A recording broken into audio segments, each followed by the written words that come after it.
欢迎您收看突发简报。北京需要交代秦刚失踪一事，敞开心扉。欧盟官员称中国经常说一些东西不起作用。法广即将离任的布鲁塞尔亚洲事务负责人告诉政治 Political 杂志，北京需要对秦刚失踪一事敞开心扉。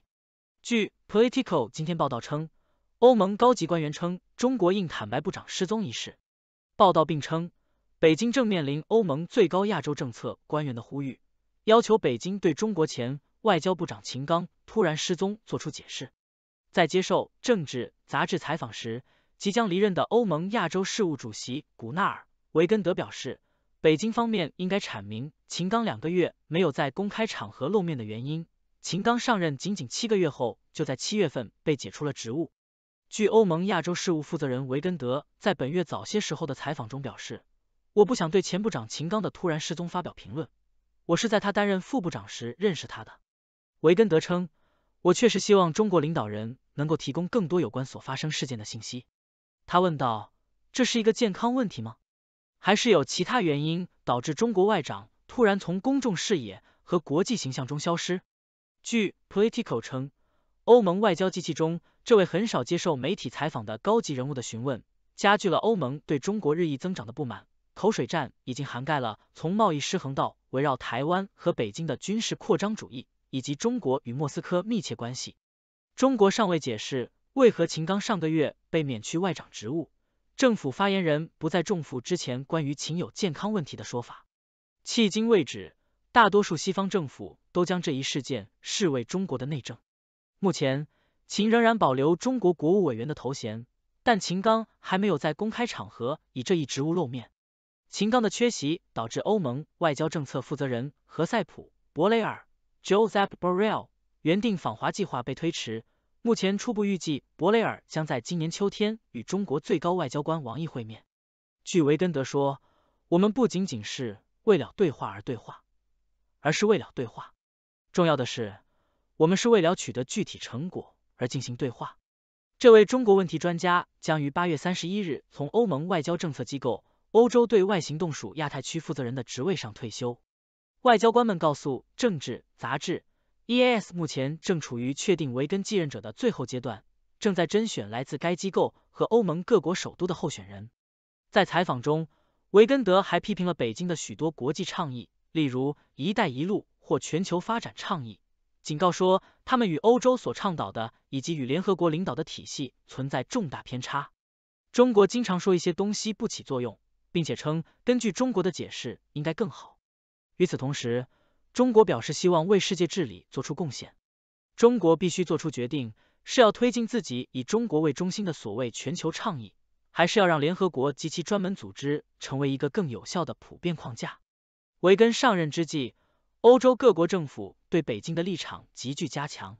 德国是欧盟与中国的最大贸易伙伴，支持去风险供应链以避免过度依赖中国的做法。而欧盟所有波罗的海成员国都退出了北京以前的17+1模式，该组织曾为中国的发展而设计。在西方因侵略乌克兰而对克里姆林宫实施制裁后，欧洲还担心中国作为俄罗斯最重要续补生命线的角色。维根德说，对于关键依赖性、脆弱性、去风险必要性的认识，不同的欧盟国家可能会有不同的答案。维根德说，但我想说，我们欧盟成员国的分析仍然具有更高的共同性，而且我们的目标也更加统一。维根德也向华盛顿传达信息，提防亲欧的拜登政府明年无法连任。维根德说，也许特朗普或新的共和党政府也可能会考虑到这一点，乐见欧洲发挥着不同的作用。欧盟与整个印太地区的许多合作伙伴都有积极主动的议程，而且我们的合作伙伴希望欧洲积极参与，欧洲自己不希望仅仅成为美中地缘政治竞争的陪衬。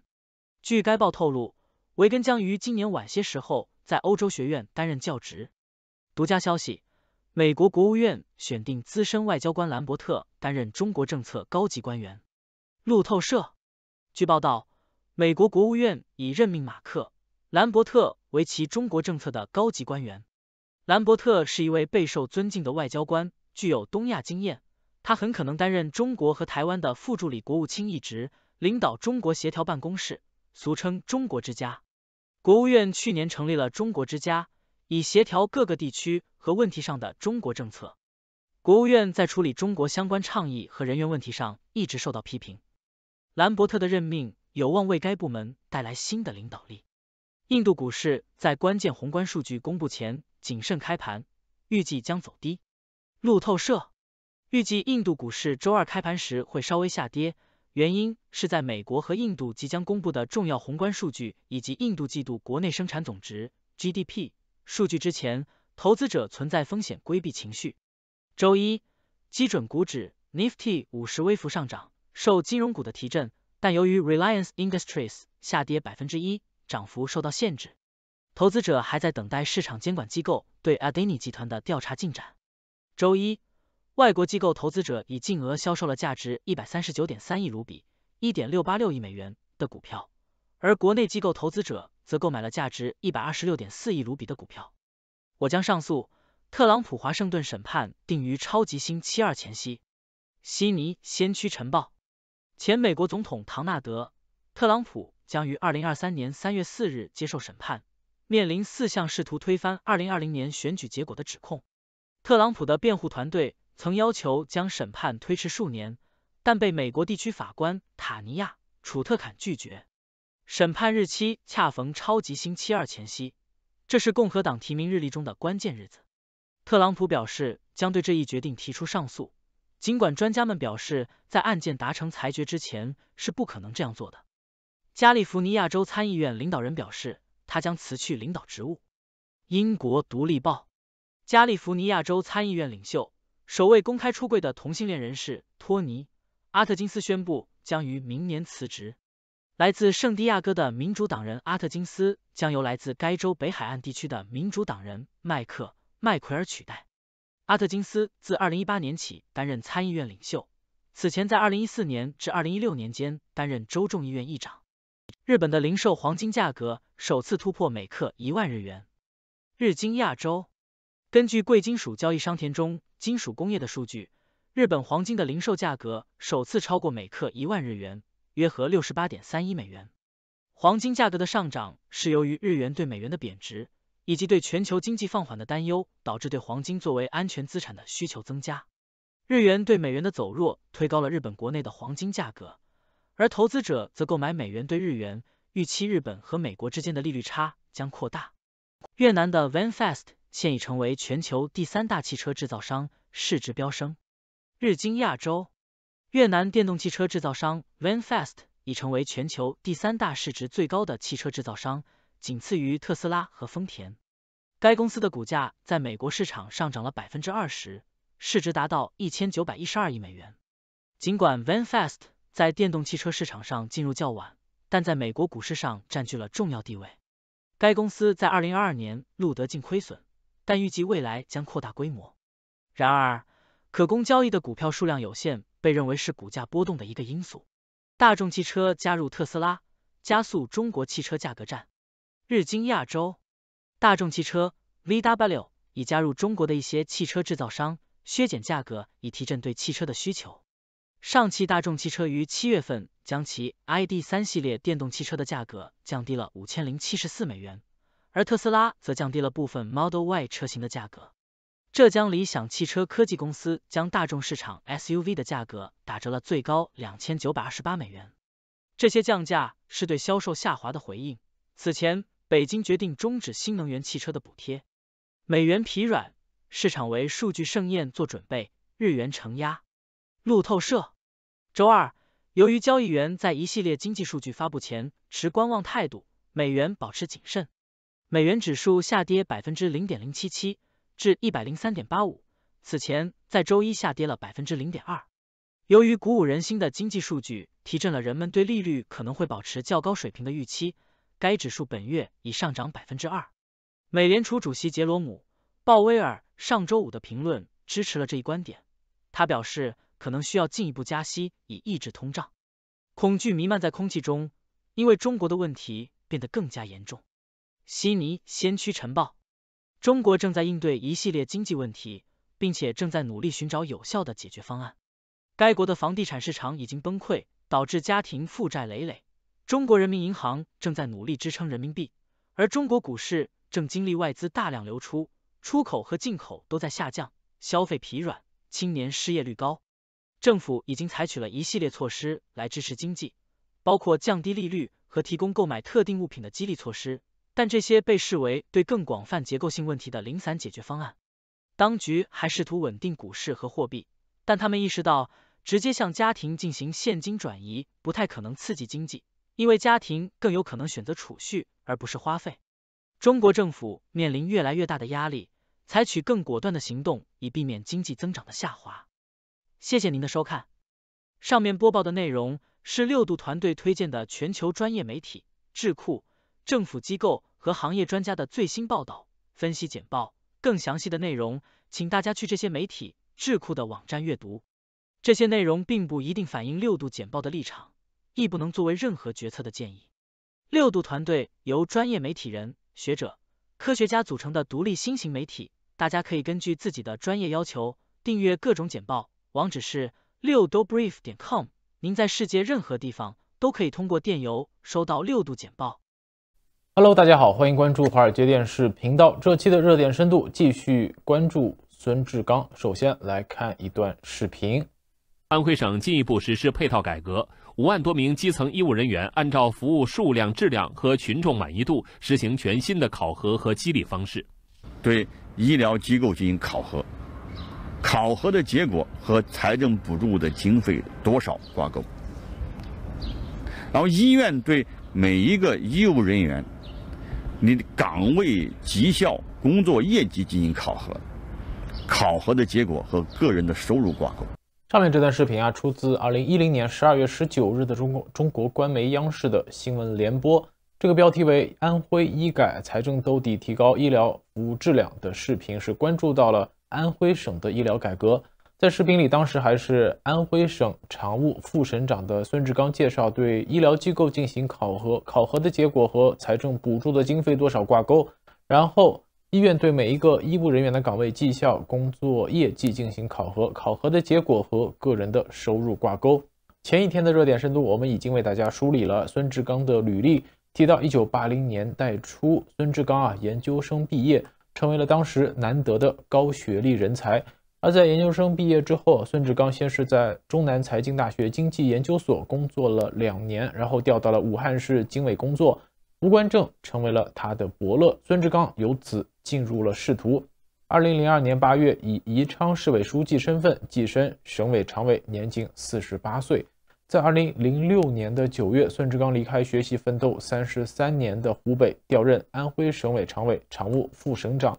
而在安徽他最大的政绩就是担任安徽省医改领导小组的组长，探索基层医改路径，其中综合改革药品招标平台建设以及基本药物制度颇具影响。在2010年的1月实施国家基本药物制度现场经验交流会上，孙志刚主抓的这个工作被国家医改办多位负责人称赞为是安徽经验。那我们就在2010年年底看到孙志刚上了新闻联播，介绍安徽医改的成果。那在央视露脸之后，孙志刚随即进京履新，开始担任长达5年时间的国家医改办主任一职，并一度直接是负责江苏、福建、安徽、青海4省的省级深化医改综合试点改革。在2012年的中国卫生论坛上，孙志刚是系统阐述了医改的中国式办法，称坚持将基本医疗卫生制度作为公共产品向人民群众提供的理念，坚持保基本、强基层、建机制的基本原则，坚持统筹安排、突出重点、系统推进的基本路径。医改过程中孙志刚力推药品集中采购，目的是为了降低医药成本，操作起来却事与愿违。在2015年，福建三明市医改明星福建省财政厅原副厅长詹基富就认为，药品省级采购中标价是出厂价的好几倍甚至几十倍，最终患者支付的价格也是出厂价的几倍甚至几十倍，这表明高药价和招标是相关的。换句话说孙志刚主推的医改没有解决根本问题。在2015年两会分组讨论上，针对委员代表提出的医药采购和药品质量等问题，孙志刚是坚持认为这是改革中的问题，而不是改革造成的问题。当前由中国国家卫生健康委牵头，一共14个部门联合执行的医疗反腐行动，是席卷了中国整个医疗行业。新一轮的反腐主要是涉及通过在药品采购、医疗器械及耗材采购等事项上为他人谋取利益、收受贿赂等问题。而孙志刚通过担任较长时间的这个医改办主任，现在医疗反腐倒查把他给抓出来了，这个逻辑上是说得通的。而另一个说法是，孙志刚被查是由于贵州省过高的地方债。孙志刚正好在贵州基建狂飙的那几年在任贵州。孙志刚在贵州当省长和书记陈敏尔搭档，以及后来当书记和省长这个盛怡晴搭档，相较之下，可能孙志刚比较好动，那就拿下比较好动就拿下他了。在当前的这个中国地方债危机中，贵州即使不是风险最大的省份，至少也是风险最大的省份之一。在2023年的4月12日，贵州省政府发展研究中心官网发布了一则简短公告，叫化债工作推进异常艰难，仅依靠自身能力已无法得到有效解决。提到近期这个贵州省政府发展研究中心、财税金融研究处先后赴贵阳、贵安、遵义、毕节、六盘水等地开展化解贵州地方政府债务情况专题调研。调研就发现，债务问题已成为了摆在贵州各地政府面前重大而又急需解决的问题，但受制于财力水平有限，化债工作推进异常艰难，仅依靠自身的能力无法得到有效解决。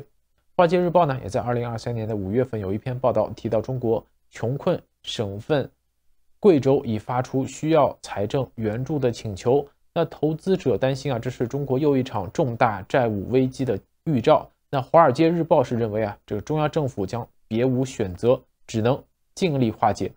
那么从省长到省委书记，孙志刚主政贵州5年的时间，而贵州这个地方是有点不寻常的。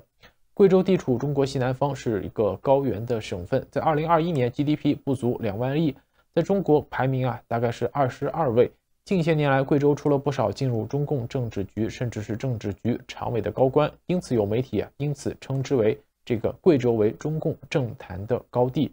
中共19大上，栗战书入常，成为了排名第3的中共政治局常委。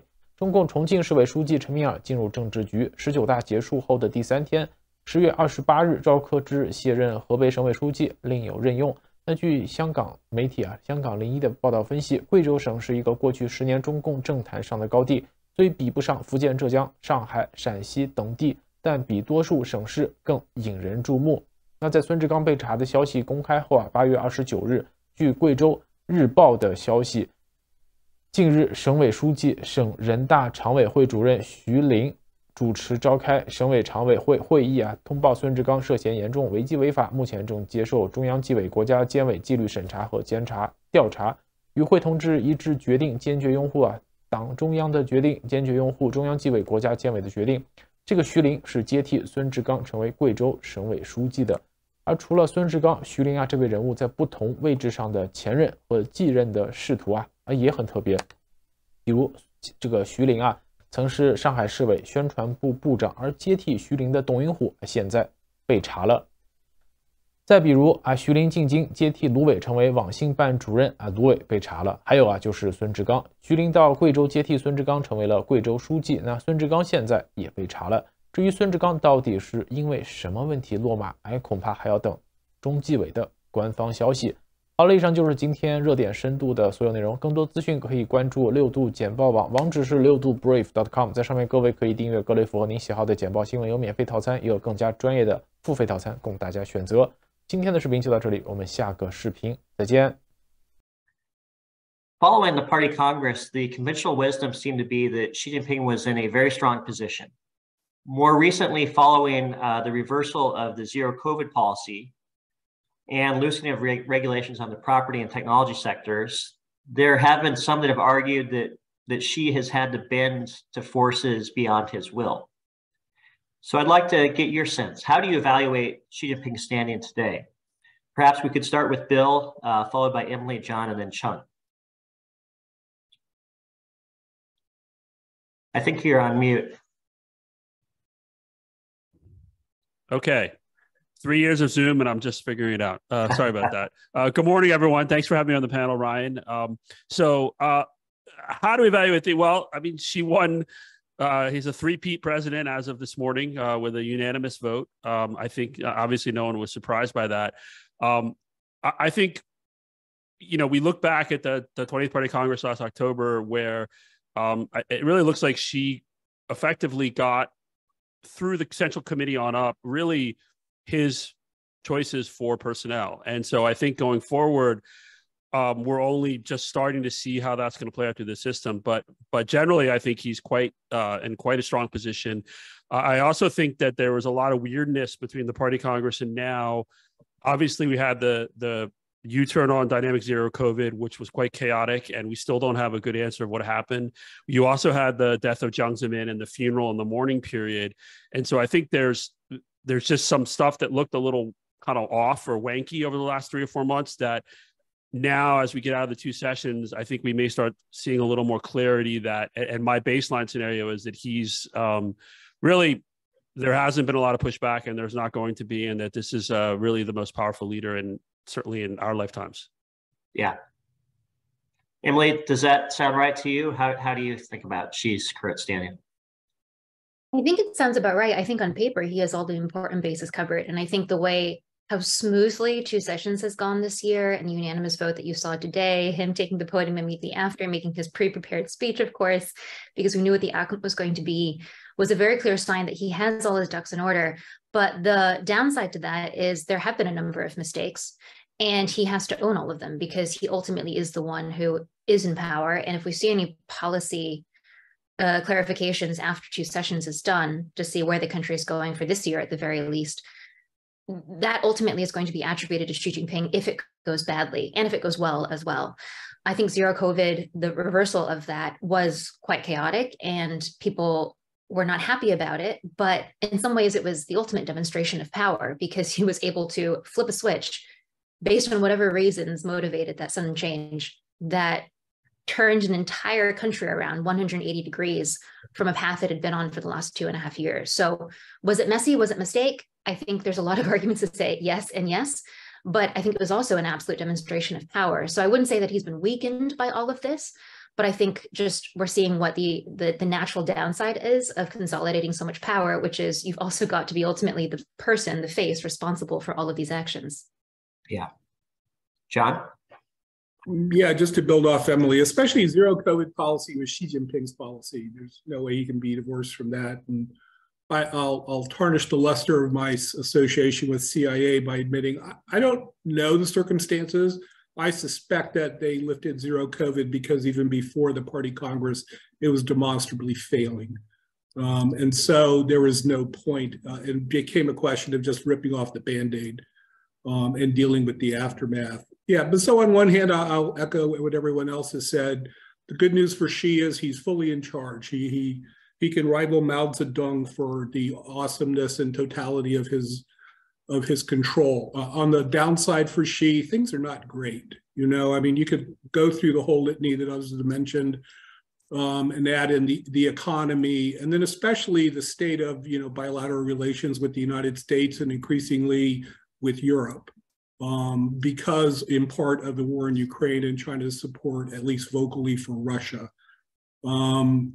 So you're in charge, but the ship is heading toward the shoals, perhaps, and you may not want to be the captain at this juncture.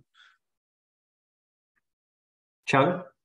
Well, before responding to this question, I would like to express my appreciation to the fellow panelists, Emily, Bill, and John, for attending this Brookings event. I have learned a great deal over many years from your writings, especially your perspectives that differ from mine. I'm privileged to be on the same panel with you all. Now, Ryan, to your important essential question, I will say that I hold the conventional view that Xi Jinping remains a very strong position, just like the 3 other panelists observe. Just like the 7 member of Power Bill Standing Committee, Xi Jinping and his protege occupied 6 seats, plus the 7th, Wang Funing, is like-minded confident. The new State Council, which will be announced in a day, is dominated by his longtime proteges. Notably, his former chief of staff, Li Qiang and Ding Xuexiang, will serve as a premier and executive vice premier to two top positions. And his friend for 40 years, He Lifeng, will serve as the financial vice minister. So I don't see any contrasting signs at all. Now, personnel is policy, and this new team in the State Council, along with the Power Bureau, will be well positioned to carry out Xi Jinping's agenda. Now, this includes some necessary policy adjustments that our program, Ryan, you described so well, which in a way can help address what Xi Jinping calls a dangerous storm. I mean, he probably noticed all the challenges, domestic and international, as other panelists pointed out. So sometimes we will expect some of the adjustment from that team. Emily, you touched upon the zero COVID protests several months ago. And I just want to circle back to that to ask, with the benefit of a few months of hindsight, how does this look to you? Was it a significant event? Do you think it had a major effect upon China's policy decision to reverse its zero COVID policies? Or was it more just sort of a traditional pattern of pressure release inside Chinese society? So I noticed some English translations of the white paper movement translated it as the A4 revolution. I don't think it's quite that big of a deal, but I think it's definitely much more than a protest. And yes, after a couple of months of hindsight, I think it's still quite a big of a deal. Not because I think it was the ultimate push that changed dynamic zero COVID policy. I think it was one of the reasons why Xi Jinping and his coterie of advisors probably backed down. I think it really had to do more with the fact that numbers were already climbing, and the protests then were a signal that the usual toolkit the leadership normally would have had, a Shanghai-style lockdown, mass testing, which is not going to be available this time around. And the situation was more dire than perhaps even Shanghai was looking a month before they locked down. So in some ways, the protests were important in that they cut off what would normally be a path that the party could take. But it probably accelerated a path that they were already thinking about. I think the most significant legacy of the A4 movement would be that it led for a temporary couple of days, even in Beijing, I noticed, a complete kind of civil disobedience movement. People were told that you had to quarantine in your house for 3 to 5 days because you had one positive case. And I had people living around me who said, I just refuse. I know that there are more cases than you're reporting. And so I am not going to listen to you. I'm going for the walk. I'm taking my dog out for some air. And that was unthinkable just a couple of weeks ago before the A4 movement. And this was happening in the political capital in Beijing. So I think that it created a brief moment where some people, I mean, it was mostly young people were participating on the 2 nights of the A4 movement, created a moment where they might not have experienced a free internet. They might not have been alive during Tiananmen, but they had these couple of days where they could sense that some limited civil disobedience, not against the party, but against zero COVID rules was possible. And I don't know how that kind of political experience, consciousness, might embed itself and manifest years later. But I think that is significant, especially given the fact that many of the people who were the most active were in their 20s and 30s. Before I switch gears to another topic, does anyone want to comment on zero COVID, its reactions, the protests? Well, we shouldn't forget the apartment fire in Urumqi that really seemed to be part of the trigger. And that was so striking because apparently most of those who died were Uyghurs. And normally one might not expect a lot of sympathy with the dominant Han population, but it resonated because they could all see that happening, especially in urban areas, that zero COVID could interfere with first responders and fire department responding to a tragedy in a given location. So it really resonated and amplified it. I'd also note that while the regime seemed to have limited ability to control these protests, the largest I saw was probably a couple of thousand. So these weren't mass movements, but they were in many places and they clearly knew what was going on outside of their areas. That's a pretty rigorous surveillance state. Their inability to shut that down more rapidly was telling. But there's also been a lot of the people that were out in the square, even if their faces were masked, were then detained because if they were carrying their cell phones, the Chinese government knew where they were. and who they were. And there's been a silent roundup of some of the people that China wanted to make an example of in the aftermath. I don't have any different views on the other panelists, the critique about COVID. I do have a question for Bill. You mentioned about the Jiang Zemin's memorial service. How that links to the, your overview? Could you elaborate? You single out that one as well, along with COVID lockdown. Yeah. Sure. I mean, I think the question of coming out of the party Congress, Jiang Zemin was. I assume they knew he was in very poor health. There were lots of rumors before it was officially announced he was dead. So, trying to figure out the timing. I also think when you have that, the sort of the general system goes into mourning mode where they sort of pull back on the sort of Xi hagiography. I think there was an expectation. I certainly had an expectation of a pretty robust rollout of a lot more sort of propaganda around Xi as either the people's leader or the navigator or whatever. And I think that was all, it feels like it was more, maybe it didn't happen, but it also, I think, is quite possibly was deferred. And then the Jiang Zemin funeral, it also obviously coincided with as John had said, I think it really is the case that Omicron had broken the barriers, and it was done. And so it was a recognition of reality. And then you had the protests. And so it ended up, I think, being a very dicey couple of months. I don't think that Jiang Zemin's death or the sort of funeral arrangements had any sort of pressure on Xi Jinping in terms of what his sort of consolidation of power. I think it's just as looking back at, we've had, Mao's funeral, Deng's funeral. These are very choreographed now, but also very sensitive and very minga, very sensitive periods. And so you have to get the choreography correct and the protocol correct. Mm-hmm. Hey, Ryan, if I could. Sure. I think that the incident where Hu Jintao was escorted out of the party Congress, followed by the death of Jiang Zemin, I think it symbolically, really had an impact where the two figures who preceded Xi, suddenly were clearly, one removed physically and permanently by natural causes, but the other then, escorted out of the center of policy of the party. It says that there are no alternatives to Xi. If you were hoping for the behind the scenes resistance among, last elements of the Shanghai faction or the China youth faction, that you needed to move on, that this was Xi Jinping's China. Mm-hmm, mm-hmm. Well, this gets us to a question that I wanted to pose to Chung, which is, how would you evaluate the current level of unity at the top of the Chinese Communist Party right now? Well, Ryan, my overall assessment, as I have explained earlier, is that Xi Jinping holds a very strong standing now. Now, your question here insightfully used the words, the current level of unity at the top of the CCP. Now, I do not pretend that I know how things will look 5 or 10 years down the road.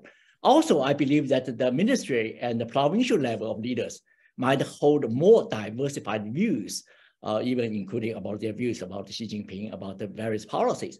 But at the top echelon of the CCP now, I see leadership unity, partly because Xi Jinping's proteges have dominated this group.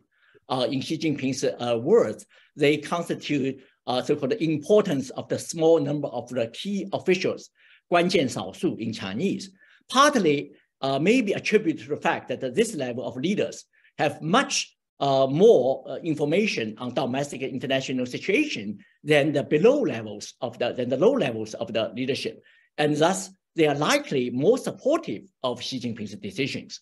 Now, let me also quickly share with you a couple of other observations about the leadership unity.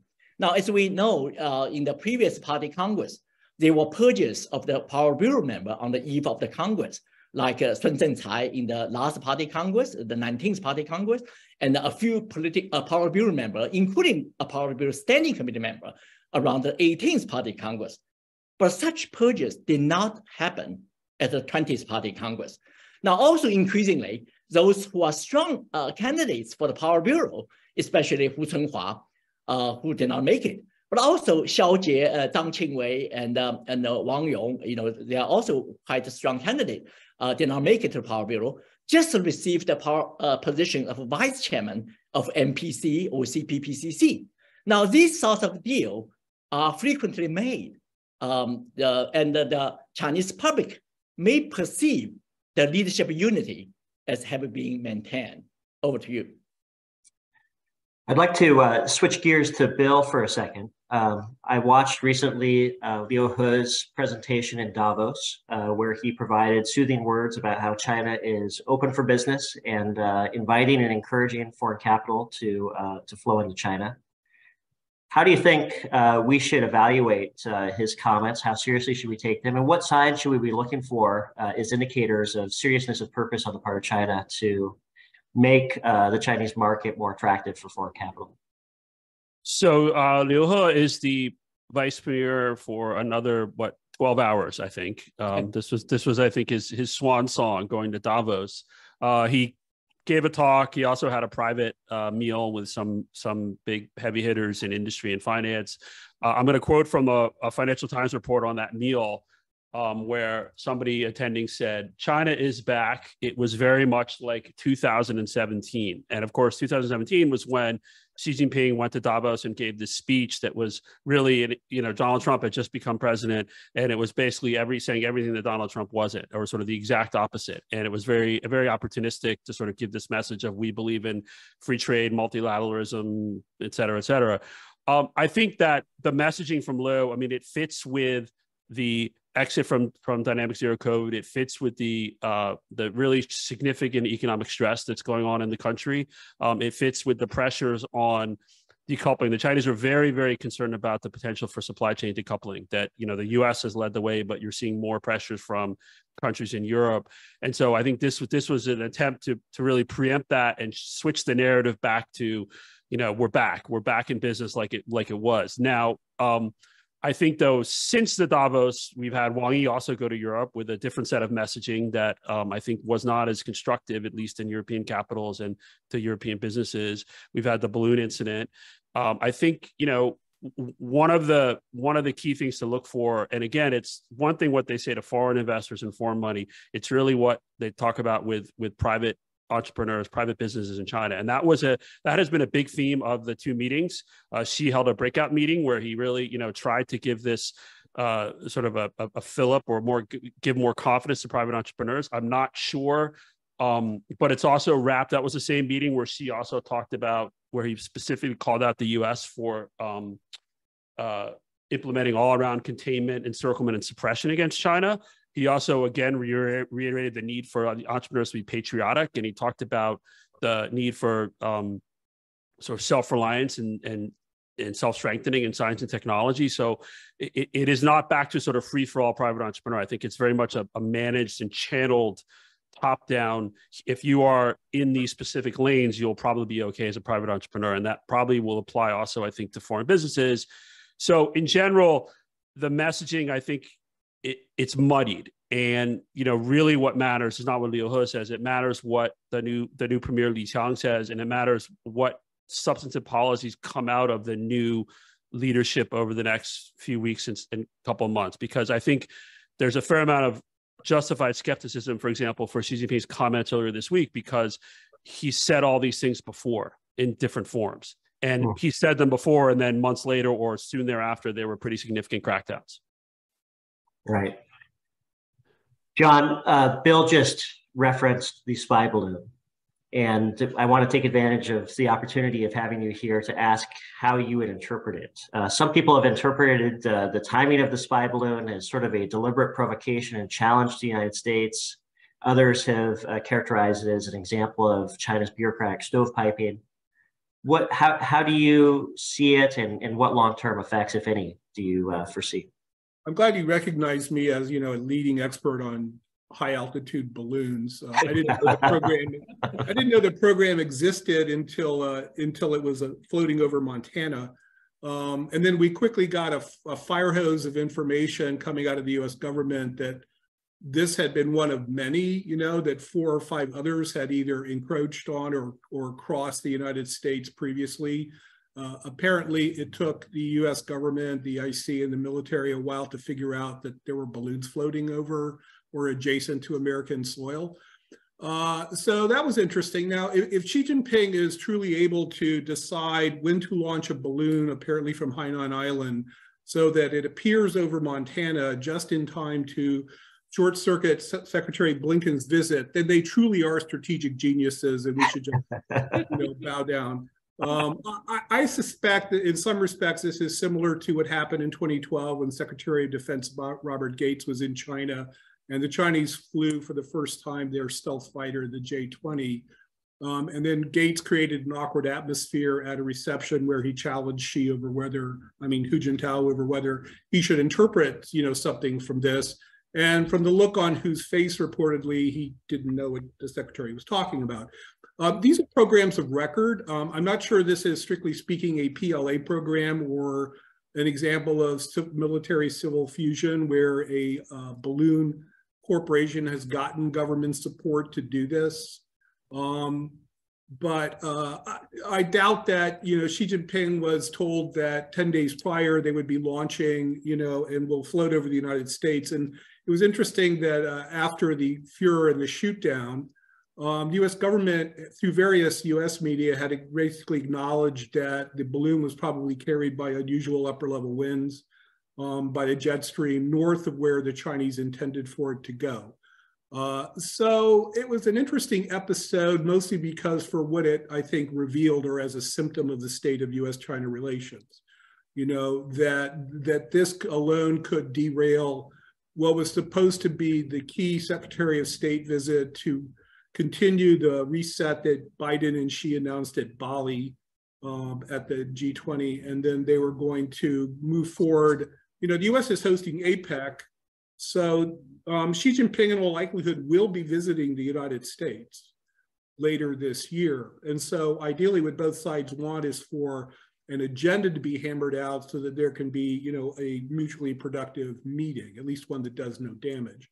So all that's kind of up in the air now, not to make a pun, but they're still going to have to get something back on track unless they want the message of the APEC summit to be that the relations are so poor that the two leaders couldn't even have a sidebar, which I think is unlikely. So I think it shows where we are in the relationship, that our domestic, public opinion really matters. All the polling from Pew and others show that 80% of Americans have a negative view of China and view it as a pretty large plurality, view it as the most significant strategic challenge we face, which has been the position of the last two administrations. And so I really worry that it really underscored and demonstrated the lack of support for anything but kind of strategic enmity. And I worry that, while there's a lot of chatter in the US about preparing for war over Taiwan and various generals and admirals opining that it could happen sooner rather than later,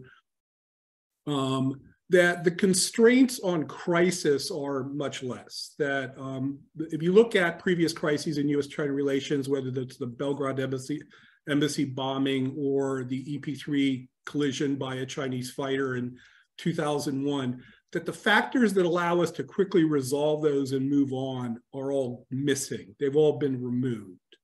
And so rather than preparing for war, I think we should spend some time in policy preparing for what will, seems like inevitability of crisis. There will be something else, and the balloon incident and then Speaker Pelosi's visit to Taiwan show that crises right now between the US and China can occur not because of policy decisions by either side, but just because of the nature of the rivalry and the low level of US-China relations. Mm-hmm.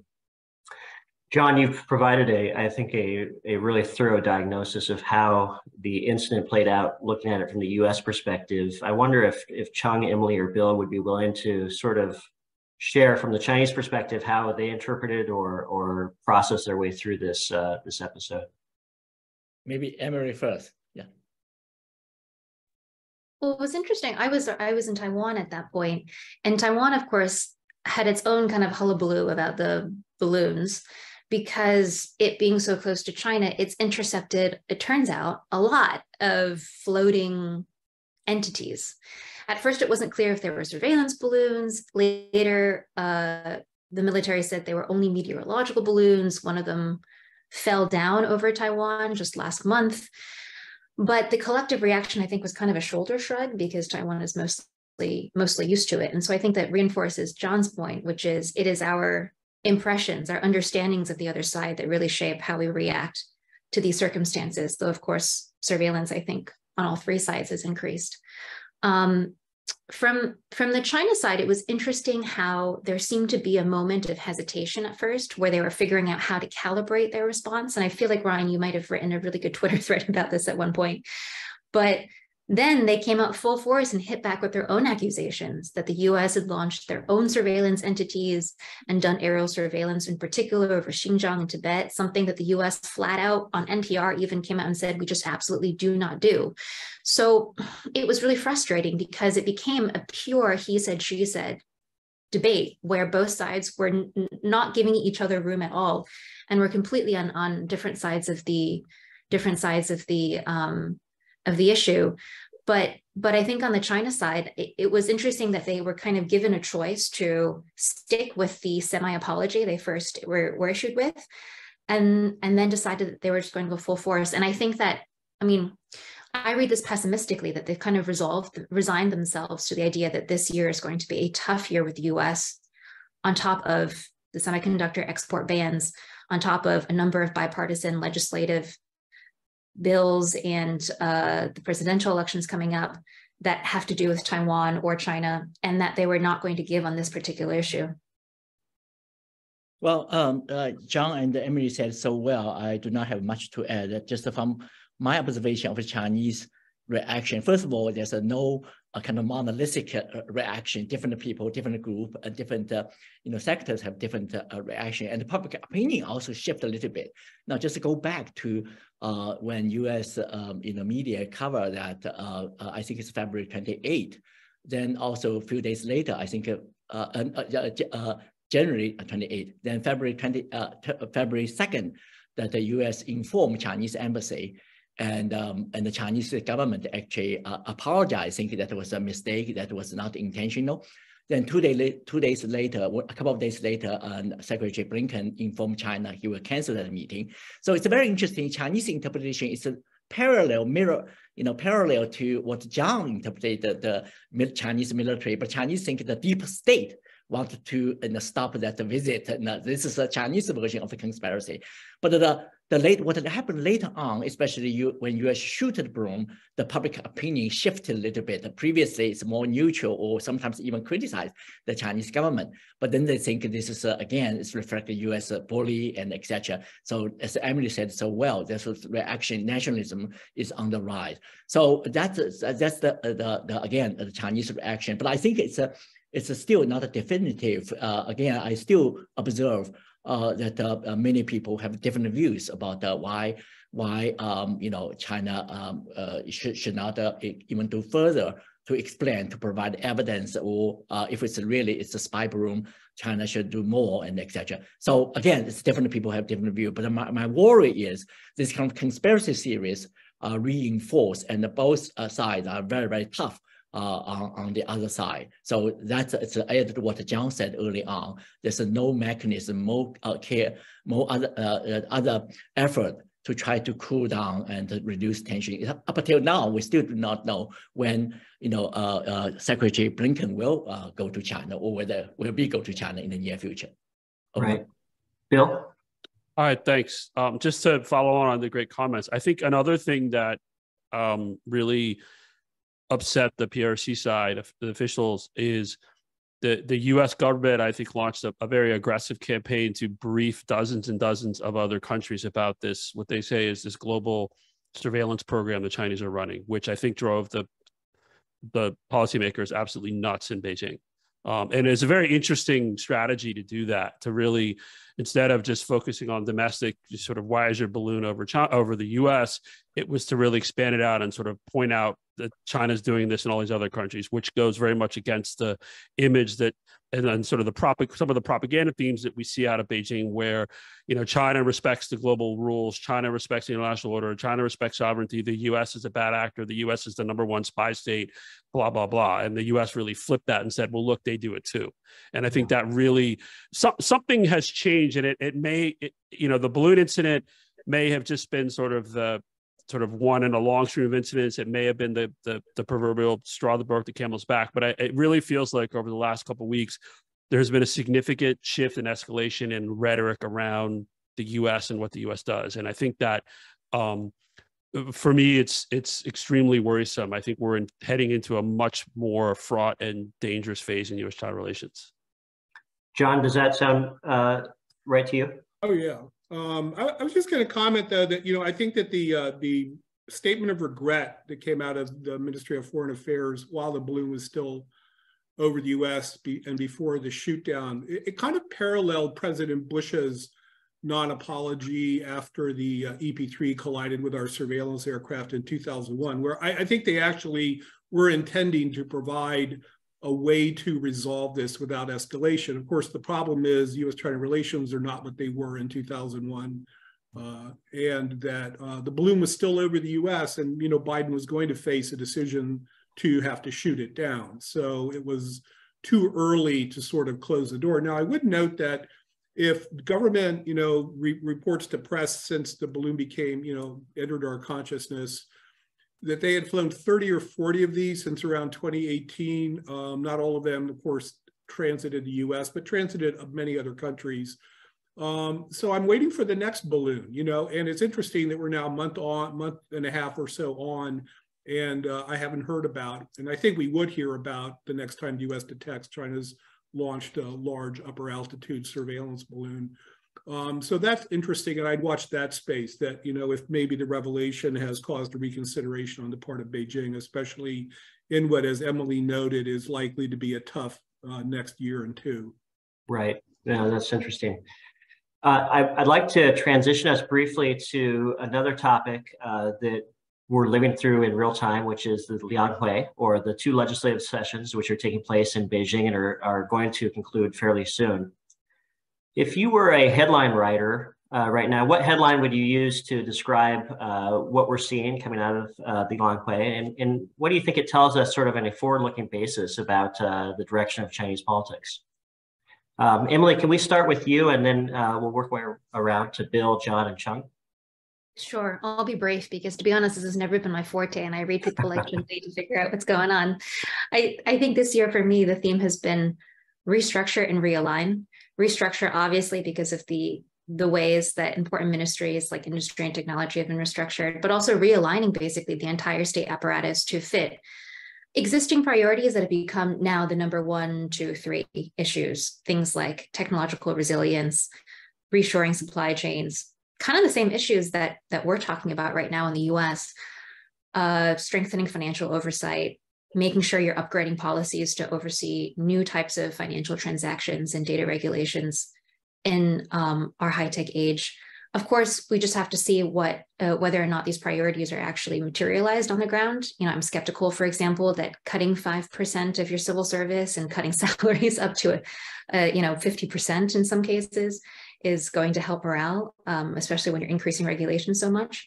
But you're kind of seeing the entire state apparatus realign itself, which is interesting. Yeah. Bill? So I agree with Emily. I think the restructure realign is an interesting way to put it. I think that the other things to look at and some of these themes, there's continuity with 2018. There's also obviously a lot of continuity with the 20th Party Congress. Is what you're seeing again is this sort of continuing sort of party eating the state, where and we still don't know the full details on the restructuring because the party bits have not yet come out. There was the second plenum the week before the 2 sessions, but there was a very short communique. There should be a longer decision document with more details probably early next week. And I think we'll get a better sense if there's news commissions, but it really is, I think, the theme of centralizing. The party is in command, the state is now just executing as opposed to really making policy. I think also, though, and this aligns with the themes out of the 20th Party Congress, we see significant, from Xi's comments to private businesses to the Jiangsu delegation at the National People's Congress, to the PLA and people who are on police delegations.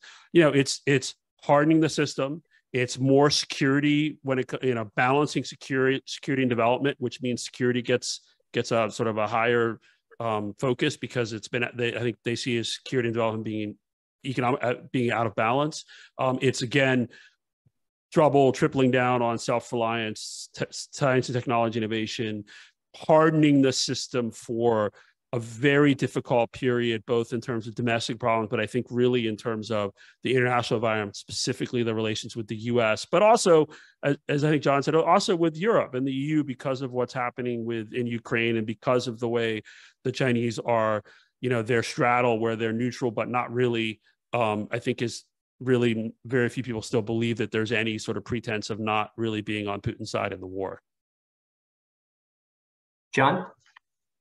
It's hard to improve on, Bill and Emily, but yeah, security to the forefront. I mean, some of the more overheated comments in some of the U.S. press is that this is a war cabinet. I think Chung Lee would agree that this is not a war cabinet, but it is a cabinet designed to really emphasize self-strengthening, indigenous development, especially in high tech, because of the decoupling actions of the United States in the technology realm over semiconductors and artificial intelligence, and a need for really tightening the belt and preparing for even tougher times ahead. They may be getting a boom and a bounce coming out of zero COVID policy. That's sort of a natural re-expansion of consumption and external trade. But they know that I think the most frequently cited word in Xi Jinping's speech at the Party Congress was struggle. It's not the first time he's emphasized the concept, but he's doubling down. The previous, the three fellow panelists said what they said are very, very important. I agree. I just wanted to look at the different perspective, more on the Chinese perspective, what's the messages they wanted to send. And of course that we may or may not buy that. Now, here's my headline. Xi Jinping and the Chinese leadership maintain that Beijing has a much better chance to generate social political stability, leadership unity, technological innovation or indigenous innovation, and the policy continuity, as Bill said, especially in terms of the common prosperity in China. So compared to what lies on the horizon on the other side of the Pacific. Now that message is certainly could be disturbing for us, for the United States. We do need to address not only just by our rhetoric, but by our own policy improvement to really improve, our own is the best way to compete with China. So our overall goal for the Biden administration is competition. If we really want a competition in all these areas, we need to address China's messages. Again, of course, this is Chinese propaganda, this is Chinese objective, but they certainly not only target the Chinese public, but also target other regions like ASEAN countries, like Bill and John said, EU especially, and also countries in the South. So that's the message. That's the things I think that for any strategic thinkers in this country need to think very seriously. John, can I just ask you to follow up on that? How much purchase do you think that this propaganda push may have, particularly in Southeast Asia? Is there a receptive audience for the headline that Chung just described of China presenting itself as providing a better model for stability, continuity, development, growth, innovation, et cetera? You asked me, right? Yes. Okay. I think that that's a lot more complicated message to be received and believed in Southeast Asia. I think they're still mostly oriented around not getting caught in the middle between the two elephants trampling the grasses.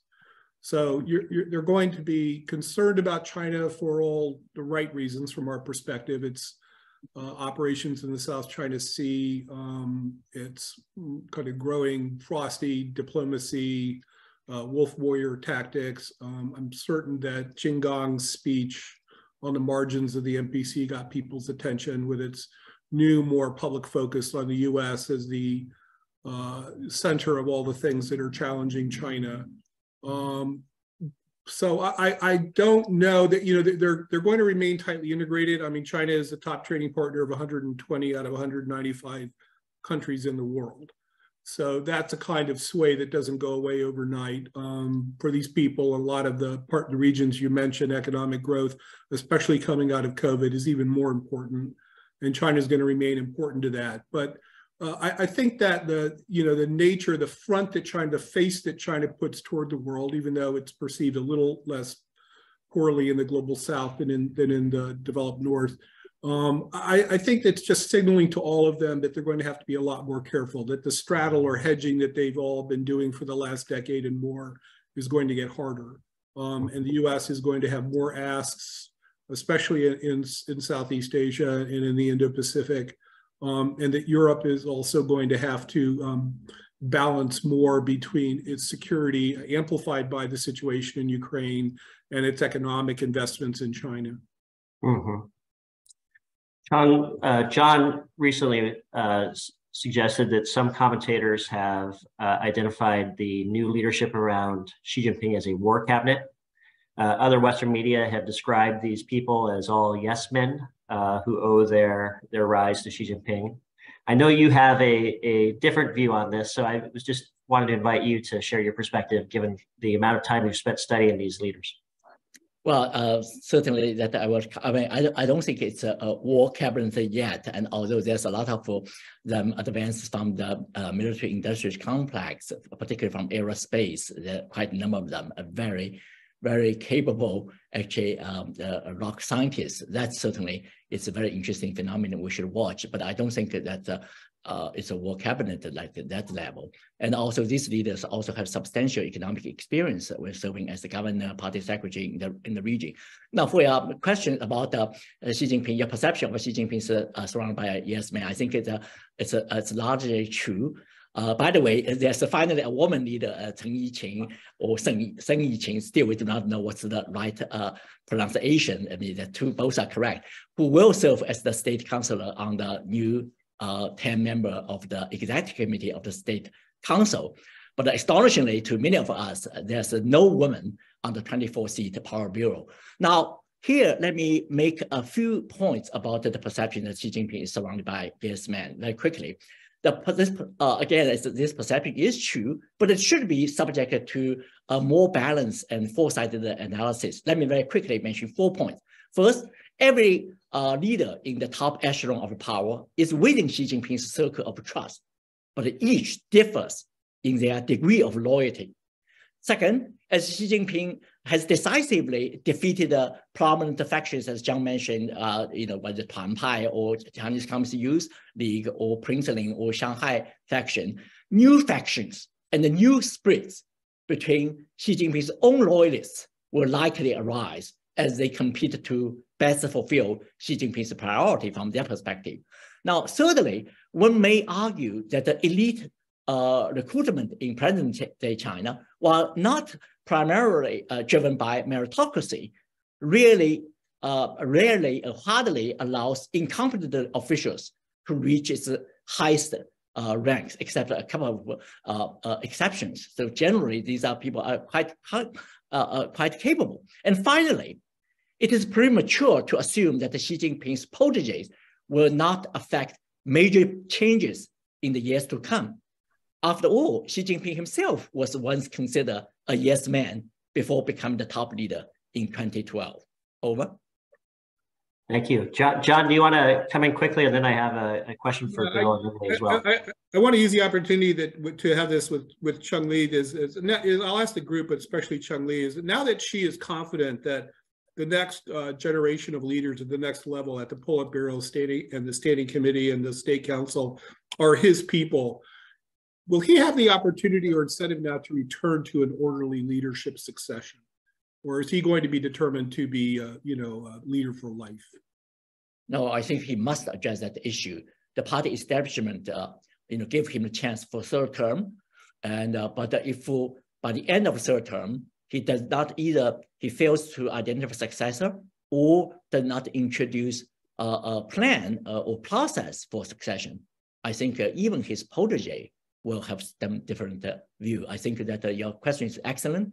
My answer is, of course, we do not know. I mean, Xi Jinping really thinks about, but I think that the political pressure will increase.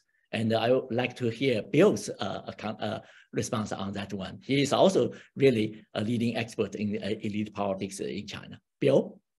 Thank you. Very, very kind. Too kind. Nothing like you. And by the way, Chun-Li has a great primer on the 2 sessions, which I hope you'll put in the show notes. Very, very educational and useful. I would just say, to the point, to John's point and to Chun-Li's point, is, I mean, right now we're looking for at least another 10 years of Xi Jinping, because there is no one on the sort of really in the Politburo or the standing committee who looks like they could be a successor. So even if he were to the question, move towards something more orderly, we most likely, and you never say with 100% certainty, but most likely we wouldn't see that until the 21st Party Congress, and then it would be a 5-year period. And now, of course, Xi Jinping is 10 years younger than President Joe Biden. So 10 years from today, he will be Joe Biden's age, and Joe Biden is still president and still functioning. So he isn't, I mean, there is 10 years in that system. There's no reason to think he can't be fully a functioning leader in 10 years.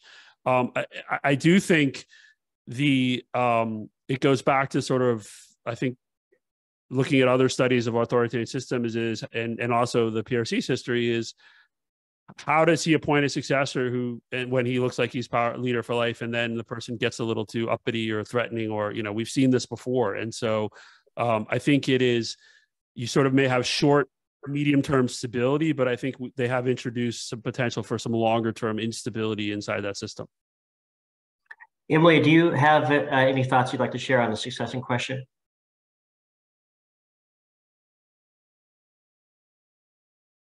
I think we're still on mute. I apologize that I missed most of the conversation because my Wi-Fi was going in and out. The question really was one that John posed about how will the succession process take place, and if Xi does not provide clarity on the succession process, will it produce instability inside the Chinese system? I heard some of the tail end of what Bill was saying, and I think he's probably covered it. I really apologize about that. No problem.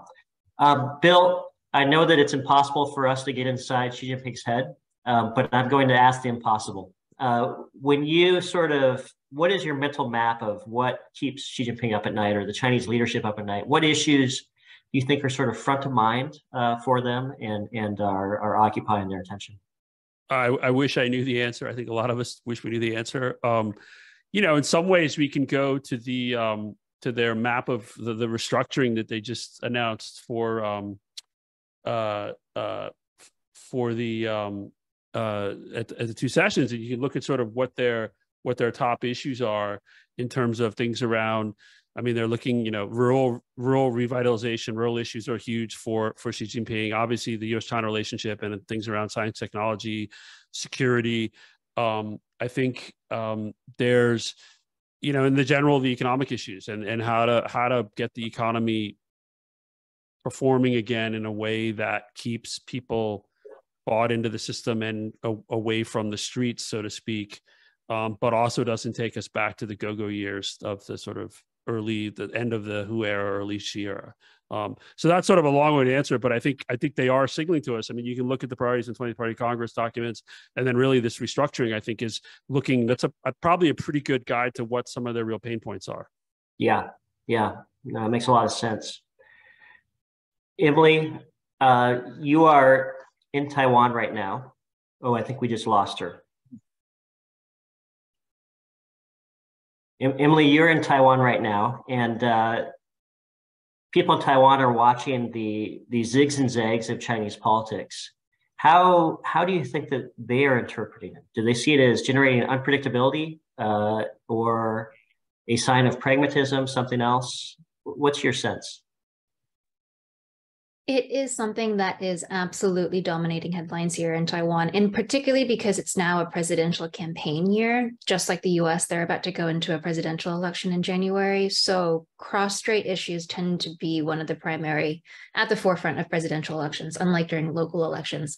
I think what's really shocked Taiwan is the consolidation of power under Xi Jinping, and that was most evident here in the island during the party congress, when Xi Jinping just had people escort Hu Jintao out. And here that made big news. It was something obviously that we cared about in US media, but in Taiwan, it really sent shockwaves through the system, because the understanding, at least from a Republic of China, a KMT kind of bureaucracy, and therefore a Chinese Communist Party bureaucracy, is at the very least, you respect your elders and you don't cannibalize your own. And here was a former leader, a current leader escorting out, essentially escorting out a former leader. That really, really scared people. The other is that despite the kind of mismatched population and military capabilities, at least in numbers, that Taiwan used to have against China, that does not feel the case anymore. People are very much aware here in Taiwan that their reservist system is woefully undertrained and too small in number, that the equipment they're buying may not be right for the military challenge they could face from China in the future. And that technology-wise, China is far superior in many aspects than Taiwan was. And so you talk to former military commanders who were submarine unit commanders, or who were artillery specialists in the 80s, who saw live action maybe in the last the last crisis.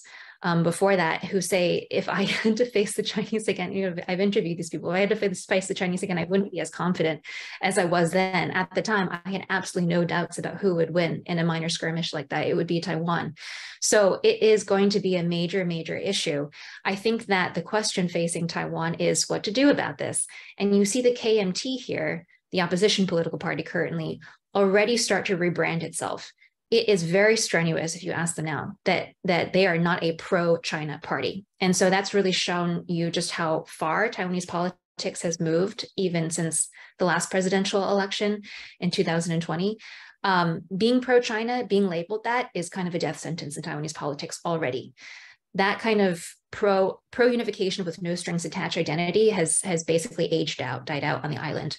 Instead, they're emphasizing that they know how to talk to China and how to deal with them, because the KMT structure still understands that it has some parallels with the CCP structure. And so I think that just shows you that no matter what your political affiliation is on the island, the number one threat is China. And it's not a question of whether or not it's a threat. It's about how to deal with it. Is it open confrontation? Is it about bringing in American congressional leaders and upping your deterrence politically or militarily? Or is it about dialogue? Is there hope for dialogue? And I think that the presidential election in January is a big referendum on what Taiwanese people think on that. Thank you.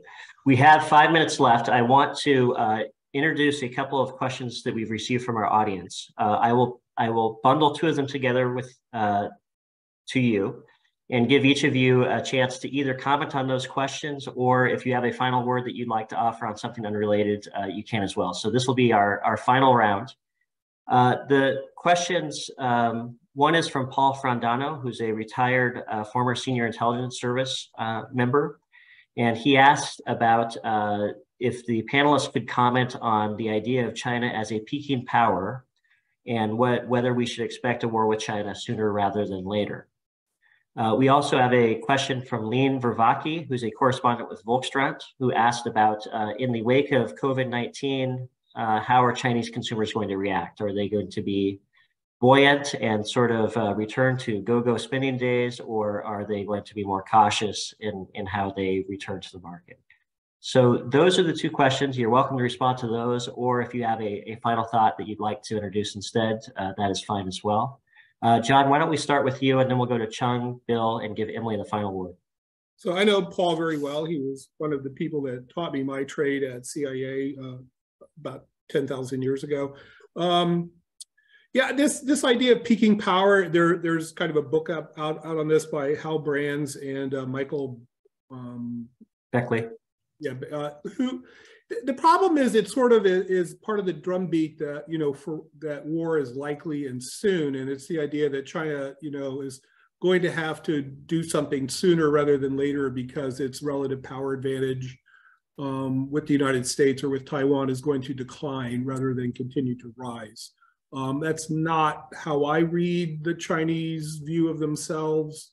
I think they know they're in a great power rivalry, of course. The U.S. is making some things harder as part of that dynamic. They do face daunting demographic challenges, but I don't think that's really going to shape policy or drive decisions over something like conflict in the near term. Thank you. Chung? Well, I think that we should really avoid two extremes. One is that China becomes so powerful, so strong. This is, I think, is the current, the prevailing mood. You know, our tough policy towards China, not because of our meaning U.S., our arrogance, but largely because our fear, including legitimate fear or concern, anxieties. It's not because China's weakness, it's because China's strengths. Like we hardly faces this kind of challenges since World War II.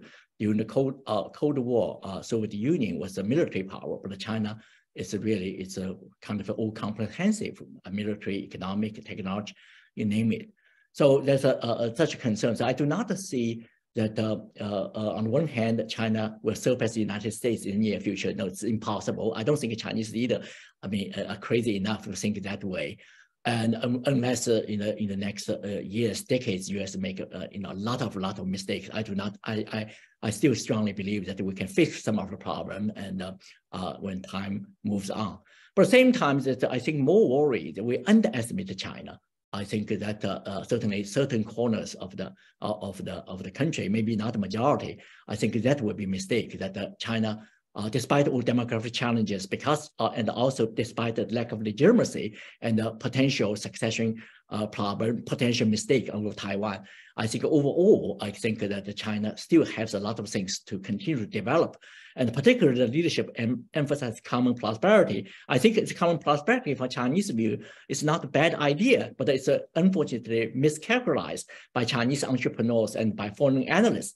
If they can deliver, it will stimulate China's engine of growth, namely investment, consumption, and foreign trade. Of course, during the past few years, that none of this is doing well, but this probably can fix.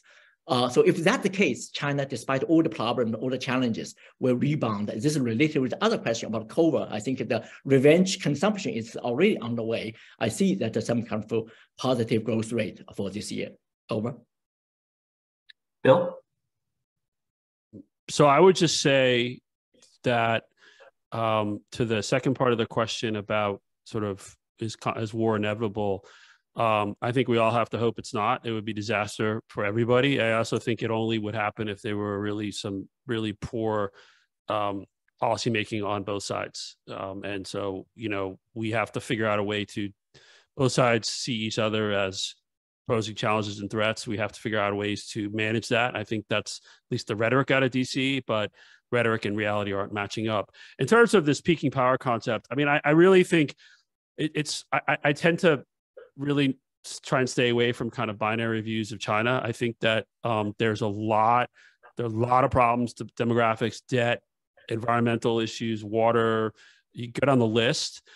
It's also still in many places a remarkably undeveloped country and remarkably relatively still quite poor. And the leadership is clearly with things like the new development concept, maybe, high quality development, common prosperity, whatever that really means. They are trying to address a lot of these issues. And so the general concept of the socialist modern country, right, which is sort of the goal, that I think offers a lot of potential for continued development and continued wealth creation if they do it correctly. Now, that's obviously the big if. So, I joked years ago, like there was a famous book, some of you may have read it, called The Coming Collapse of China. I joked years ago, like if I were to write a book, it would be The Coming Muddle Through, but then no one would buy it. And honestly, I think sort of, but again, so you need to be sort of binary and extreme. That's what sells. So that's my comment on that question. On the other question about consumption, so far the data is, I think, been disappointing in terms of revenge consumption. I think there's still a lot of wariness around, I think zero COVID, the economic downturn has caused people to really, a lot of people lost income, lost savings. They need to rebuild their savings and just be more cautious.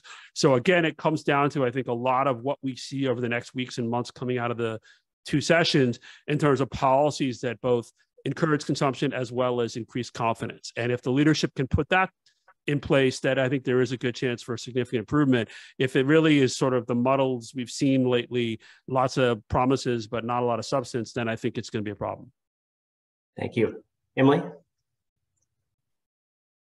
I agree with everyone. I don't like binaries. I don't like extremes. I think it depends on what we mean by power. If we mean, is China forever going to be a country that through economic coercion can cripple supply chains and change corporate behavior, or to reset standards, or to menace regional territorial claims? Maybe not, but it still has enormous room to become a hugely influential, prosperous country. And that might not be a bad thing. I wouldn't call that peaking, I call that progress. Over the past 40 years, since the country opened to the world, China has been increasingly powerful, both domestically as well as internationally. China has debunked the modernization theory.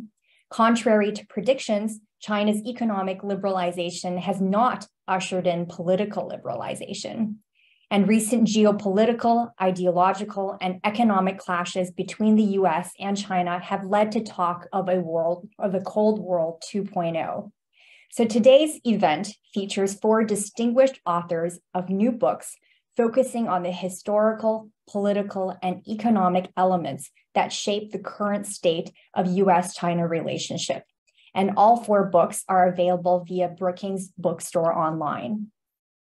We will be discussing a number of topics, including what are the factors that have led to China's drastic transformation, what are the current domestic and external challenges, what is the state and future of US-China relations, and of course, we will try to get to balloons and other aerial objects that may be on everybody's minds.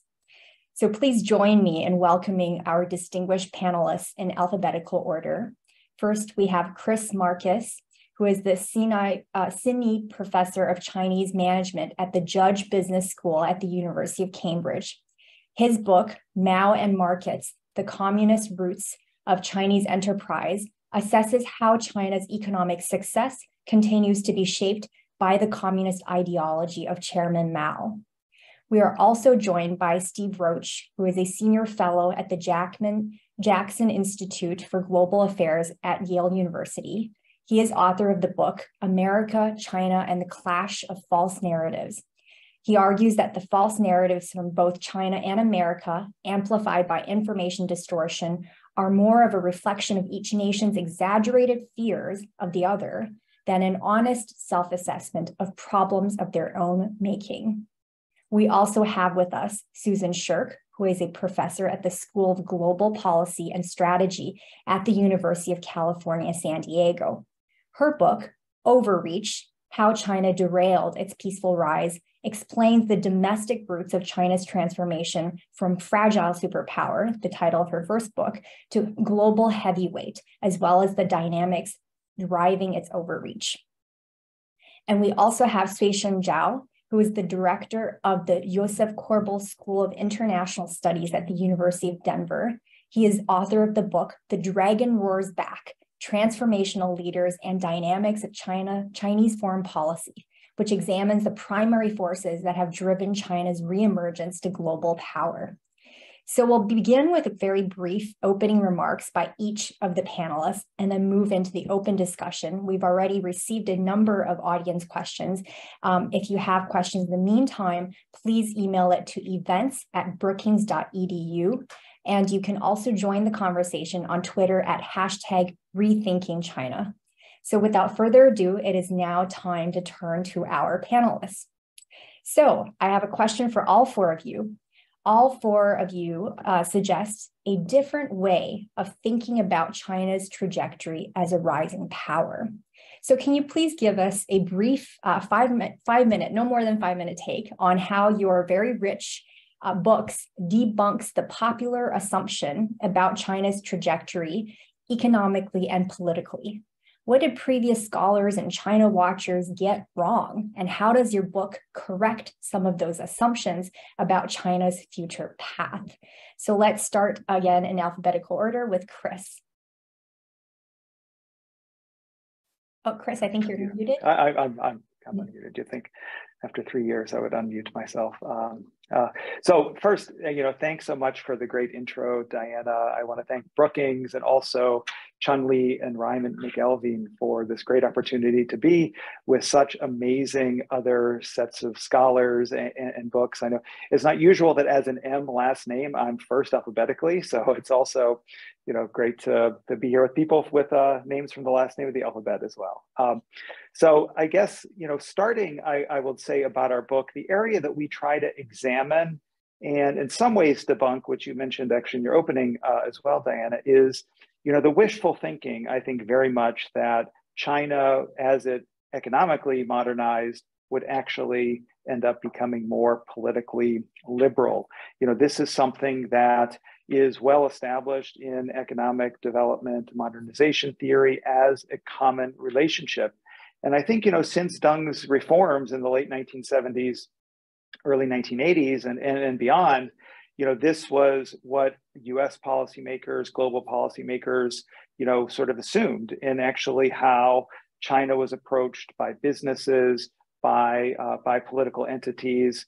China is admitted in 2001 to the WTO, and President Clinton at the time said something to the effect that this was, like a one-way economic street, where the assumption was that China would be, sort of becoming much more liberal politically.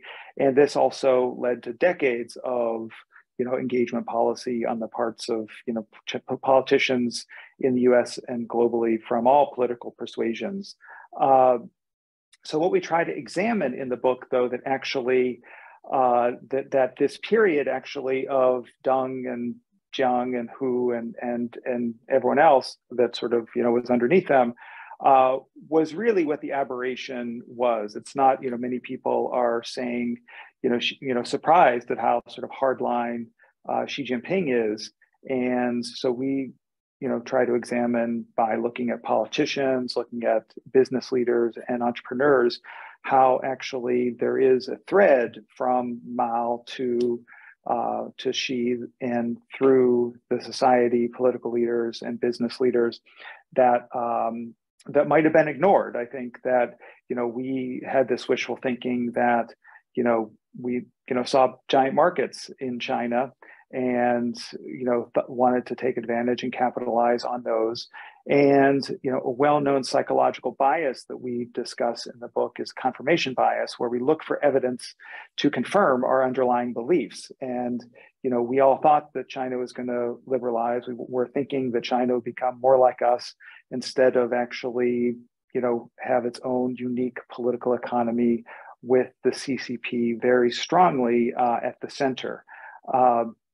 So we try to break out of this, confirmation bias trap, so to speak, by really rooting our analyses in a number of studies which were published, over the past 10 years in peer-reviewed academic journals that start with the actual data and relationships between, political actors, business actors, and actually what's happening on the ground in China. We think that this was an important way to start because I think it was James Fallows that wrote about, because China is so vast and complex, you can find almost anything you want sort of happening somewhere. And so it's very easy to sort of have confirmation bias. And so we look in detail in the book at the depth of how the CCP influences life in China and the commitment to the CCP for many people, particularly those, as I mentioned, our analyses looks at business leaders, entrepreneurs, and also political leaders. Again, sort of, we try to actually write the book in a readable style with stories and anecdotes and, from our own qualitative research and interviews, but also, from media reports, but underlying those stories are these, peer-reviewed journal articles. And so, this is important, I think, for business leaders as they engage in China, but also political leaders as well, because as we've seen, President Xi has returned to many of the sort of more ideologically driven, but perhaps hardline policies and practices that are reflective also of Mao and the earlier CCP. And I think as we continue to think about how to engage, and I think that engaging with China is hugely important, but we have to do it from a realistic standpoint and understand that just because Liu He says at Davos that China is open for business that actually, we should maybe take that with a grain of salt and think about actually the deeper underlying political and economic systems. Wonderful. I have some follow-up questions about the title of your book, right? The specter now hovering over everything. But before I do that, I wanted to turn it over to Steve with the same questions about what your book debunks and what did other people get wrong.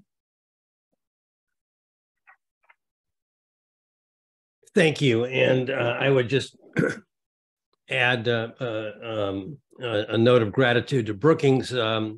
Back in the Jurassic era, my first position out of grad school was a Brookings research fellow where I completed my dissertation. So I've always been a special fondness for Brookings in the deep recesses of my heart and career.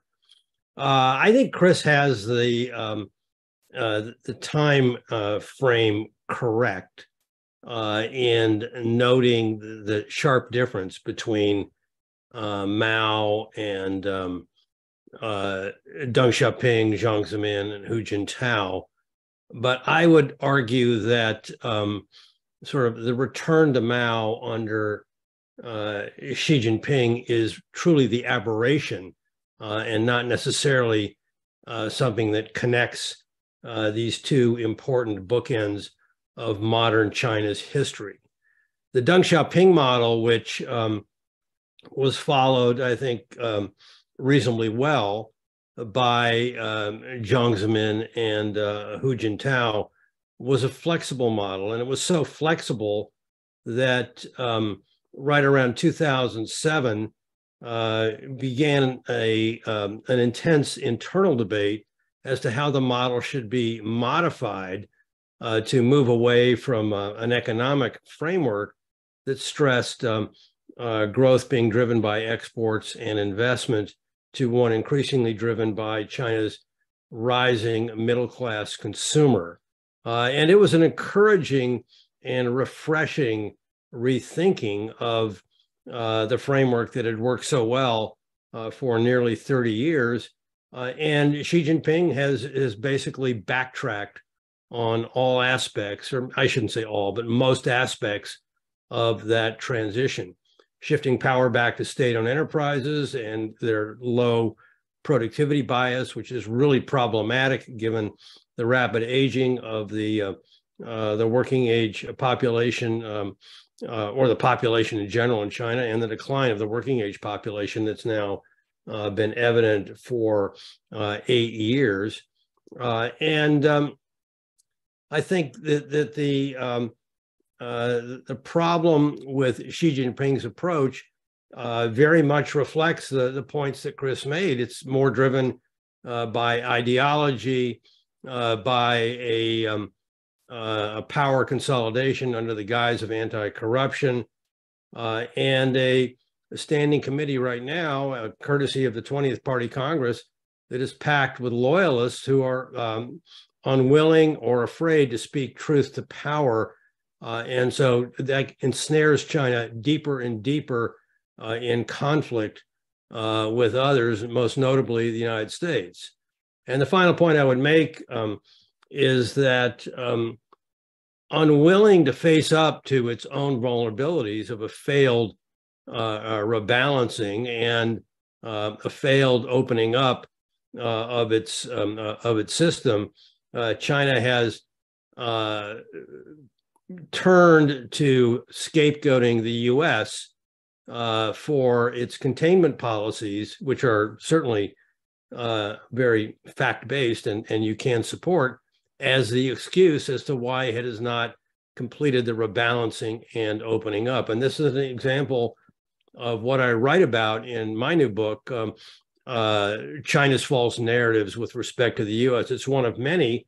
And I have to be fair here. The U.S. is equally culpable in blaming China for its big trade deficit when that stems from problems of our own making, notably the lack of saving.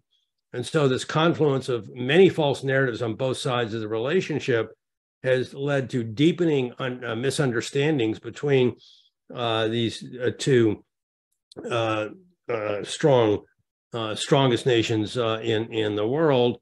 And this clash of false narratives, I argue, is the high octane fuel of conflict escalation, which in the last 5 years has resulted in a trade war, a tech war, and now the early stages of a new Cold War.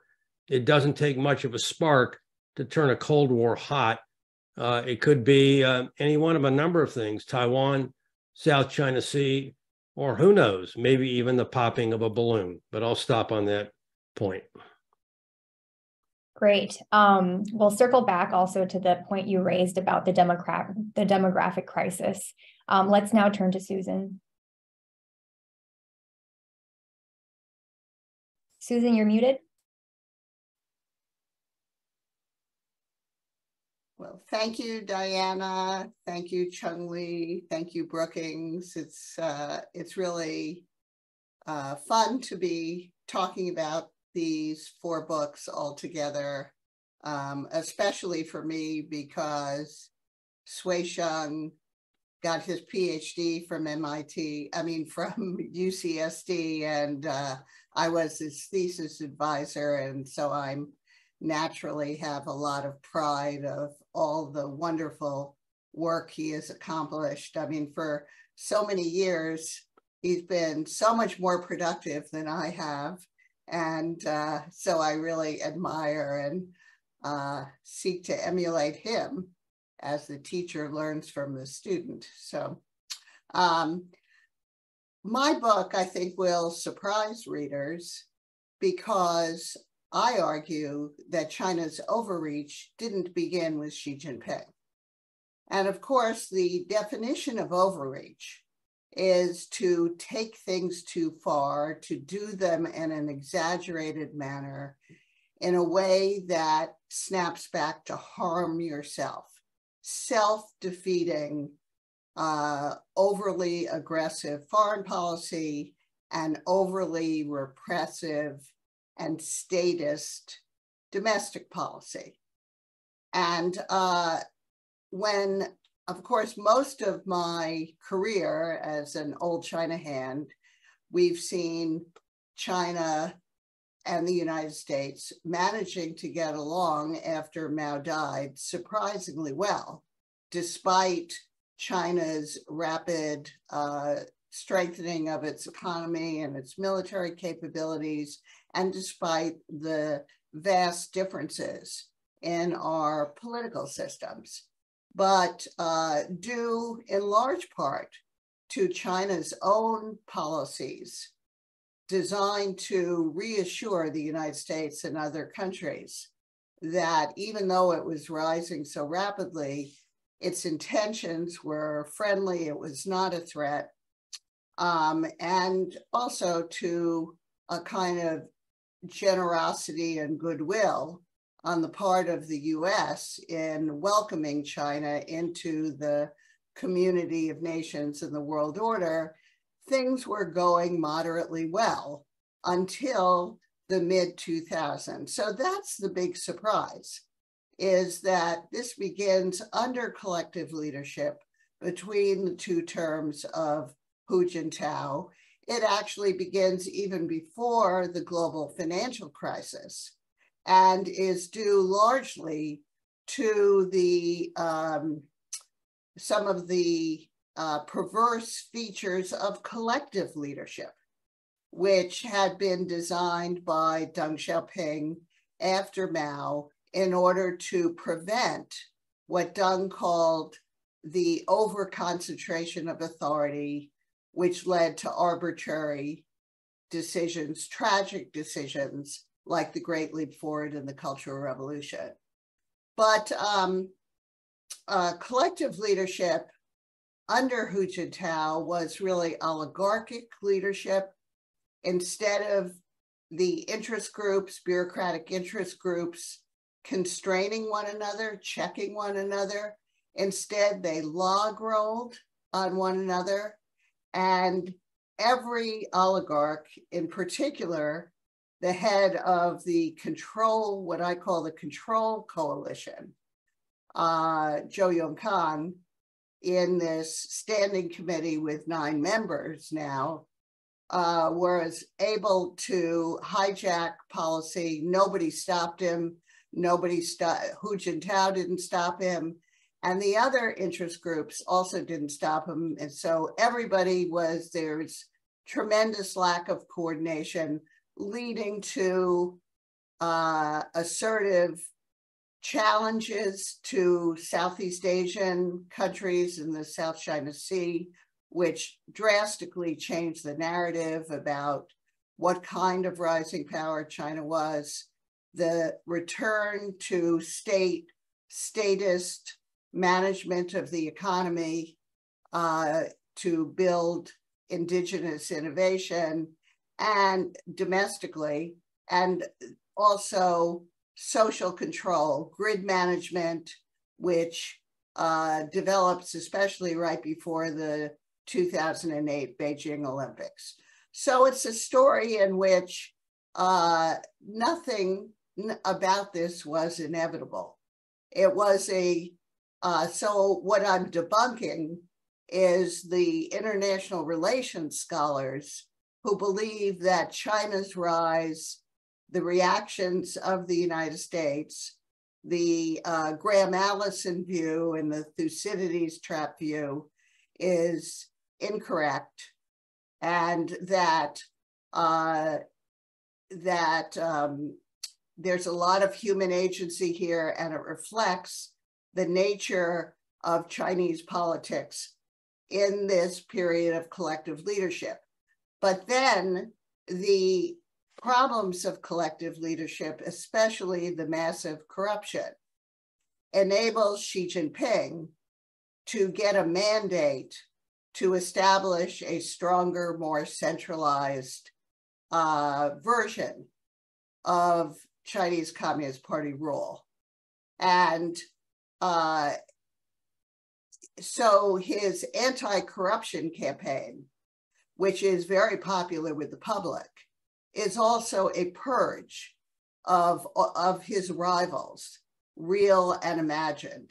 And this purge, which continues to present day and has become something of a permanent purge, such as described by Zbigniew Brzezinski about the Soviet Union, has really so intimidated and created a climate of fear in Chinese officialdom that what it means is that in order to survive and preserve their own careers, you get a very different overreach dynamic here, which officials jump on the bandwagon behind Xi Jinping's policies, many of which are arbitrary and policy mistakes that are harmful to China. They also overcomply, they overdo their implementation of those policies. Look at zero COVID, 3 years of zero COVID, and they don't dare give him accurate information feedback. As a result, China is really, the economy's on the ropes. There's a big international backlash against China's wolf warrior diplomacy, aggressive policies toward Taiwan, Japan, Australia, India. You get all these coalitions pushing back against China. And so the third term is likely to be an even worse version of overreach under this concentrated authority of Xi Jinping. So we have Susan bringing agency back into structure, which as a comparativist scholar, I couldn't agree more with. And I think, Susan, you mentioned earlier too, that there's another part of your argument that debunks another assumption, which is very much in the media, that everything changed with Xi Jinping. Right. But I think your book evidences so well that the overreach that you document, the exaggeration, actually didn't start with Xi Jinping. It started with his predecessor. Right. So more on that later. We'll turn from the master to the student who now has become a master himself. So over to you, Sui Shen. Thank you, Diana. And Chen Li, and Bergens. I'm really thrilled with such a distinguished group of scholars, especially my former advisor, Professor Susan Shirk. And her modesty is not very typical American now, but she taught me that modesty is a virtue in every culture. I still remember that. But in Chinese culture, if you are my teacher, one day you'll be my teacher, hold my knife. So I would learn always from you. And so among the 4 books, 2 books are on domestic trajectory of China's rise. Two are on China's rise on a global stage. So my book tracks the trajectory of China's rise on the global stage, and also tries to understand what are the driving forces behind this rise.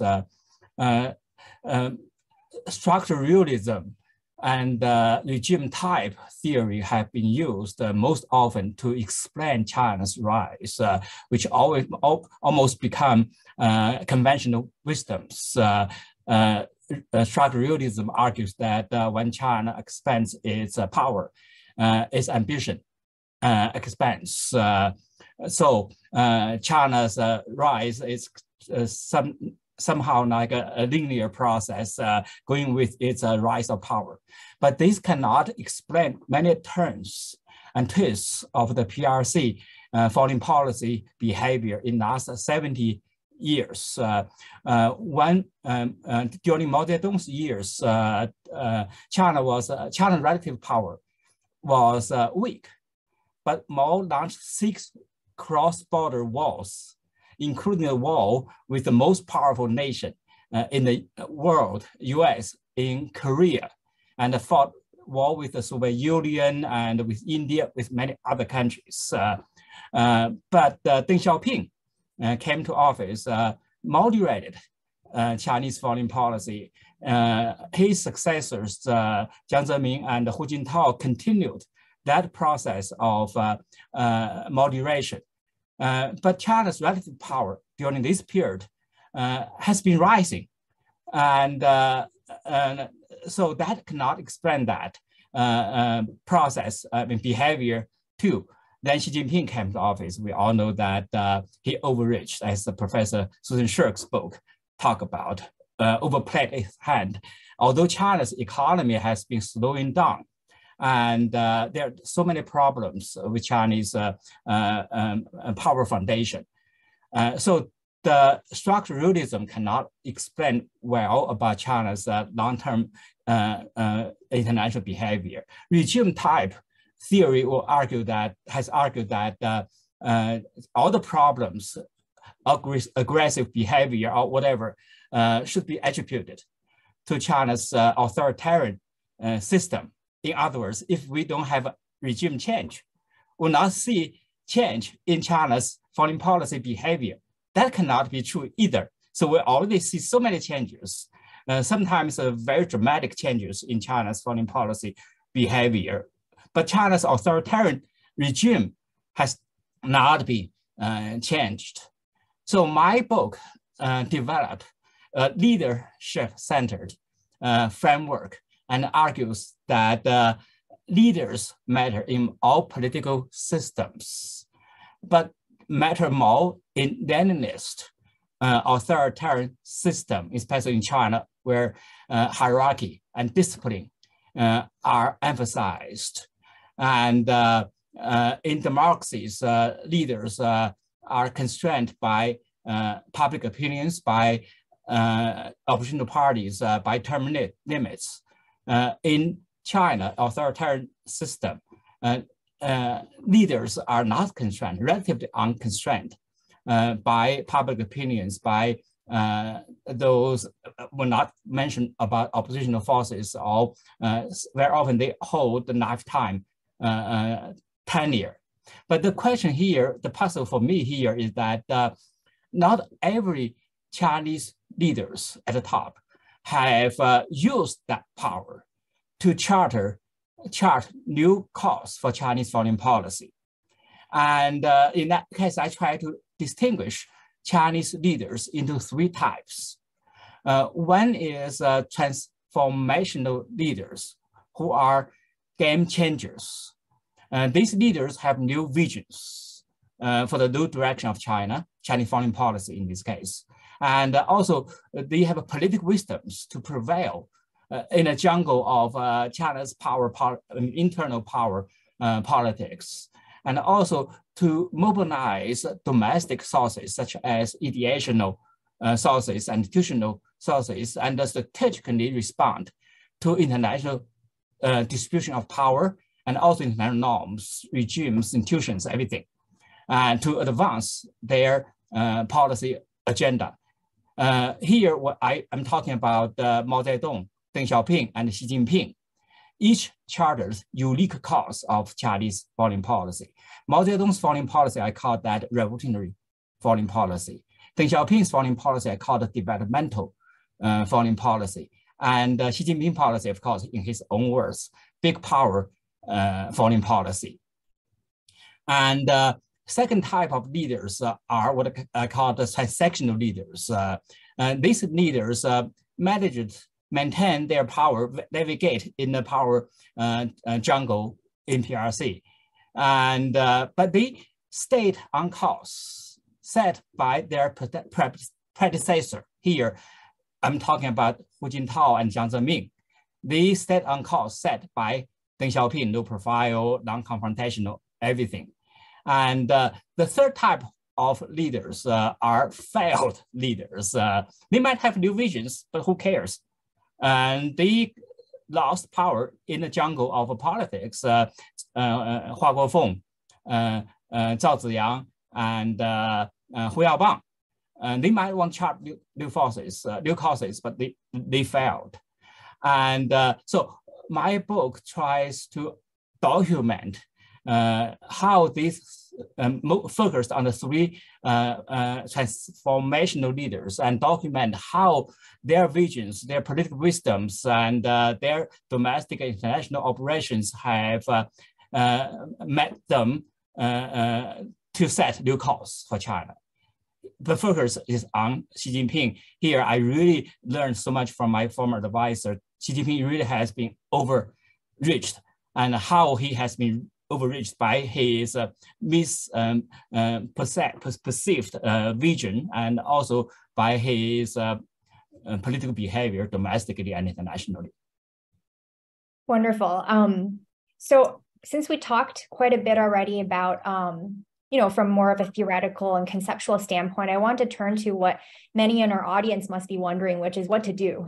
So I want to skip to a question that I was going to save for later, but I want to do it right now. A common theme that runs through all these books is that of correcting the path that the US and China are on now, which seems to be one of competition, conflict, misunderstanding, overreach. And I think this is most evident in Susan and Steve's books, which both reference a Cold War 2.0 between the US and China. So Susan, you've argued for Xi to curb his overreach, and you advise in your book, among many recommendations, to open dialogue with Taiwan and to close the internment camps in Xinjiang, among other suggestions, in order to temper what you see as this overreach. Can you tell us a little bit more about how you arrived at those advice, and what would be the channels to communicate this message to Xi, given decoupling and unwillingness on both sides to really listen to each other? So over to you, Susan, and then we'll turn to Steve. Oh, you're muted again, Susan. Yeah. Thank you, Diana. As you point out, my book is primarily an analysis based on a lot of interviewing and documents on how Chinese domestic politics shapes its foreign policy as well as its domestic policies. And it's not really a policy book, but the last chapter does give advice to both Beijing and Washington on how to stabilize relations and prevent the Cold War from turning into even worse, a hot war. My advice to China is I have no good suggestions about channels to make sure that this advice gets to Xi Jinping. Obviously, we should translate my book and make sure that Xi Jinping reads the last chapter. But actually, I wrote the book with a Chinese audience in mind, because I did want people in China to think about that nothing that's happened so far is inevitable, that it's a matter of the political choices of political figures, and that they could change their policies. And so I think and you look at the past precedent on the Chinese side, you look at how Hu Jintao protected the effort to integrate Taiwan and prevent Taiwan independence through a kind of more peaceful economic integration strategy. It's very interesting. And remember, who was the person working for Hu Jintao who carried out that very effective integration and diplomacy? It was Wang Yi, who now under Xi Jinping is sort of your number one wolf warrior diplomat. So that shows us how there are possibilities for the future should China moderate its policy. On the US side, I make the case that what we need to do is test whether or not the Xi Jinping concentrated, personalistic, dictatorial system is capable of moderating policy once the costs of its overreach have become so evident, especially on the economic side and the coalitions to balance against China internationally. And of course, now even protests over the extremes of zero COVID.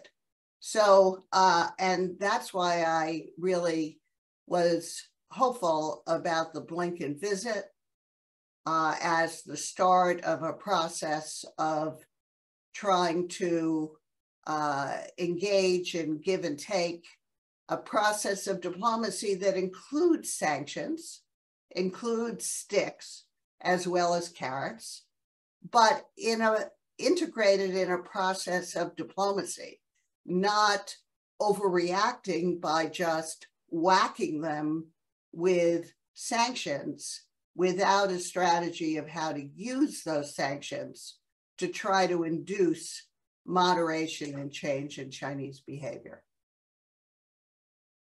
So Steve, I think you also have a very people-centered argument. And I like what you said to me earlier about, relationship problems require relations getting worked on. So could you tell us a bit more about what you argue in your book in moving from codependency to interdependence? And you mentioned suggestions including a bilateral investment treaty and the establishment of US-China Secretariat.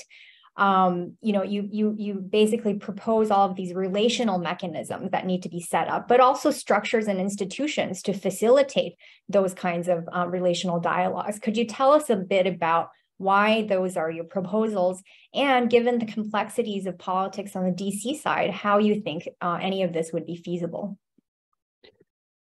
Well, thank you, Diana.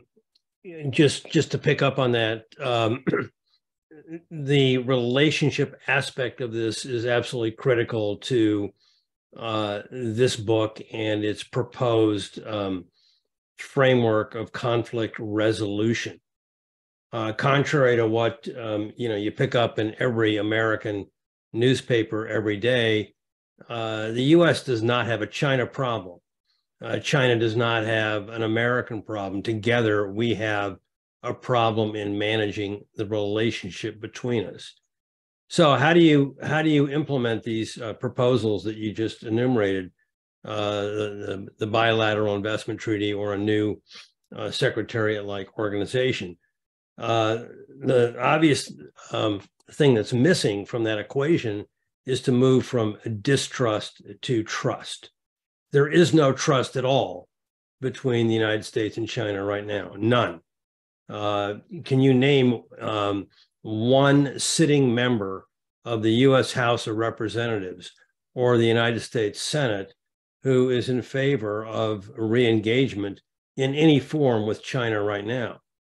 The House enacted by a vote of 365 to 65 a couple of weeks ago the establishment of a new select committee. I like to call it the Select Committee on China Bashing, because I'm certain that's what its purpose will initially be. So on trust, I think there's some low-hanging fruit and there's some tough issues that can be done. The low-hanging fruit that could be picked is reopening closed consulates in both nations, in relaxing visa requirements, in restarting foreign exchange student programs between the two nations that have been so important over a long period of time. Tougher to do, but equally essential, is in relaxing serious constraints that have now been placed on the operation of NGOs. And then the big issues that are critically important in trust building, climate change, health, especially in a pandemic, and of course, cybersecurity. If we begin to make progress on trust, and I just stress the word begin, then we can do the other two issues that I talk about explicitly in my book that are more framework issues, a bilateral investment treaty where the negotiations were 95% of the way done prior to the election of Donald Trump. These lower investment barriers and are pro-growth much more effective than trying to implement zero-sum agreements focused on bilateral deficit reduction that do nothing for either country. And then finally, the institutional proposal that I'm actually most excited about is the establishment of a full-time U.S.-China Secretariat, which really alters the architecture of engagement between the two nations. It used to be focused on, once or twice a year, annual strategic and economic dialogues, which basically accomplished very little over a long period of time. And now, we have meetings either by Zoom or, the Bali 3.5-hour summit between leaders, and we were hoping but didn't get, the Blinken follow-up mission this past weekend. That's not the way to engage our major adversary in the world of geostrategic power. A secretariat located in a neutral venue, call it Switzerland, would work full-time, 24/7 on all aspects of the engagement, from economics and trade to innovation, policy and technology transfer, to subsidies of state-sponsored activities, to, yes, climate, health, cyber, and even human rights. It would have a convening power to bring in experts from around the world to deal with thorny problems like COVID, and it would have a compliance and dispute resolution mechanism to manage existing and new agreements. The plan is not perfect, but I'd certainly welcome, any better ideas from any of my three colleagues on this call today. Great. And I see a common thread between yourself and Susan in that posing or framing the bilateral relationship as really a collective action problem to be solved on both sides. And I couldn't agree with you more that when channels are blocked, when there's mistrust on the official channels, especially the higher up you go, the harder it is to dialogue. There can be and should be people-to-people exchange, such as the different types that you mentioned between businesses, between NGOs, between students. But those those exchanges need institutions to facilitate them. So I want to now turn back to Chris and Suisheng. You can feel free to react to any of the recommendations that our other two speakers have given, but I also did want to come back to Mao and markets. So I had a question for Christopher. For Chris, you provocatively link Mao to markets, and you essentially argue, I mean, this is my words, but you argue that Mao's specter has been essentially hovering over China's market logic for decades, and that importantly, that China's economic success was precisely due to this continued influence of Maoist ideologies rather than being constrained by it. But what do you make of Xi Jinping's crackdown on the private entrepreneurs, on the tech entrepreneurs sectors, especially in late 2020, and its subsequent easing very recently this year to stimulate growth after the pandemic? Doesn't this kind of Maoist style campaign, which is highly unpredictable, scare off investors, who think that, well, if China can do an about face on COVID policies, and it has done about face on crackdowns on the tech sector, aren't China's markets just riskier and riskier and more volatile because no one ever knows what campaign the party is going to launch next?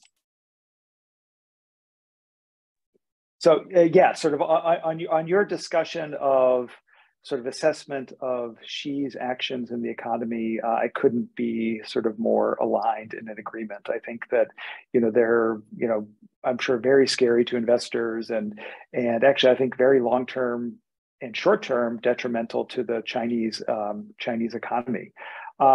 You mentioned your words. I would actually, and as a reader, I respect, sort of your assessment of our argument, but I would, maybe phrase a little differently what our goal is for the book, because, Mao is sort of famously, famously led to many tremendously, tremendous economic and human disasters. I mean, the Great Leap Forward being, sort of maybe the most prominent, where, his ideas of sort of catching up to the UK and US in steel production, led to a great famine where, upwards of 40 million people died. So our interest is not necessarily in really connecting Mao's economic policies, but really understanding how socialization happens into the CCP and just more broadly, and that actually the sort of propaganda ways in which people enter the party actually have a long-standing effect on their cognition. And this is something where there's lots of social science research on this topic. And so, it's a lot of areas where we actually examine the things that either entrepreneurs or politicians actually do are actually against their economic interests, against the growth of actually the sort of city that the politicians in, or actually the business that's run. So I think we think we in the West talk to leaders in China, and they say sort of wink wink nudge, we don't actually, all this sort of Maoist rhetoric we may not believe, but actually because of the socialization process, what we find is that actually those feelings sort of run very deep. And so I do think that the sort of neo-Maoist moves that you mentioned, and sort of the backtracking and 180s on the tech industry and on COVID and all this stuff, I think are both sides hugely detrimental. And I think also another, in some ways, neo-Maoist set of strategies that Xi has is around the sort of campaign logic or campaign style of doing things. I mean, there's, the anti-corruption campaign, there's a people's war against COVID.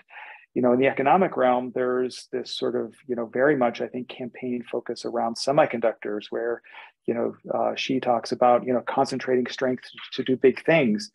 And I think this is actually a strategy in a setting like semiconductors that just is doomed to failure, because huge amounts of subsidies, overwhelming support of just domestic industries ignores the fact that in an industry as complex as that, international human capital networks, suppliers is absolutely essential. And so you've seen, SMIC, has been one of the leading patenters in China for a long time.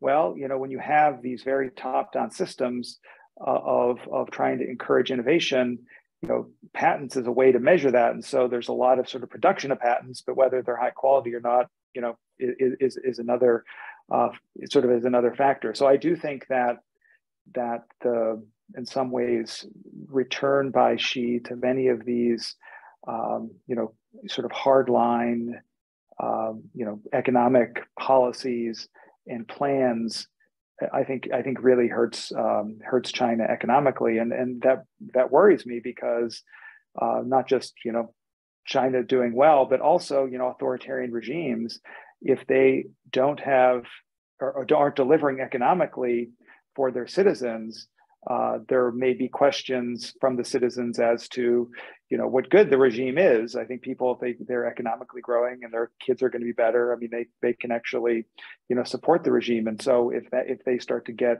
more significant pushback, like with the COVID protests after the longstanding lockdowns, this could create further uncertainty, maybe result in doing other things to sort of reassert the legitimacy of the party, like even trying to take Taiwan. So I think it's a very sort of scary couple of years we have, as these poor economic policies probably are going to lead to economic disruptions.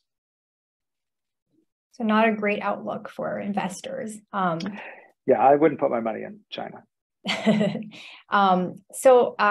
Sui Sheng, I wanted to come back to your leadership trajectories. And you mentioned that you sort of put Mao and Deng and Xi on the same pedestal as chief architects or transformational leaders.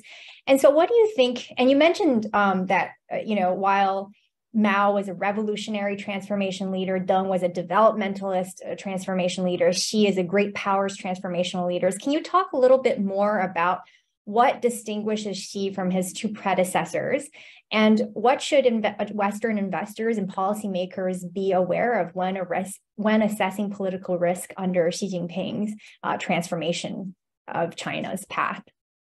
All the three leaders are the most powerful leaders in the PRC history, and all, as you said, architecture of a new course for China domestically and internationally.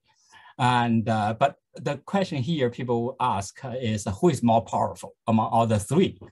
I would argue that Xi is more powerful than all others because he has not only consolidated his power quickly, and he has also eliminated all the factional potential rivals and placed his lawyers in their places. In fact, he has upset a long-standing practice of internal power balance at the top level of Chinese leaders. Mao was balanced by his revolutionary comrades, Liu Shaoqi and some others. Deng Xiaoping was balanced by Chen Yun, and Jiang Zemin was balanced by Deng Xiaoping, and Hu Jintao was balanced by Jiang Zemin. But who is now balancing Xi Jinping? I don't see any. So Xi Jinping is running the country now without the clear rival. So he has not become a Mao Zedong in terms of power concentration, has also changed the Deng Xiaoping, Hu Jintao, Jiang Zemin's so-called collective leadership, consensus building policy making practice. And he has really become the most powerful leader in China. So using his power, he has carried out a fundamental policy reorientation, foreign policy reorientation of China. Becomes, he abandoned clearly Deng Xiaoping's low profile foreign policy, changed Deng Xiaoping, Hu Jintao, Jiang Zemin's featured developmental modesty for sure. Then he advocates the so-called big power foreign policy. What is big power foreign policy? Proactively shape international environment rather than react to it. So he has made a lot of new initiatives, much more than anyone else in PRC history. And also he has advocated this really confrontational foreign policy direction, fighting spirit, 斗争精神, and set red lines, have a 底线思维, best line thinking, tries to defend so-called core national interests, which is core national interests, is a bottom line of national survival. You cannot negotiate, you cannot compromise. So he will, for me, it's something, he will not conduct diplomacy. He's fighting using the military. We don't need the foreign military, as Susan Shirk said, Wang Yi, those people, we don't need them. We need only those military officers to fight for the islands, to build those islands in South China Sea. So he put a very big new face of China in international arena. Then the question here becomes, when he posted such a confrontational posture international, he has been met with unprecedented resistance, pushback against China, especially not only because of his assertive foreign policy, but also authoritarian domestic, repressive domestic policies. So in that case, Xi Jinping has become incredibly insecure.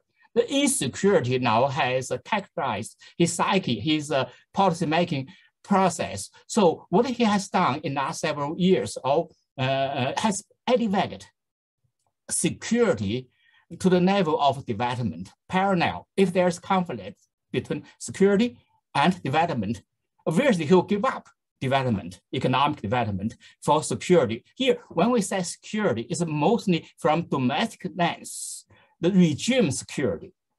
In his own words, political security.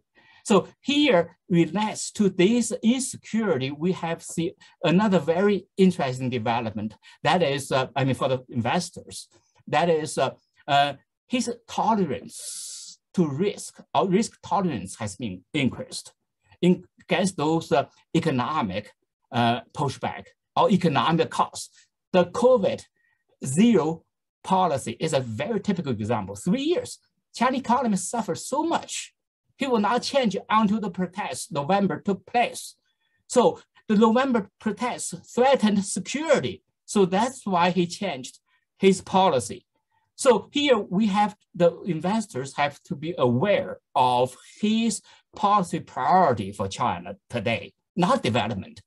Even for the last couple weeks, we saw this so-called new development of economic emphasis. I don't know. Is tactical, long-term, fundamental, or just for temporary development. So his mind, regime security, so-called national security, is still the priority. So another risk I think we have to be aware of, that his power concentration, someone mentioned earlier, has also taken a huge risk for the policy-making process. He is living in a bubble. Just like Putin in a bubble to making decisions. Nobody around him will tell him honestly about the truth. And he lives in his own kind of environment. And everybody have been told him what he wants to listen. Everybody guess what is his mind, will tell him that. So in that context, he would make decisions, make unpredictable decisions from outside, or irrational decisions from outside.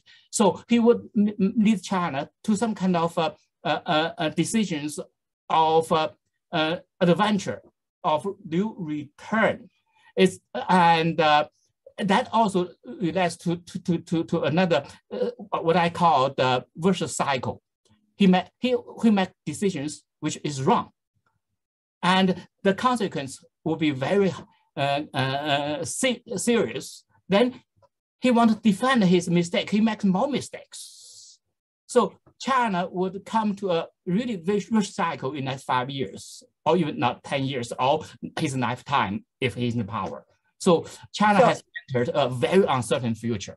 That's Right. So we've got the sort of powder keg combination of perhaps the most powerful leader in Chinese history yet, along with one of the most insecure leaders. And those two combinations don't bode well. We've also got Chris arguing that socialization plays a big role in people, in decision makers, that even though maybe people don't take Mao's ideologies at its face value, they are socialized by some of those ideologies. And I would add to that, I agree with you that if there's any sort of institutional or structural continuity, it has to do with campaign politics. And we've seen that with Xi's policies with the tech sector. We'll probably continue to see that. And campaign politics, I always tell my students, it's when you talk about China, you're not talking about policy making as much as you're talking about campaign politics. And campaign politics are very unpredictable and not great for predicting what's going to happen, not great for the stability that investors are looking for. So now I want to turn to audience questions. We've got a great many of them. I want to pick up on one that have been asked by a number of people ahead of time, which is about demographic changes. And I want to turn this question over to Steve, because you mentioned that in your opening remarks. Is China starting a demographic death spiral as an economic power? Because we know that the population is aging. That's why you see the CCP having moved fairly quickly from a long-standing one-child policy, then to the two-child, and then very quickly after that to three-child. And so it's obviously a problem, but is this going to be fixable in the short term? And how is that going to impact economics in the short term and long term? Well, as we've seen from the Japanese experience, which predates China's aging profile by about 20 to 25 years, it's very, very difficult to fix. But economics does prescribe a possibility that unfortunately China is failing to rise to meet, and that is when the working age population is contracting and is likely to do so in China for the next 20 to 25 years, despite these efforts to incentivize women to have more children. Even if they were to work, which is dubious, that would not have an impact on the working age population for at least 20 to 25 years.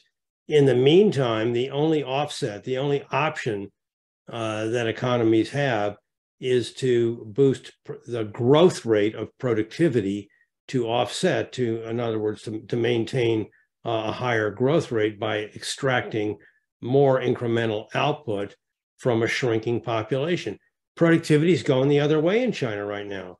For the last 10 years, total factor productivity has been declining significantly as Xi Jinping has shifted power to ossified, low productivity state-owned enterprises, and to the point that Chris has made, and I totally agree with it, by squeezing the high productivity private sector internet platform companies, that removes an important prop to productivity going forward.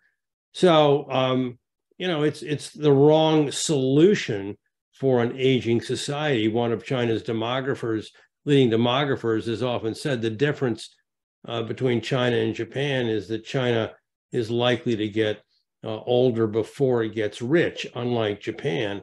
And that's the truth. And I would just throw it back to Sui Sheng, who talked about, the three categories of leaders. I think the risk is you put Xi Jinping prematurely in the transformational category, you may end up putting him in your third category of a failed leader if he cannot deliver on the economic legitimacy that he has promised the people through the Chinese dream and all these other lofty, aspirational, soaring, rhetorical imagery that is framed his own political campaign to the Chinese people. He's got a growth problem. It's a serious one. It's not going to go away. It's going to be enduring. I say this as someone who's been an unabashed China optimist for 25 years. I am no longer of that optimistic view. Yeah, and just it's no surprise that you know, when you have a policy shift, in order to really boost childbirth, you got to give people incentives. And women are saying, especially women in the urban areas, are saying, we don't want to have more kids. Like, who wants to have more kids? It's very costly to raise kids in China, and there's not any sort of economic incentives to do so. So I want to then turn to Taiwan. And here I want to turn it over to Susan to answer this question, because you talk a lot about the importance of continued diplomacy, even when it's very, very difficult. So we have a question from the audience. Is there still room for diplomacy to manage the Taiwan issue, or is conflict now inevitable? I think I know your answer to that one, but maybe you can expound upon that. If the answer is of some version of there must be some time, there must still be time, what is the first step towards this diplomatic solution, and who should be taking it? Well, the most important element in a diplomatic solution is really Beijing's actions and treatment of Taiwan. It will be extremely difficult for Xi Jinping to persuade the people of Taiwan that there is a path of peaceful reunification, especially after the takeover of Hong Kong. I mean, look what's happening this week with the trial of the democracy activists in Hong Kong who simply sought to have a primary election. You know, so people, it will be extremely difficult, but perhaps not impossible to at least stabilize a relationship between this island and the mainland, which is so close to it. I mean, if Taiwan were universally recognized as an sovereign independent country already, it would still be important for it to find a modus vivendi with this powerful government on the mainland. So, but instead of pursuing some kind of reassurance, at least talking to the DPP government in Taiwan, Xi Jinping has taken this more intimidating approach, aggressive approach. And that then has, even though the folks on Taiwan are not panicking at all about that, in the United States, American politicians are competing with one another to show how much they love Taiwan and how much they're going to put the United States to the defense of Taiwan. I am all in favor of strengthening deterrence, and I think it's an extremely positive development that Japan, as well as other countries, are seeing the preservation of Taiwan's autonomy and peace in the Taiwan Strait as important for their own security, and therefore strengthening, working with the United States to deter aggression from Beijing. But the actions by American politicians are really irresponsible, pursuing all sorts of symbolic gestures, including McCarthy visit, Pelosi visit, and what it's even possible that they may introduce legislation to formally treat Taiwan as a sovereign state, which would be so provocative to Beijing that even the most restrained, responsible leader would find it very difficult not to react violently to such a move and threaten Taiwan. So it's a very, I urge people to look at the little report we did as part of the task force that I co-chair with Orville Schell. It's on the 21st Century China Center website. It's on the Asia Society website, which talks about how to preserve peace in the Taiwan Strait through a prudent set of policies by all three sides. It's a very important message, Susan. I wanted to turn it over, I think, to Chris. I wanted to ask about AI. How might recent and upcoming advancements in AI, you think, impact the bilateral relationship in areas such as business, military, law, education? And I'm asking you this because you're at a business school. Mike, Chris. Yeah. Thank you. I need to have AI actually, to take my mic off. So yeah, I first of all, I'm not in any way an expert on AI, but I mean, I think this is an area where China has really staked out an ambitious position, like many other areas. I think they were the first country with a national AI strategy in 2017. Some of the AI areas, like facial recognition, I think are pretty, advanced. I've seen this in person, actually. I took students to China in 2019 and actually visited an AI company. We got to see their control room where they were monitoring, all kinds of people in different cities, and the students were astounded. They would show this to us, and they were very, very proud of it. The book, I think it's Surveillance State, actually, though, discusses how maybe the sort of behind the scenes, the AI is not as advanced as that the government is actually portraying. So, I mean, that's an interesting, thing to think about. And I do think that, to my earlier point about innovation trajectories, that, a top-down, heavily subsidized model that is pushing for things like, patents, there ends up being a lot of corruption. The big fund in chips is an example of that.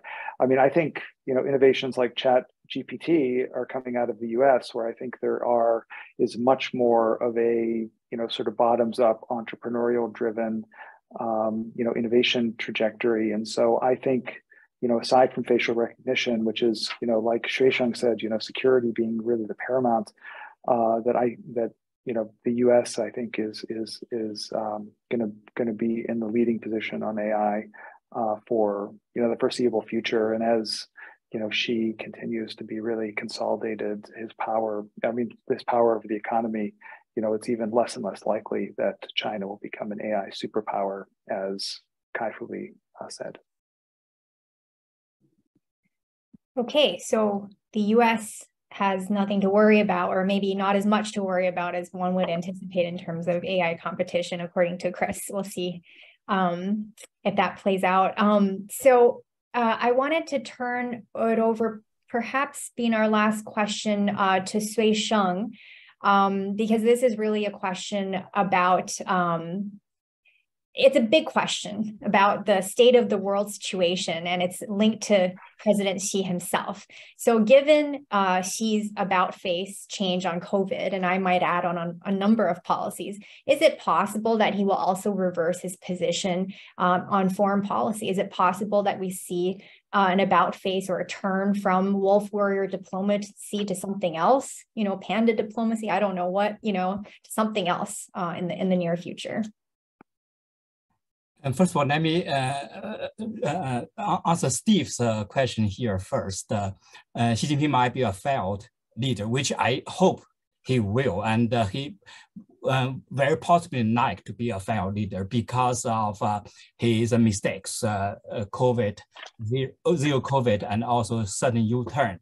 And he might make more mistakes. He has lost trust among those educated people in China. In the next 5 years will be very difficult for him to accomplish what he wants to accomplish. So that's the question. Regarding if Xi Jinping will fundamentally change his posture, so-called wolf warrior type of foreign policy, people are talking about last several weeks or months or so, he has softened his tone. Is that a softening of tone tactical or fundamental? My answer to that is tactical. It's not fundamental. His mind has not changed. The situation has changed, forced him to softer his tone. But now we found Blinken's visit, canceling his visit, the Chinese response is bizarre, I think. They even said we never invite him. We never talk about that. The balloon thing also is they lie so clearly, but they try to still stand this kind of high ground type. So that shows how inside their internal circle of Xi Jinping, they still believes in what China should confront all those what they think the evil Western powers. That's the I studied nationalism. I found that the fundamental difference of Xi Jinping's nationalism and Jiang Zemin, Hu Jintao, Deng Xiaoping nationalism is that previously those nationalist sentiments was affirmative, try to affirm a positive for us. Now Xi Jinping's nationalism has target at evil others. All the outside world is so evil, and they try to undermine China's rise. They try to get China. So that fundamental mind, I don't think has changed. So in that context, I would not see a fundamental change of Chinese policy. 大家好，我是华尔街电视的小安，为大家主持一档新的节目《亚洲大眼睛》。什么样的内容，您慢慢看就知道了。美国总统乔拜登将于9月前往越南。会见越南共产党总书记阮富仲和其他越南领导人。那白宫8月28日就宣布，拜登将出席印度年度20国集团 G20 领导人峰会后，对越南首都河内进行为期1天的访问。白宫新闻秘书卡琳让皮埃尔在一份声明中就表示，两国领导人将探索促进以技术为中心和以创新为动力的越南经济增长的机会，通过教育交流和劳动力发展计划扩大两国人民之间的联系，在该地区应对气候变化，促进和平、繁荣与稳定。那其实早前就有消息暗示指拜登可能访问越南。7月29日，他在缅因州弗里波特举行的竞选招待会上表示，越南领导人希望与他会面。随后，他在本月早些时候，在新墨西哥州举行的招待会上告诉捐助者，他很快就会前往越南，因为越南希望改变和美国的关系，并成为合作伙伴。拜登就说，他接到越南领导人的电话，他急切地想在拜登参加 G20 峰会期间会面。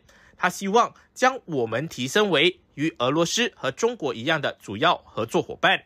那由于美国对中国在该地区不断增强的军事和经济影响力日益担忧，拜登在任期期间一直非常重视改善和扩大与东南亚的关系。那与此同时，拜登及其助手也一再表示，他们寻求改善美中两国政府之间的沟通，以解决本届民主党行政当局表示两国存在共同利益的问题，例如应对气候变化的全球努力，并避免不必要的冲突和误解。那多年来，美国一直寻求加强与越南的关系，越南对华盛顿的示好持谨慎态度。中国和俄罗斯长期以来都是越南的主要贸易伙伴。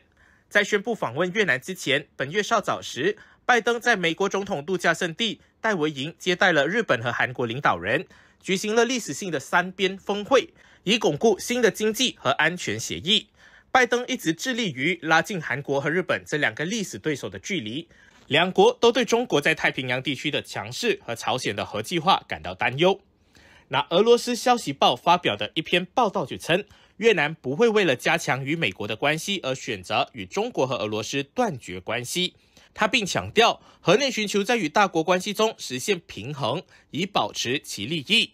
报道就称，拜登此次访问的动机是在其政府希望提高双边关系水平，与河内缔结战略伙伴关系，以及增加亚洲反对中俄的政党数量。美国在加强与越南关系方面的立场似乎很熟悉，而且并未被排除在外。河内此前曾于2023年3月接待了来自美国的最大贸易代表团。那1个月后，美国国务卿安东尼·布林肯首次访问河内，宣布华盛顿寻求加强与亚洲伙伴的关系，并对抗中国日益增长的影响力。华盛顿有意将与越南的关系从全面伙伴关系升级为战略伙伴关系。俄罗斯报纸就称，美国毫不掩饰其加强与河内关系的目标是对抗北京和莫斯科。那消息报还称，美国国防公司正在寻求加强对越南的军事供应，这些供应主要限于海岸警卫队船只和教练机。那尽管美国专家多次透露，华盛顿和河内之间与军工联合体有关的所有交易都将在各州都批评越南人的人权记录，面临来自美国立法者的障碍。那俄罗斯报纸就指出，美国财长耶伦7月下旬访问河内，反映出美国强烈希望将越南纳入美国的轨道。消息报还强调，近年来美国已成为越南重要的经贸伙伴，也是越南纺织品、鞋类、电子产品的最大出口市场。2022年，两国双边贸易额约为1390亿美元。那根据这个指标，美国与越南的交往量排名第2，中国排名第1。那越南会否在美国与中国间选边站呢？河内与其邻国中国两国边境线长达约1300公里，采取非常谨慎和平衡的行动，以维护其利益。俄罗斯采取乌克兰特别军事行动之后，美国加大对河内施压，要求对俄罗斯实施制裁，但遭到了越南方面的拒绝。越南方面甚至没有想过要减少与俄罗斯代表的接触。那俄罗斯专家瓦莱里亚·维尔西尼娜表示，关于越南和美国将关系提升为战略伙伴关系的想法早已存在，但尚未付诸实践。越南外交政策所依据的多层次伙伴关系体系非常复杂，主要侧重于维持与大国关系的平衡，并补充说，河内无意与华盛顿、北京或莫斯科站在一起，这意味着河内将尽可能保持其独立性。而另一方面，澳大利亚堪培拉新南威尔士大学教授卡尔塞耶解释说，越南此前曾在2019年国防白皮书中承诺不会支持一个国家对抗另一个国家。他并强调，将与美国的双边关系提升至战略伙伴关系水平是由于多种因素造成的，其中最重要的是中俄之间的无国界伙伴关系，以及中国今年在南海对越南的威胁加大。塞耶也表示，越南将特别重视与美国的经济、商业、投资、科技合作，但不会与美国合作针对中国或俄罗斯。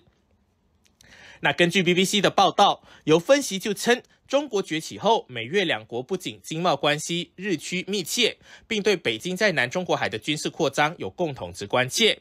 越南对中国在南海上的主权诉求一直表达抗议。那早前在该国上映的美国电影《芭比》，因为出现一张被视为中国立场的南海9段线地图画面而遭到封杀，亦再次引发讨论。那越南是否会因为南海问题而转向亲美抗中的路线呢？答案或许未必。那最近许多研究指出，华盛顿计划拉拢河内并未成功，因为对越共高层来说，维系政权才是头号大事。英国智库查塔姆研究所副研究员比尔海顿就认为，越南没有动力提升与美国的关系，而北京对此有所了解。美国奥瑞冈大学美越研究中心主任吴有祥教授也表示，对越共高层来说，南海的争端并不像外界认为的那样重要。他告诉 BBC， 他们越共高层讨厌这个议题，因为它威胁到政权的生存，这才是他们真正关心的。同时，他们设法利用这个问题从美国获得好处，包括援助和进入美国市场的机会。不过，美国智库战略与国际研究中心 CSIS 副研究员哈里森·普雷塔就认为，越南希望在能够的范围内与中国和美国保持友好，避免与其中一方的友谊扰乱另一方。他表示，南海对越南尤其重要，特别是涉及到离岸能源资源。但是在于与中国维系政经关系以及南海议题之间，越南需要平衡。他表示，如果河内与美国的互动被认为过于友好，或者支持被视为反华的美国地区战略，可能会冒着损害与北京关系的风险。而根据皮尤研究中心 Pew Research 这几年的调查，越南民间对于中国政府反感的态度越来越深。该中心在2017年8月公布的调查就显示，越南是亚太地区国家中对中国最无好感的国家，超过与中国不和睦已久的日本。越南仅有10%的受访者喜欢中国胜于美国，而且皮尤报告也指出，将中国经济力量增长视为坏事的国家中，越南排名第1。同时，在被问到对于习近平对全球国际局势有正面影响，越南人是所有国家中信心度最差的。那分析越南社会反中氛围兴起，台湾政治大学越南研究专家黄琼秋教授一份研究也指出，在威权国家越南，公民社会缺乏，民间的反中态度一直是由政府主导，近年来越来越加强。但他强调，越南民间反中氛围并非中国崛起之后才发生的。那越共统治越南后，操作越来越明显，甚至撼动越中关系。黄教授就强调，官方的中国政策与民间情绪不一致，造成了很多矛盾。换言之，河内常需要面对如何平衡巩固民心与国家利益的难题。那譬如在反中氛围下，若越南政府无力向北京要公道，民间对政府的失望也会反过来打击到越南政府本身。譬如2014年，中国将钻井平台 HD981 移到越南认为拥有归属权的海域时，民间爆发排华运动。南部的平阳省许多外国工厂遭到破坏，政府则采取放任姿态。2018年6月，越南民众认为新推出的经济特区法将优待中国，引发了数万名民众上街抗议，震撼了河内高层。那黄星光就认为，现在越南人民确实更倾向于美国，这是由于双边关系的蓬勃发展，以及美国透过教育在越南伸张的软实力的结果。但他也说，虽然有越南老百姓对北京没有好感，但他们仍然尊重中国文明和其经济的崛起。那你知道吗？德国智库弗里德里希·闹曼基金会驻越南办事处首席代表安德烈亚斯·斯托弗斯已就今年年初至今越南经济增长潜力，在越南劳动报记者采访时表示，基于越南近几个月取得的成果，越南经济将持续保持增长势头。越南政府振兴市场和确保宏观经济均衡将起到重要作用。安德烈亚斯·斯托夫斯就表示，今年上半年越南 GDP 增长高达 3.72%， 尽管低于去年，但在世界经济仍面临许多困难的情况下，这仍是积极的数字。那前7月 CPI 同比上涨 3.12%， CPI 平均增长趋势呈现逐月下降趋势，那是积极讯号，表明2023年越南达到将通货膨胀抑制在 4.5% 的目标。而随着美国总统拜登要出访越南的消息一出，8月29日上午，越南国家银行越盾对美元汇率中间价报23963，较早日8月28日上校21越盾。那究竟拜登此行是否能顺利加强两国关系？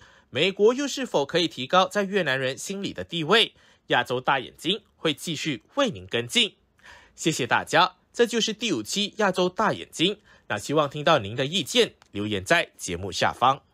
欢迎大家收看华尔街电视的智库报告节目《中国财政空间的神话》。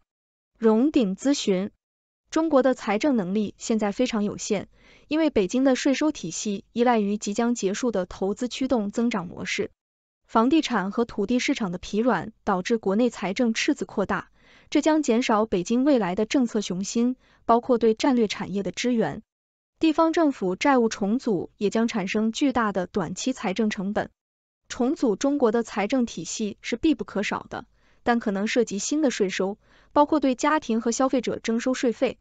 传统观点认为，中国存在许多经济和金融问题，但北京有财政空间来应对这些问题。中国中央政府债务占 GDP 比例仅为 21.3%， 与美国的 119% 和欧元区的 91.6% 相比，非常低。大多数分析师认为，中国可以利用这个空间重组地方政府债务，同时保持其他经济政策优先事项，如对战略产业的补贴和融资。实际上，中国的财政能力受到严重限制，整个财政体系都是围绕投资驱动增长的收入而构建的，而这种增长正在减缓。税收相对于经济规模的比例持续下降，房地产市场的下滑也影响了土地销售收入。实际财政赤字，包括中央和地方政府预算，约占 GDP 的6%至7%，并且可能保持在这个范围内或上升。当然，这样规模的持续赤字可以在国内融资，但他们不仅将限制北京对战略支出的雄心，还将限制未来支援经济增长的财政刺激的使用。中国2022年的政府总债务保守估计接近 GDP 的142%，这包括中央政府债务、政策银行债务、地方政府债务、地方政府融资平台 LGFV 债务以及学校和医院等机构的其他隐性债务。显然，除了中央政府债务以外的每个类别，对北京来说都是有条件的，而不是正式的负债。但它们也是立即有条件的，这部分债务很可能会被纳入中央政府的资产负债表，并且很快。中央政治局关于经济的中期报告中承诺采取全面措施解决地方政府债务问题。这样的重组将减少北京应对其他政策优先事项的财政能力，并且很可能限制未来地方政府投资增长。因此，中国的财政空间理念值得重新考虑。地方政府的不可能完成的任务，维持投资增长，无论宣布哪些措施来解决地方债务问题，都可能会减缓未来的地方投资增长，从而在未来几年影响经济增长。北京面临的挑战是在不加强允许债务水准上升的道德风险的情况下，维持市场稳定和地方政府的融资管道。另一个关键任务是寻找一种可持续融资地方政府投资的新管道。地方政府负责中国大部分社会服务，而北京控制大部分税收收入，并向地方政府转移资金以满足其需求。这一结构是在1994年的税制改革中创建的，旨在限制地方政府独立筹集投资资金的能力。此前地方支出激增，邓小平南巡后通胀率超过 20%。尽管北京在1994年实施了限制措施，但地方政府继续相互竞争，以产生投资、就业和经济增长。为了规避北京的监督，地方政府依赖土地销售作为地方层面的刺激基金预算收入来源，并通过地方国有企业或融资平台向地方银行借款来进行准财政支出。银子银行和非正式借贷补充了向地方企业和 LGFV 提供的正式银行贷款。地方政府在扩大投资的同时，根本无法偿还现有债务。2022年 LGFV 资产回报率中位数为 1%， LGFV 债务的利率平均为 5.36%， 现耗尽。地方政府投资现在占 GDP 的约 14%至15%。如果地方政府收入继续下降，地方政府或 LGFV 突然失去信贷来源，那么中国整体经济的投资、就业和增长将受到影响。地方政府需要更低成本的融资管道和新的收入来源来偿还债务并扩大投资。但更广泛的政策问题是，北京希望在未来10年看到多少地方政府投资增长。为了防止再次出现债务问题，投资增长可能会放缓，但下降的速度尚不清楚。中央和地方税收不平衡。根据中国的财政结构，大部分税收收入在中央和地方层面共用，然后中央政府进行转移以满足支出义务。2021年，地方政府税收的2个最大来源是加值税占税收收入的 38% 和企业所得税占 18%。加值税收入与工业产出和制造业密切相关，包括出口部门。中国的企业所得税支付给承在企业总部的省级政府。2021年，中国超过一半的企业所得税支付给了上海、北京、江苏、浙江和广东。因此，地方税收的2个最大来源偏向高收入省份，使他们对中央政府的财政转移依赖较小。由于中央政府控制税率，贫困省份不得不通过罚款或行政费用来寻找额外的非税收入，或者他们已经严重依赖土地销售。中国税基最薄弱的省份最容易受到疲软的房地产市场、土地收入下降的影响。房地产市场的下滑加剧了地方财政收入的压力。但即使在房地产市场最近的下滑之前，地方基金预算赤字已经在扩大。这主要是因为2014年至2020年的棚户区改造计划中，土地开发销售前的支出一直在增加，该计划涉及对搬迁居民进行补偿。自2021年以来，土地销售下降速度更快。这对地方政府基金预算的收入和支出两方面产生了影响，因为土地不需要通过对搬迁居民进行补偿来准备销售。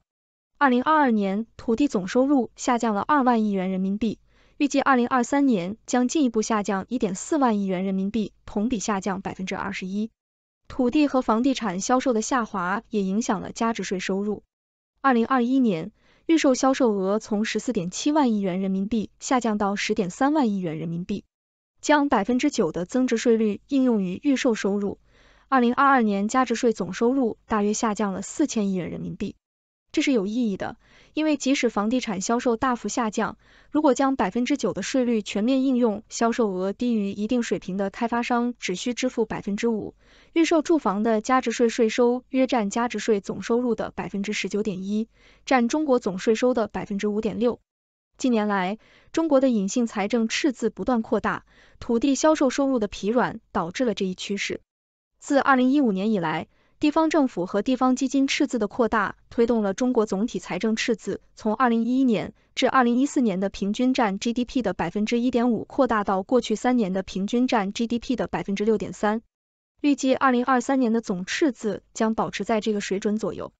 赤字扩大部分与疫情时期的减税措施以及2022年第2季度的大规模加值税退税有关，但税收收入的下降是一个更广泛的趋势。税收收入的普遍下降反映了财政体系对投资驱动增长的依赖。随着近年来投资增长放缓，中国的税收相对于经济的比例也下降。总税收从2014年的 GDP 的 18.5% 下降到2022年的 13.8%。以名义价值计算，中国整体税收收入的增长平均仅为 4.4%。相比之下，经合组织成员国税收占 GDP 的比例一直在 30% 以上，并在2021年达到 34.1%。中国对国内消费的税收2022年总税收的 10% 和个人所得税 9% 很少。如果投资、工业和制造业产出放缓，中国的税基也将变弱。这一过程似乎已经开始。在当前的税收体系下，以消费为主导的增长意味着更宽的财政赤字和更弱的财政支出能力。值得注意的是，2023年迄今为止，国内消费税收下降 10.6% 和个人所得税下降 0.6% 都有所下降。对于地方政府来说，重组其收入来源的紧迫性更大，因为土地销售收入不太可能恢复到以前的水准，也不会为增长提供可持续的基础。调整可以通过改变现有税收分配、税率、支出水准或支出责任的形式进行。一个选择是减少增值税收入归中央政府预算的比例，地方仍然只能获得加值税收入的 50%， 但要承担总支出的 80%。长期以来，房产税一直被视为地方的另一种收入来源，而且在某种程度上仍然是必要的。然而，现在在房地产市场低迷时，对其征税可能会遇到更多的政治阻力。房产税对于弥补中国的财政赤字不是一个万能药，因为经合组织国家的房产税收入平均仍然低于 GDP 的 2%。中央政府还可以承担更多的社会服务责任，特别是地方未筹资的养老金义务。增加中央政府的支出责任将减轻地方政府财政压力，但会增加已经高企且不断增长的财政赤字，并可能取代其他支出优先事项。在集中税收收入的同时，提高中央政府税率可以增加北京对地方财政状况的透明度。但这也可能会增加地方政府依赖非预算融资的动力，因为更严格的监督可能会导致地方官员在实现多个目标时承担更大的责任。增加新的税收也是必要的。扩大中国税基最明显的地方可能是国内消费税，目前仅涵盖汽车、酒精和烟草等物品。这可能应该扩大到更广泛的消费品范围，或者以零售销售税的形式实施，但显然这也会减缓消费增长和再平衡。另一个选择是对互联网平台公司的与数据相关的消费服务征税，考虑到中央政府最近强调数据作为中国重要经济资源之一，间接的，这也可能给中国的家庭带来压力，缩减北京的财政雄心。中国受限的财政能力的真正影响将是限制北京雄心勃勃的长期政策目标。随着中国继续相对于 GDP 运行大规模赤字，进一步增加赤字以刺激经济变得更加困难。同样，财政收入并非无限，而且相对于经济规模而言正在缩小。北京将在未来难以继续维持政策目标，或者不得不在这些目标之间做出权衡。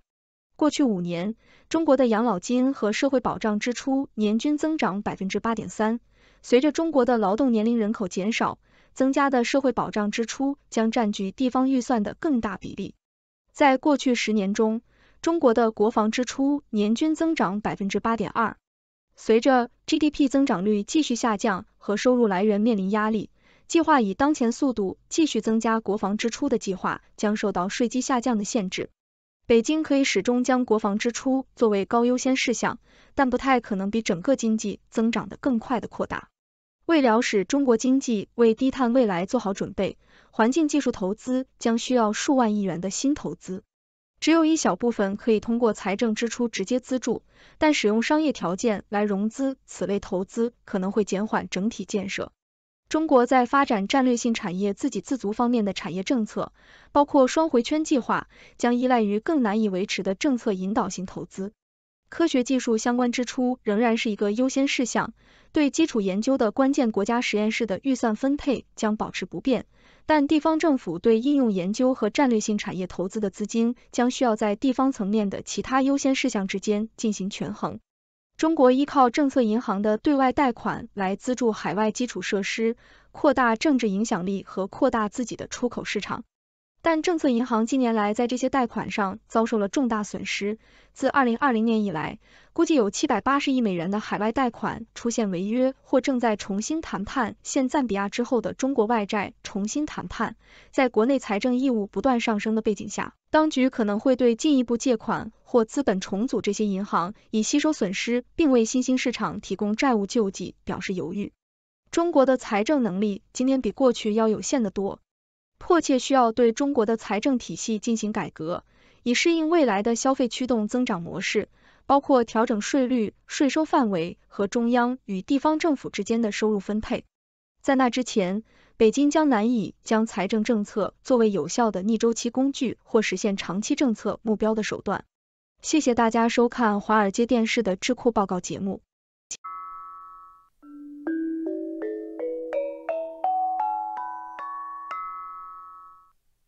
观众朋友们好，感谢大家来到本期的思想先驱报节目现场，我是主持人Lizzy李琦，身边呢仍然是和平先生。今天呢继续为大家聊中国经济相关的问题。在刚才的这个华尔街论坛节目中呢，我们已经为您做了提前的预告。我们今天要为大家带来的呀是田国强教授发表在学术月刊上的一篇文章《3大变化与重振中国应对之策的思考》。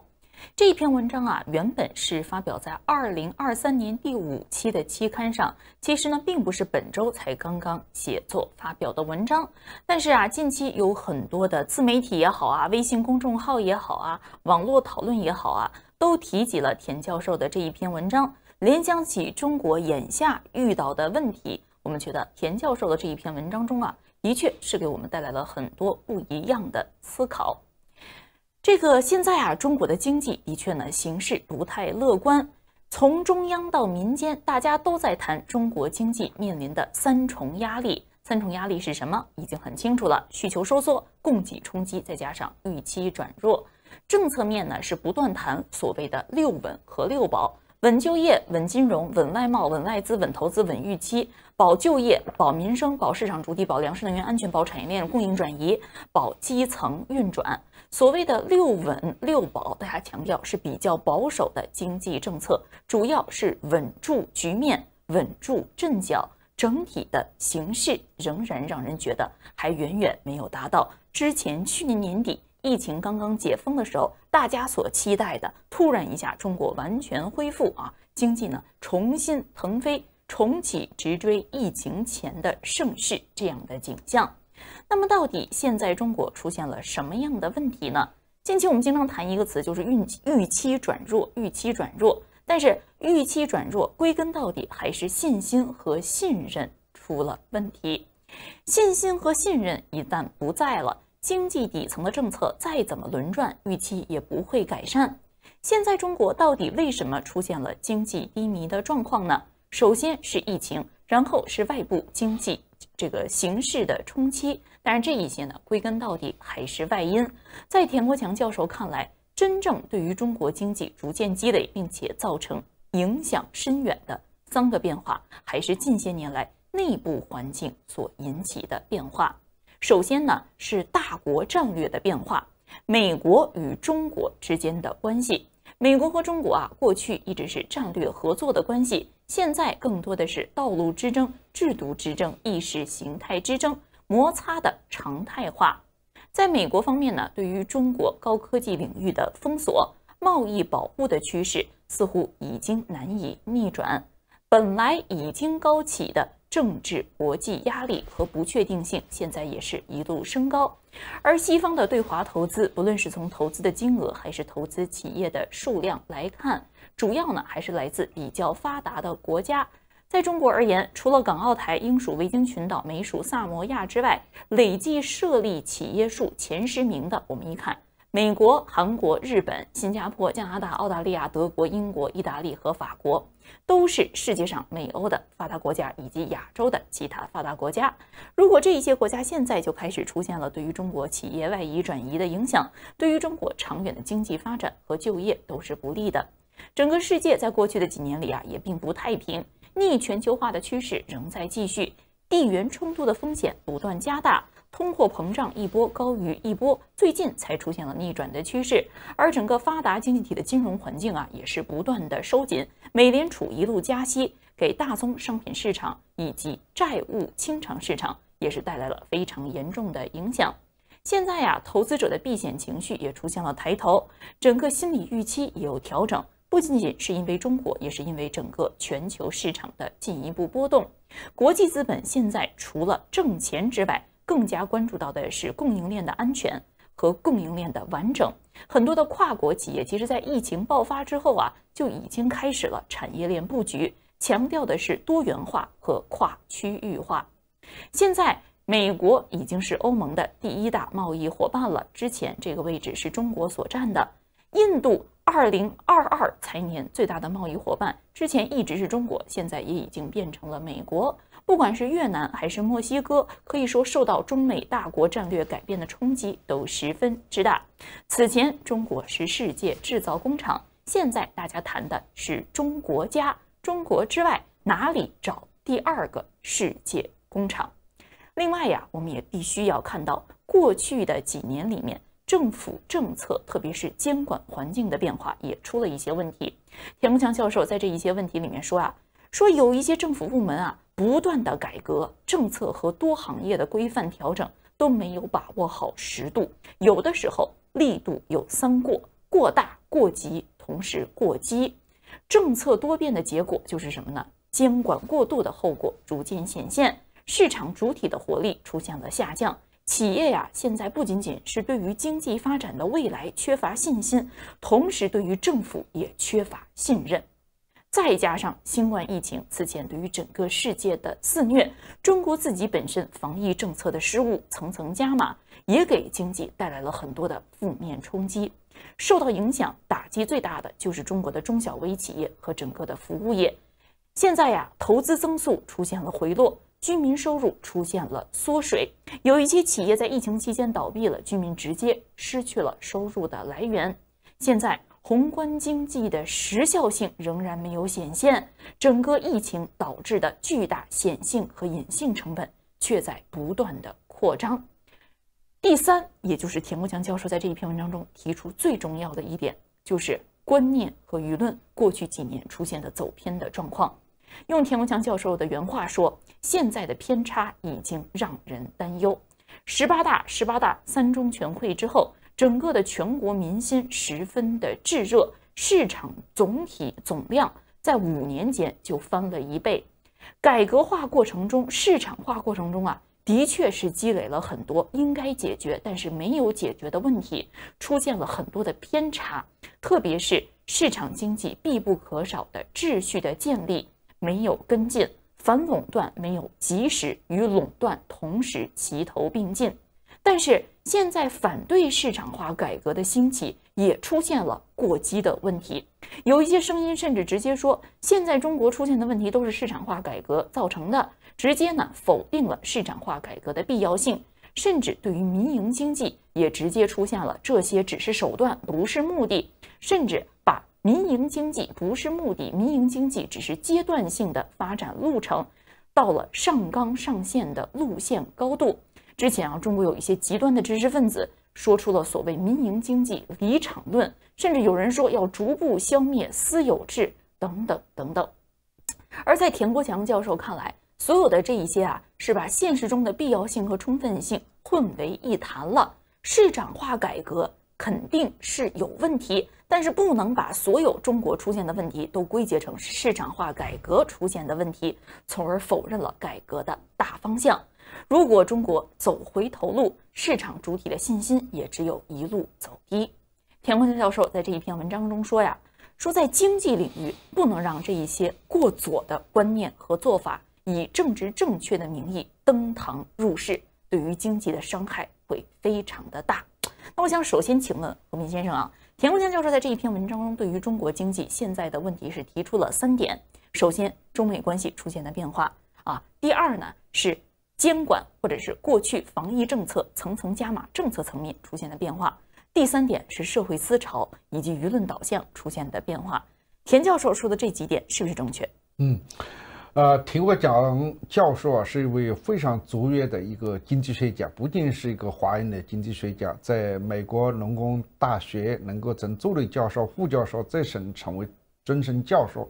他可以说和易纲秦拟益甚至之前的现在在斯坦福大学的许成刚，当时在80年代就开始冒出来的非常卓越的类的留学生。现在年纪也不轻了但是呢，他从一个学术再回到中国的现实中间成为中国的一个教育家一个经济学家。那么他对今天中国的现象的这个描述呢，在我现在看来，在这种极端思潮的情况之下，算一个正常人的讲话。什么叫正常人的讲话呢？现在大行其道就是2种声音，一种声音就是极左就是政治正确，就是迎合习近平，认为习近平就这么想的习近平就是要倒退，习近平就是要搞计划经济，习近平就是要搞了封锁，习近平就是要反美所以用这样一种对习近平的理解，习近平的这个想法，然后把它科大化、现实化。今天这样一个政治正确成为了中国的主流从这个政府到这个大学，甚至民间甚至社交媒体这种极左的恶劣性呢，也是这个可以说是占了中国的这个主流。另外一个潮流呢就是非常边缘化的经常被封锁只能在海外呢还能够自由发挥出来，这种声音呢实际上是另外一个极端。这种声音其实也呢是一个非常危险的这就是我们之前的思想新日报曾经讲过，过去几十年来很多的国家的民主转型的一个综合性的结果，平均经济下降是20%。不是说一个国家实现了民主化，实现了选举，实现了人权保障，一个国家的品质就能建立起来。不要说政治品质只是表面上，甚至更加混乱，甚至更加的有冲突感，甚至发生内战，就是平均的 GDP 下降了20%，这个情况是非常非常的严重。所以我们去一些转型国家你去看一看，跟中国的经济的这种发达的地方相比你可以说是相差20-30年。但是中国的这个经济刚才田国强教授的描述大体上是比较平实的它并不是这2个极端的一分子也是说了把中国所面对的这个城市的问题给呈现出来。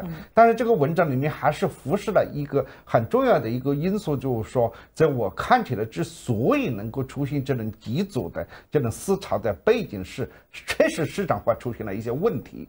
30年的一等高速经济增长，不要说在这种缺乏法治、缺乏经验的这么一个国家这么而且这么大的这个体量，你就是在美国或者是欧洲一个现代化的过程中间，它就会出现很多的问题。这些问题它有时候就是一个偶然的因素的条件，比如说美国就是因为总统被暗杀了然后就改变了一切，罗斯福就有机会上台来开始来清理原来的高度市场化、高度资本化所发生的这个问题。中国的问题是把反垄断和经济的这个调整和地缘政治跟美国的冲突，跟现在强调意识形态、强调民粹主义它混杂在一起。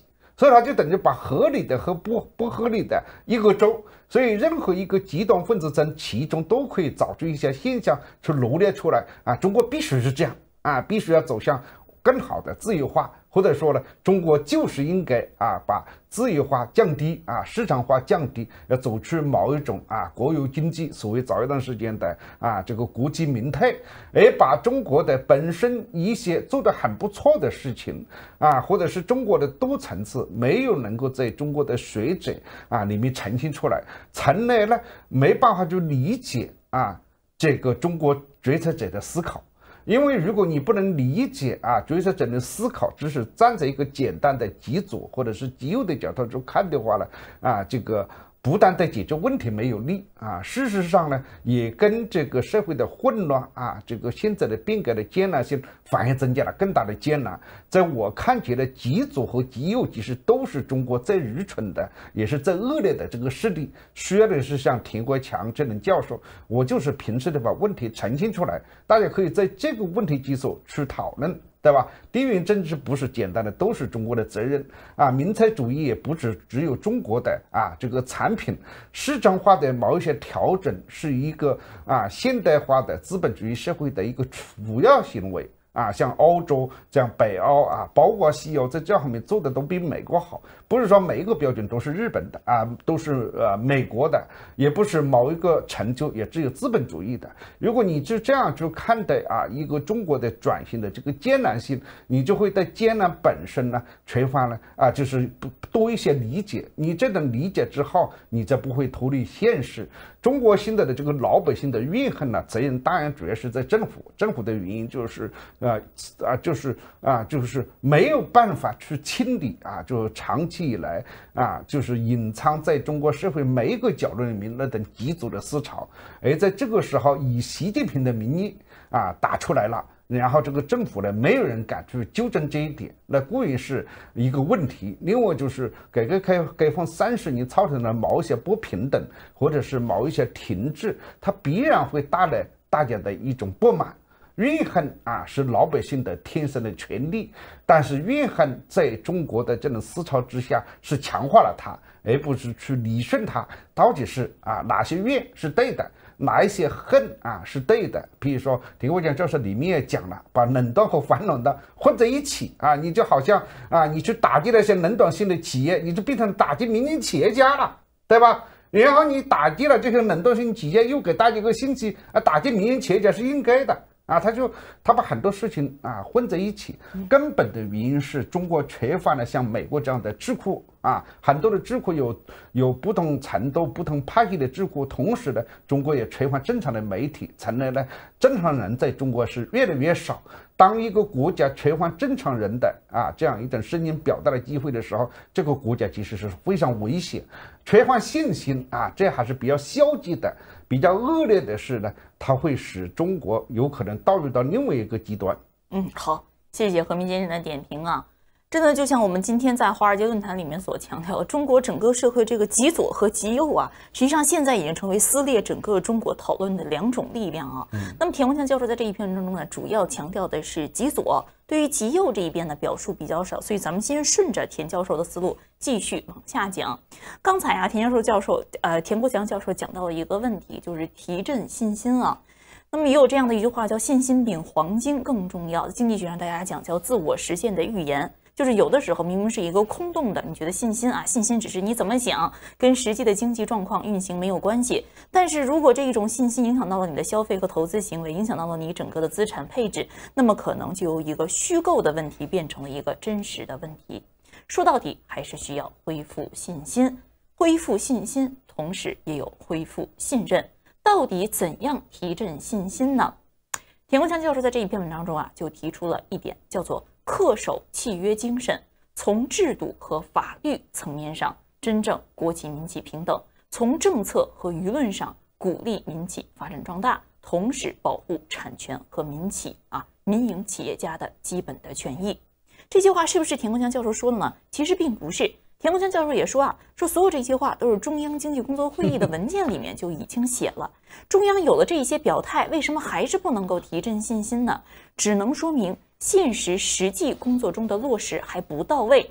现在有一些重大的理论问题，你到底是不是支持民营经济发展？是不是我们只是某一个历史时期的暂时的历史现象？最终还是要退场？理论化还是比较的模糊不清。因此田国强教授又提出了在他这一篇文章中，我认为非常重要的一个观点，就是真正的对于民营企业的支持，现在所谓这些提振信心的举措，光喊话是不行的，一定要有制度化和法治化。制度化改革才是深化激发市场主体活力，同时发挥市场在资源配置中作用的最好的保障。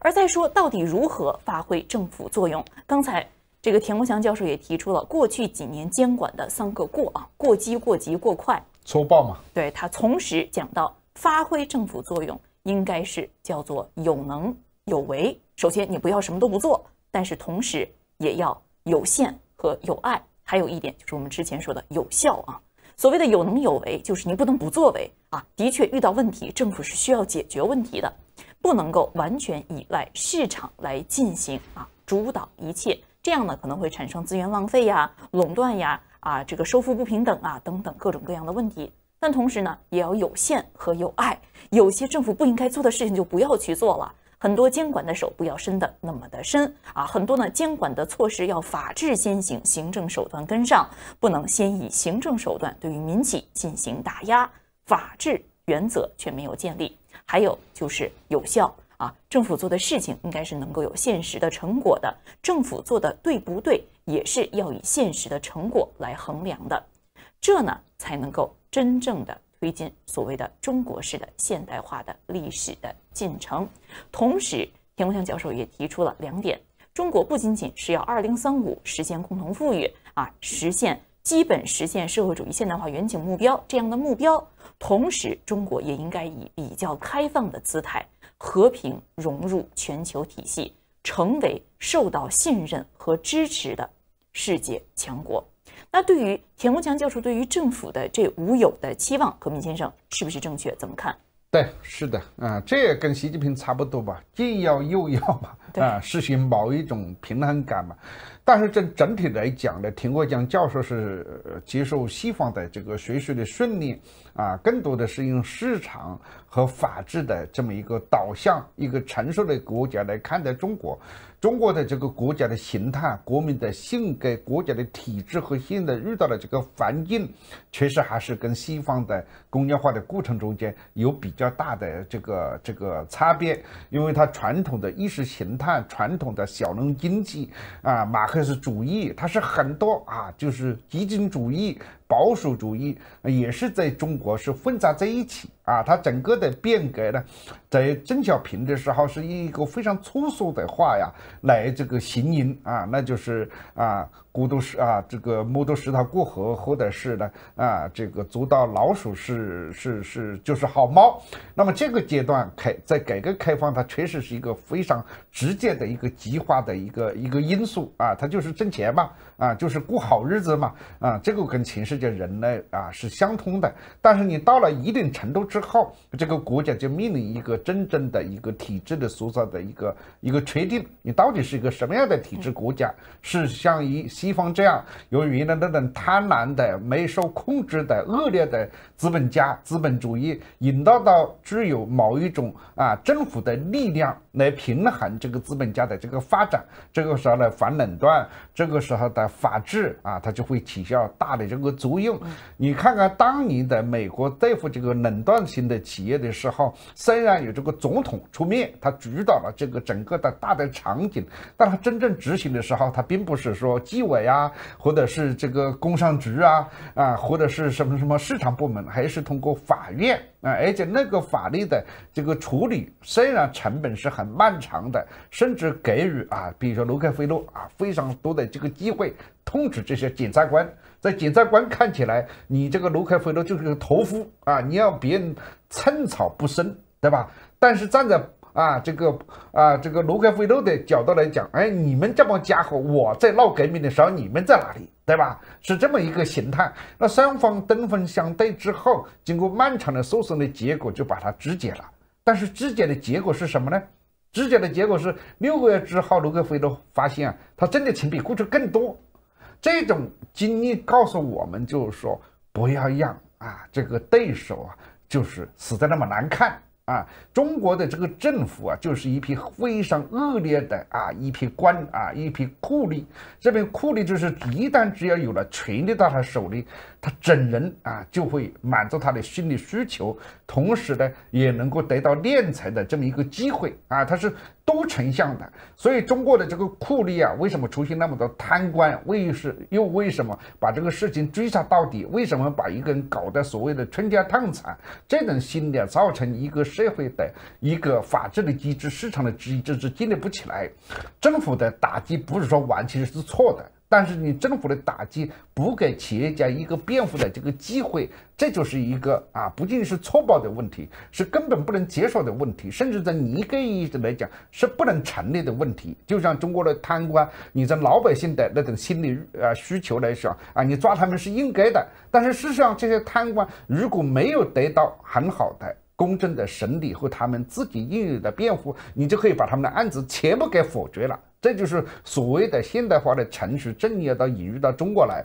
中国在这方面某一些方面是已经进步的非常好比如说这个某一些个人式的这种民法企业在一般性的商业诉讼过程中间也不错，但是一旦碰到政府，一旦碰到政治这些东西就是毫无任何的辩解能力。你也不要说一般的这种商人，你就像马云这种牛哄哄的人物，也被这个政府一指之下，他什么都做不了他没有，他连讲话的机会都没有所以中国如果不能让被告有讲话的权利和辩护的这个充分的机会的话，这种粗暴的打击，它不仅是一种打击，甚至可以说就是一种迫害。那么这种迫害就使这个民营企业家，你讲什么话都没用了如果我说我没有钱，我还是个穷光蛋，那我是忍的就等到一等发财的机会，改变自己的命运。问题是今天的中国企业家，很多人不但有了眼光，有了世界观，而且有了财富，他们就跑，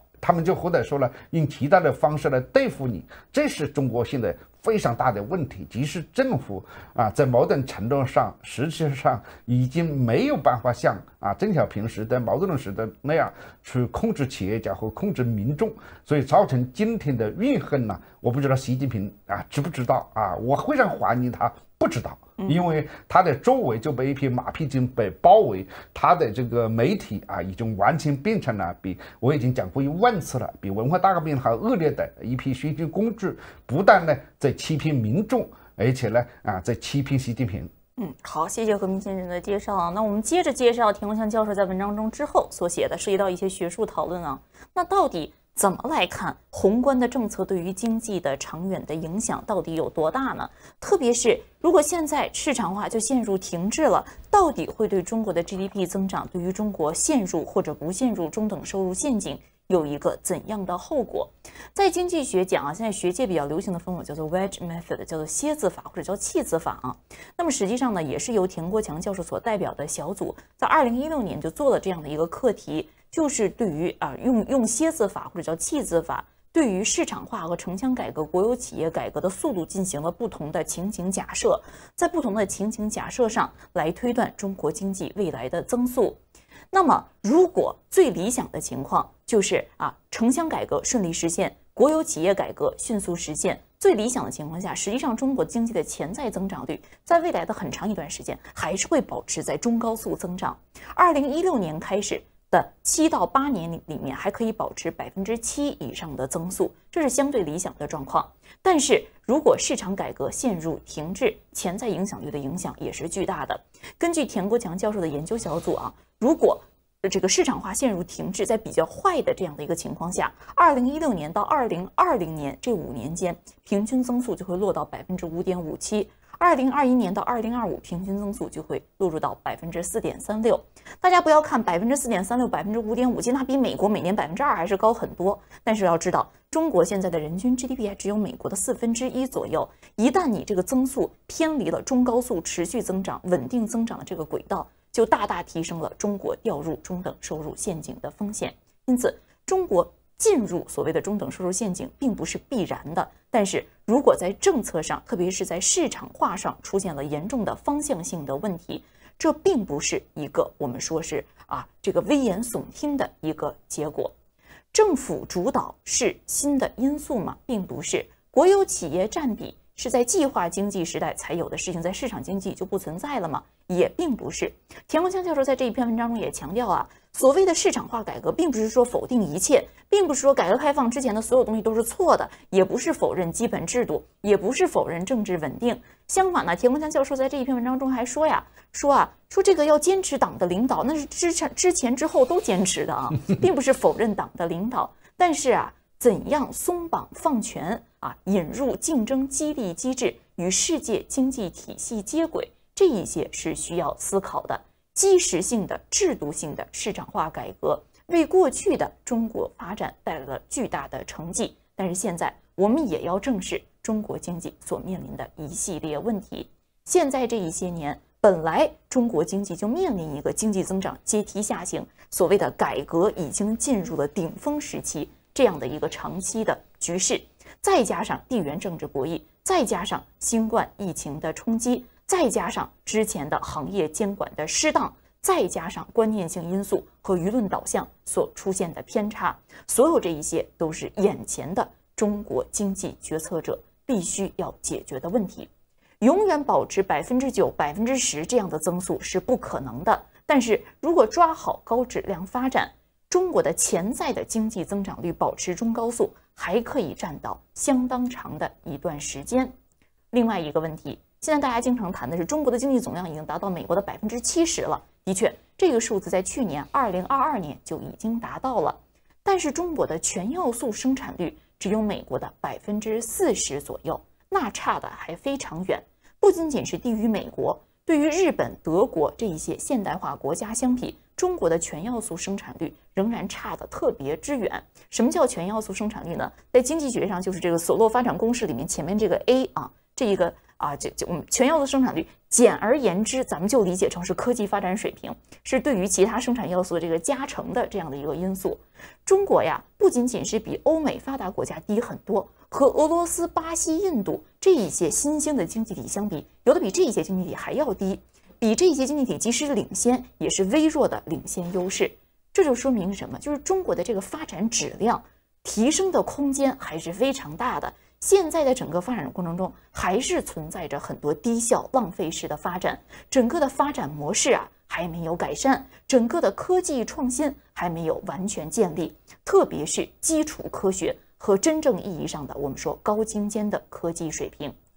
这里说的高质量发展，并不仅仅是说咱们把电动汽车搞好了，搞成世界第一咱们在一些企业在一些这个重要的领域占到世界独特的垄断地位。质量量的提升，量的增长还是非常重要的。为什么？因为中国现在还是世界上最大的发展中国家，就业压力仍然是非常之大的。你光让中国有那么几个聪明人，有那么几个厉害的企业家，有那么几个高精尖的产业在世界居首，还远远不能够达到横向中等发达国家的动态跃升这样的一个高度。中国的确增速必然是前高后低，但是从质量发展的角度来看，其实是一波未平，又见一波，一山跨过又见一山。这个方面是不存在所谓的中国必须放缓，相反，现在跃升的空间仍然是非常大的。不仅仅要有质的提升，量也必须合理增长。作为一个发展中国家，面对这么多人口，这么严峻的就业问题，这一点也十分重要。因此，2023年的宏观经济仍然是压力很大，需要做的还是特别多的，特别是提振内需。提振内需，同时加大逆周期的调节力度，持续向市场发出稳增长、稳信心的明确信号。这是田国强教授在这一篇文章中所披露到的主要的信心。那么，对于田国强教授这一篇文章我也再请何明先生做一个总结性的评述，特别是在文章中的最后一段呢，他提出了几点。第一，中国经济并不是说必然现在就已经必须平缓式的发展了。如果能够解决这一些要素的矛盾问题，能够解决经济发展过程中的一些扭曲性的政策的问题，其实中国是可以维持相当长的一段时间的中高速的发展。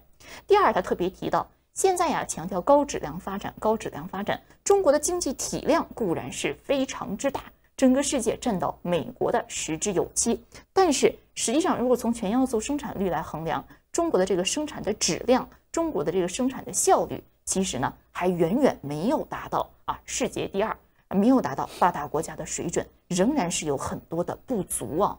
那么对于中国人现在我们经常说的，要么是妄自菲薄，要么是妄自尊大。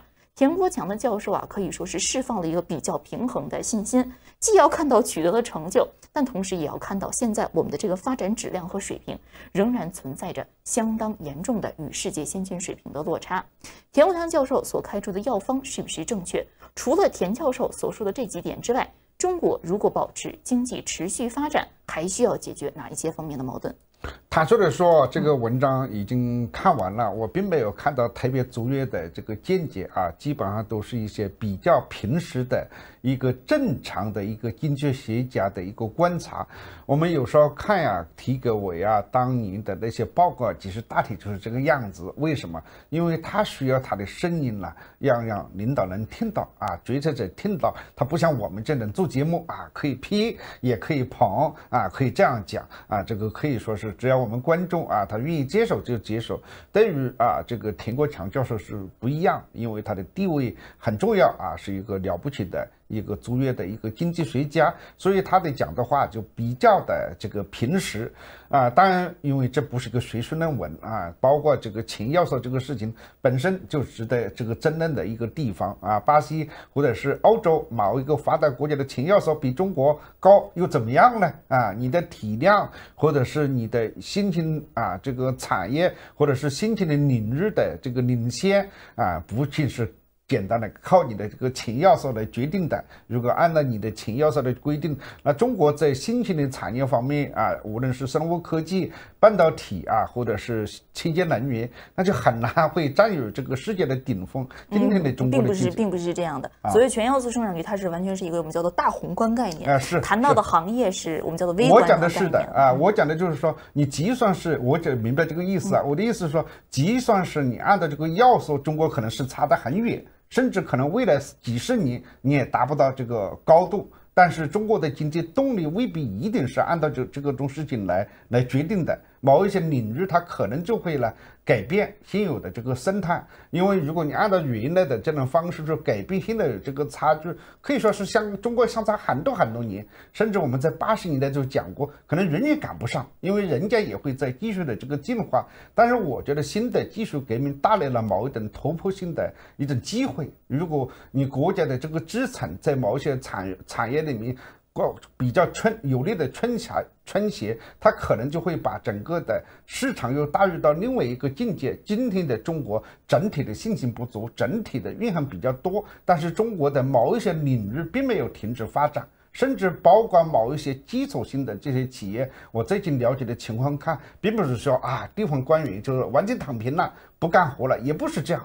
普遍的心态是怨恨的，普遍的心态是不满的，普遍的心态是感觉到不安的，但是并不等于中国就是完全停止，就像看美国问题一样的你看到了一个层面或者是整个普遍的层面，认为这个社会这个国家就是一定是这样，中国不是这样。我觉得中国在某一些领域方面实际上比我们想象的潜力还要大所以这不仅是一种心情的鼓励的问题，更重要的是今天的中国的结构这个能不能让大家都能看到啊，这个是一个关键点啊。中国在某一些领域方面，为什么对于世界的这个产业的革命、消费的这个品质都会有决定性的这个影响？而这些东西在这个文章里他们并没有呈现出来，因为这个文章的目的不在这个地方，文章的目的主要是讲现在这种极左思潮对整个人心，尤其是对心情的这个影响。所以从文章的角度来讲，我当然是基本上是同意的。我的意思是说，只是说从这个发展的方向来讲，未必是那么黑暗。对，但是呢，其实谈的是两个不同的问题。在经济学上就有一个问题，就是说，做微观的人和做产业的人是没有办法讨论问题的，对，做产业的人和搞宏观的人也是没有办法讨论问题的，做微观和做宏观的人也是没有办法讨论问题的，因为这几个领域他们研究的是不同的问题，研究的方法和叙述的语言是完全不一样的。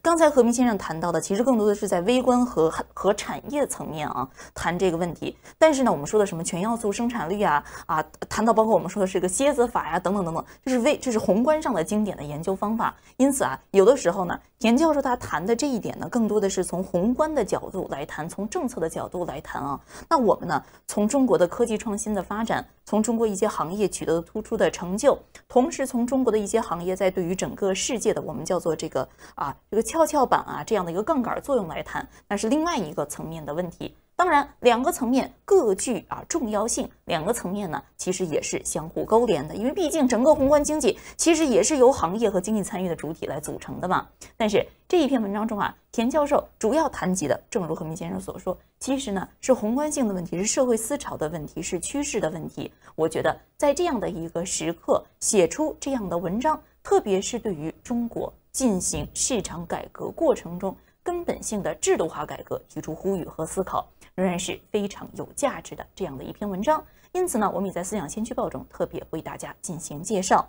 田教授在这一篇文章的后面还进行了一些务虚性的描述从亚当斯密的道德情操论和国富论谈到了老子所说的道和德等等等等，从短期应对危机危情到长期进行长治久安，谈到了政府市场社会的关系，谈到了基本制度安排的边界问题，谈到了所谓的政府市场以及社会三者各归其位互促互动的问题，再谈到了国家治理、社会良性发展的有关的问题。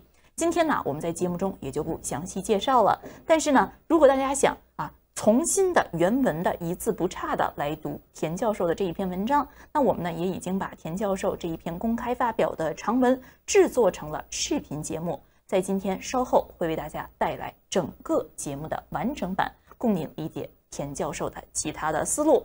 田教授在文章中所说的话题，您是不是感兴趣？您是不是有不同的理解？对于他谈及现在中国出现的3大问题，是不是与您对于中国社会了解的情况一致呢？也欢迎您在节目留言区告诉我们。感谢给我们打赏的观众朋友们，感谢麦团，感谢金山，感谢醉耳一木，感谢如是我闻，感谢艺人，感谢 Donald Frank， 谢谢这些朋友们对于我们的支持。明天同一时间，思想先驱报与您不见不散。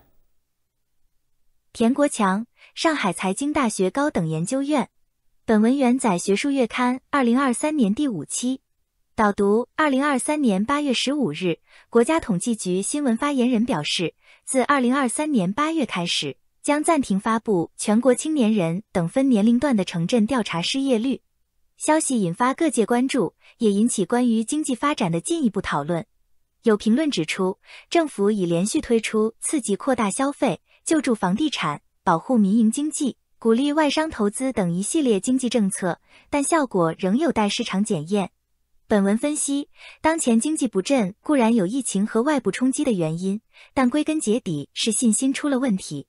这源于近些年逐渐积累起来并造成深远影响的3个重大变化：一、受大国战略竞争影响，中国面临较大的外贸产业链转移压力；二、监管政策频繁变化，企业对营商环境及政策环境的信心缺失；三、观念性因素和社会舆论导向发生偏差，一些过左的观念和做法以政治正确的名义登堂入室，对经济造成深层伤害，也打击了民众信心。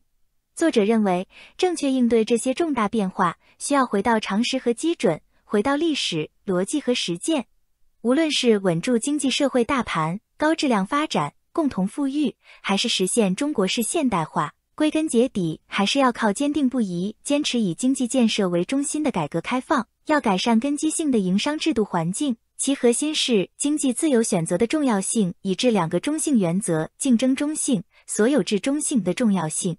下一步，要从制度和法律上把国企民企平等对待的要求真正落实落地。这是市场化改革开放必然要求的基石性制度，应该旗帜鲜明，不受错误舆论干扰，同时建立以法治、规则为基础的市场经济，尽量减少适度效把握不足的政策干扰，以稳定市场预期，降低交易成本，激发市场活力。本文原载学术月刊2023年第5期，原题为3大变化与重振中国经济应对之策的思考，仅代表作者本人观点，供诸君参考。3大变化与重振中国经济应对之策的思考。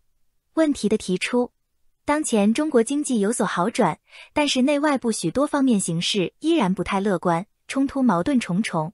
从中央到民间都在谈3重压力：需求收缩、供给冲击、预期转弱，谈6稳和6保：稳就业、稳金融、稳外贸、稳外资、稳投资、稳预期，保居民就业、保基本民生、保市场主体、保粮食能源安全、保产业链供应链稳定、保基层运转。为什么要强调6稳6保？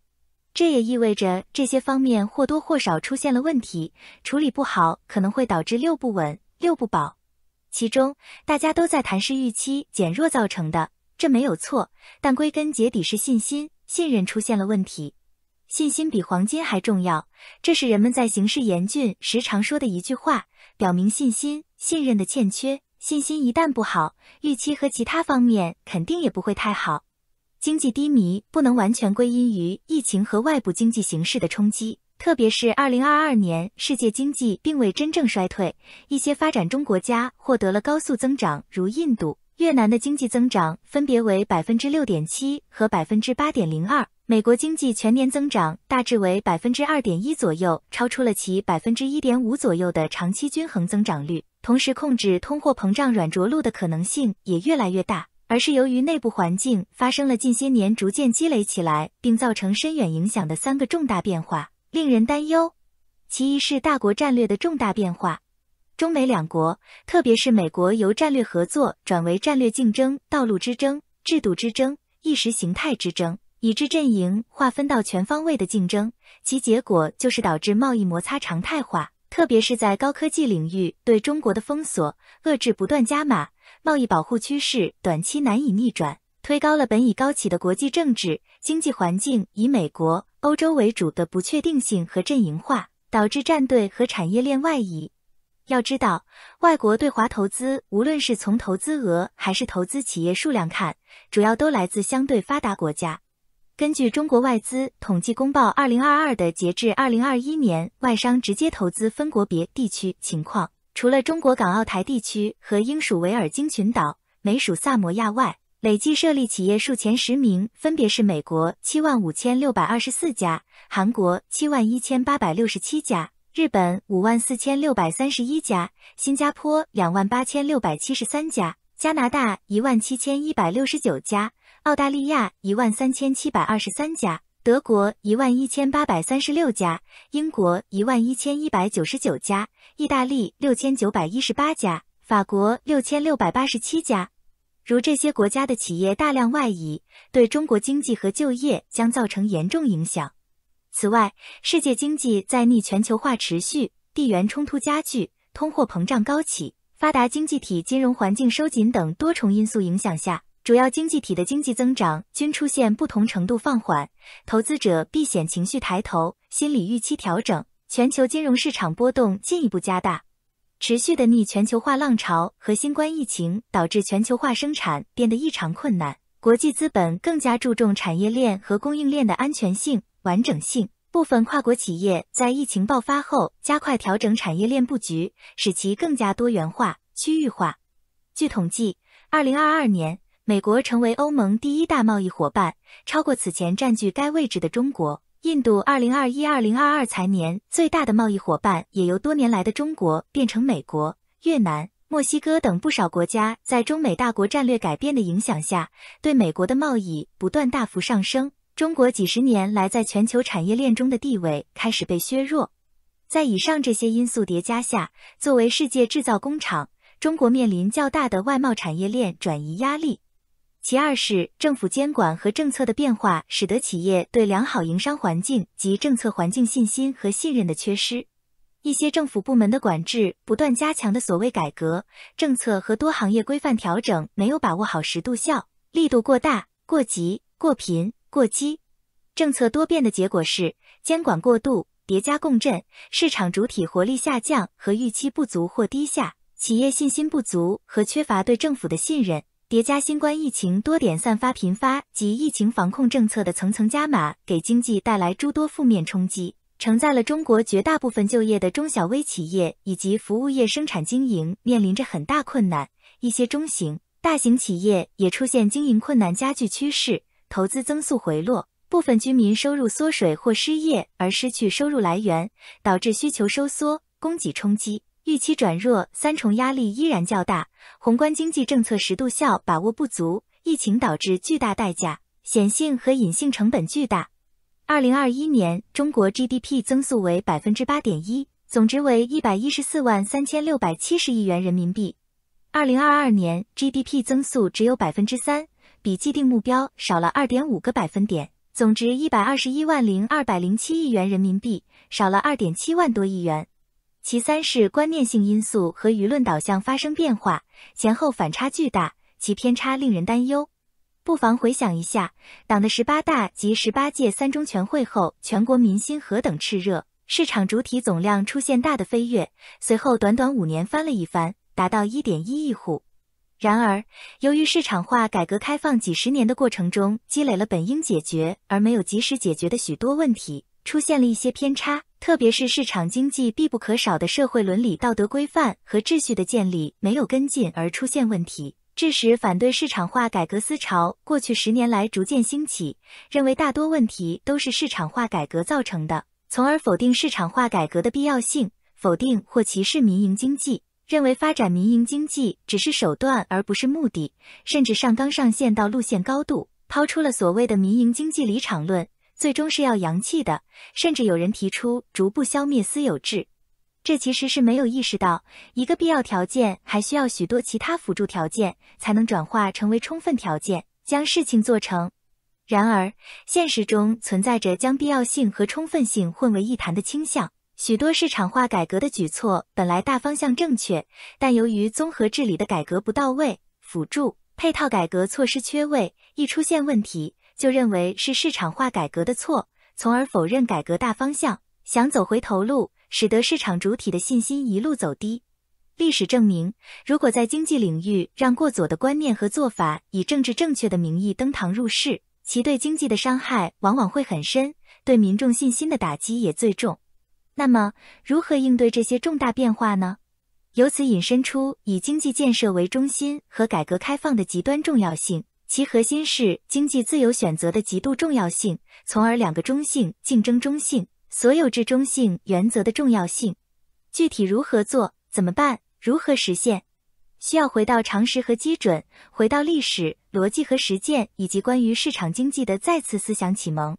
真要提振民企信心，说太多了都没用，也不能一味的靠没有制度化的随意变化的短期宏观政策，这是治标不治本，更不能靠一味的监管。如要挽回企业家和外资的信心，重振经济，必须要有关键性举措才行。首先是恢复民营经济、民营企业家的信心和对他们的信任。如何恢复？归根结底，还是主要靠坚定不移、坚持以经济建设为中心的改革开放。根基性的营商制度环境的改善，其核心是经济自由选择的极度重要性，以致两个中性原则的重要性，并将其合法化、制度化的固化下来，而不只是暂时的政策或手段的权宜之计，并且需要政府和权威媒体旗帜鲜明地肯定下来。尽管这些看法基本上都是常识性认知，并没有什么新意和涉及高深理论，笔者这些年一直在坚持不懈的鼓与呼，就是感觉这方面常识性的思想启蒙仍然是任重道远。2022年底召开的中央经济工作会议也强调指出，从战略全局出发，从改善社会心理预期、提振发展信心入手，坚持两个毫不动摇，坚持推进高水平对外开放，稳步扩大规则、规制、管理、标准等制度型开放。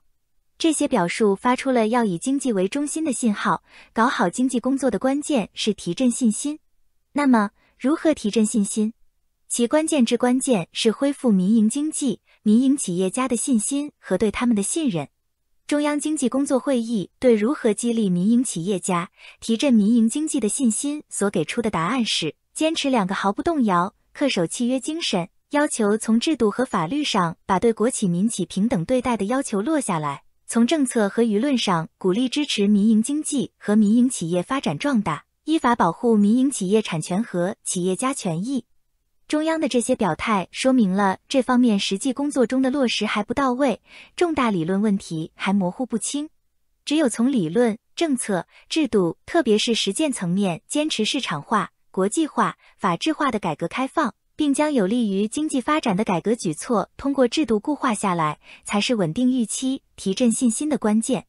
面对新时期中国经济下行的压力，唯有牢牢把握经济建设这个中心不动摇，坚持市场取向不动摇，深化制度性改革，充分激发市场主体活力，扩大制度型开放，打造新的竞争优势，处理好政府与市场、政府与社会的关系，充分发挥市场在资源配置中的决定性作用，充分认识社会伦理道德规范在市场经济中的极度重要性，更好发挥政府作用，构建有能、有为、有限、有效、有爱的刚柔相济的无有政府，而不是事事都有为的政府，才能真正改善营商环境及企业和民众心理预期，提振经济发展信心，才能处理好改革、发展、稳定与国家治理能力的辩证关系，以现代化经济体系助推中国式现代化历史进程。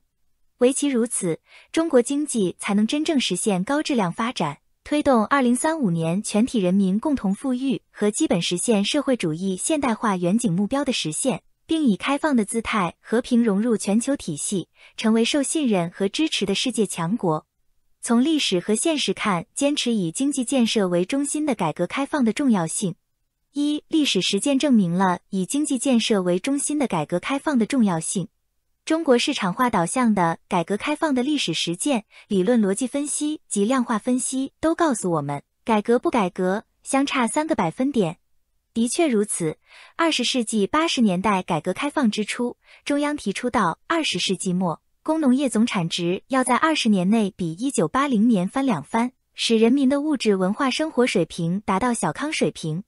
1987年，党的13大正式提出3步走发展战略，用国民生产总值替代了之前的工农业总产值提法。要达到这个目标，需要将 GDP 的平均增速从当时的 4% 提升到 7% 以上。这样的高目标当时看起来似乎是不可能的，几乎所有的经济学家，包括笔者当时的2位老师张培刚和林绍恭教授，都认为这是不可能的事情。究其原因，他们都是在假定制度环境不变的情况下来给出这个不可能的判断。确实，如果不打破不合理旧制度的藩篱，要想在20年这么长的一个时间段内将 GDP 提高整整3个百分点，难以想象。但是，从计划经济向市场为导向的经济体制的改革开放的结果是，大大的超出了这个目标，提前5年至1995年就实现了 GDP 翻2番的目标。2015年，4位俄罗斯裔经济学家在美国国民经济研究局 NBER 工作论文The Economy of People as Republic of China from 1953年以来的中国经济中对1953-2012年中国经济增长因素进行了分析，并对2012-2050年的经济增长做了预测，通过运用国际前沿的蝎子法 Wedge Method 找到一些领域扭曲最大的地方，分别以改革开放前后各因素的贡献作为假设进行预测比较，其结论就是改革与不改革对经济增长影响的差别巨大，年增长率在2012-2024年相差近3个百分点，而改革开放前后30年相差更大，超过4个百分点。笔者在改革开放40年在思考平衡充分良性发展的制度逻辑一文中讨论到，为了检验这个量化结果的准确性，上海财经大学高等研究院中国宏观经济形势分析与预测2016年课题组也进行了不同的量化分析，通过蝎子法也给予了类似的结论，在市场化的城乡改革和国有企业改革均迅速实现较为理想化的情景下，我国经济的潜在增长率在未来很长时间内都将保持在相当高的水平，自2016年起，仍能在未来的7、8年内保持7%以上的平均增速。与之相反，如果自2016年起各项改革即陷入停滞，则潜在增长率也会受到较大影响。在2016-2020年和2021-2025年的平均增速仅有5.57%和4.36%，极大地推升我国经济掉入中等收入陷阱的风险。近些年的形势走势与发展现状基本上验证了此点。需要强调的是，改革开放并不意味着否定过去，更不是否定一切，而是路径依赖的基础性体制变革。总结改革开放之所以能取得巨大成就，我们既需要找出改革开放前后的共同因素，更要找出差异化因素。首先，无论是改革开放前还是改革开放后，都坚持了党的领导。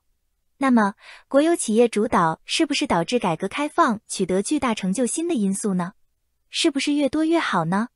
显然也不是。在改革开放前，国企的主导作用更大，国有企业占比更大。政府主导是新的因素吗？更不是，政府的作用在计划经济中无处不在，十分显著，而改革开放后，其干预经济的程度大大减少。那么，为什么改革开放能取得这么大的成就呢？那就是除了坚持党的领导，坚持社会主义基本制度之外，在保障社会稳定和政治稳定的基础上，推进改革开放过程中出现了一系列新因素，而这些新的因素毫无疑问就是牢牢把握经济建设这个中心不动摇，较大程度的经济选择自由，松绑放权的市场化改革，以及竞争机制、激励机制的引入和对外开放的实行，与世界经济体系接轨，民营经济的巨大发展。中国所取得的巨大成就，正是在这样的基石制度性市场化改革和开放背景下才取得的。在看到成绩的同时，我们也要正视中国经济所面临的问题。主要受体制性、结构性因素影响，中国经济增长过去10多年来也经历了一个阶梯下行的过程，加上近些年叠加地缘政治博弈干扰、新冠疫情反复冲击、行业监管的过度、过激、过急、过频以及观念性因素和舆论导向的变化，使得中国经济面临需求收缩、供给冲击、预期转弱3重压力，发展不平衡不充分的问题依然突出。特别是稳经济、稳社会的地方，财政状况不断恶化，收入缺口已是历史最大，对经济、社会稳定造成了严重压力乃至风险。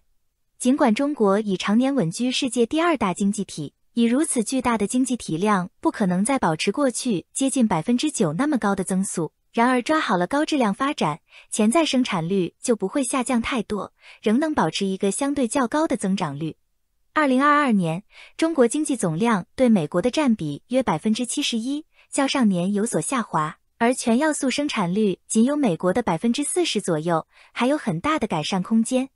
并且，中国的全要素生产率不仅低于美国、日本、德国等已实现现代化的发达国家，与俄罗斯、巴西、印度等其他新兴经济体相比也略低或领先优势不大，发展质量亟待提高。2. 高质量发展仍离不开坚持以经济建设为中心的改革开放。推动高质量发展，主要需要做到2点：一是提高效率，2是勃发创新力。前者靠市场化改革激发市场主体的活力，后者创新驱动是关键。然而，无论是科学基础理论研究的创新，还是技术发明的创新，都需要无限的想象力或甘冒风险的动力，即科学基础理论的创新需要具有无限好奇心，好奇心推动了整个人类的进步，而技术发明和创新成功的秘诀却是从反复失败中学习，改进直至成功。但由于失败率很高，风险很大，历史和实践都表明，技术创新主要还是靠民企及充分的经济自由选择和竞争。这样，无论是基础科学和技术发明的创新，其共同前提和最宝贵的要素，则是思想的自由、信息的自由和竞争的自由，而这只能通过深化市场化改革开放，进一步扩大经济上的选择自由来达到，以此提高全要素生产率，推动经济实现高质量发展。当然，这里所说的高质量发展，并不是说只要质的提升，不要量的增长。中国还是世界最大的发展中国家，还有庞大的就业压力，仍需要保持一定水平的经济增速。“14-5”规划和2035年远景目标的要求是，2035年人均 GDP 要达到中等发达国家水平，较2020年 GDP 总量和人均量翻一番。从横向看，中等发达国家水平也是处于动态跃升过程中的。2035年的中等发达国家水平必然比目前水平有较大的提升。从纵向看，以15年的时间跨度考虑经济增速必然是前高后低，第一个5年高一些，第二个5年居中，第三个5年低一些。因此，“14-5”期间中国隐含经济增速要求是 5.5%， 但是从现状看，实现这一目标的难度在加大。过去的 GDP 中心主义的政绩考核方式有其问题，但不能从一个极端走向另一个极端，完全不要 GDP 目标，在这方面不要作为，而是应形成更多维的考核，实现质的有效提升和量的合理增长。面对依然较大的需求收缩、供给冲击、预期转弱的三重压力，其根本是要坚持以经济建设为中心的改革开放不动摇，这特别是稳预期、增信心的关键。与此同时，短期内还需要用好宏观经济政策工具箱，尤其是2023年要突出做好稳增长、稳就业、稳物价工作。其一，取法上得乎中，要设定一个相对合理、鼓舞人心的经济增长目标，朝着超过 6% 以上方向发力。其二，要通过一定的优惠和补助政策，帮助居民和中小微企业，特别是受疫情影响较大的服务业恢复活力，激活经济活动的微观主体，夯实提振内需的微观基础。其三，要适时调整对于房地产企业和平台企业的过紧监管措施，发挥前者的支柱产业作用和后者的创新驱动作用。其四，要加大逆周期政策调节力度，保持必要的财政支出强度和流动性合理充裕，持续向市场发出稳增长的明确信号。三，推进共同富裕也离不开坚持以经济建设为中心的改革开放。中国是世界上人口最多的国家和最大的发展中国家。2022年中国人均 GDP 全球排名第68名。要在这样一个超大规模的经济体中实现现代化，推动全体人民共同富裕，没有坚实的经济基础作为支撑，显然难以实现。而扩大内需战略的实施，特别是消费的恢复和扩大，有赖于居民收入水平的持续提升。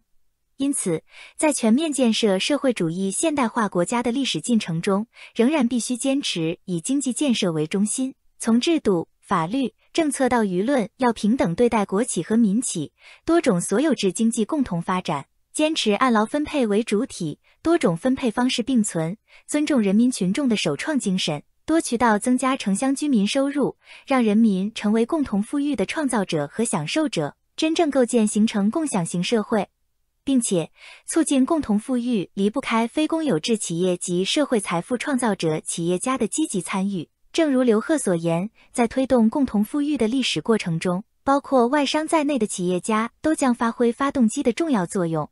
实现共同富裕，关键是要处理好通过市场做大蛋糕的第一次收入分配和通过政府调节收入和社会辅助的第二、第三次收入分配间的激励相容，并且在法治的框架下来规范收入分配秩序和财富积累机制。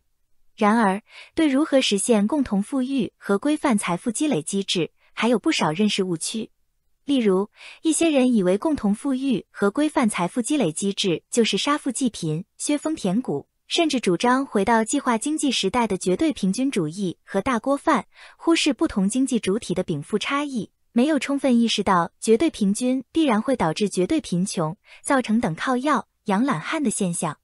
也有一些人提出，至少在现阶段看来不切实际的高福利诉求，将共同富裕寄希望于政府2次分配和社会3次分配分好蛋糕，而忽视市场1次分配做大蛋糕这个收入分配的主渠道。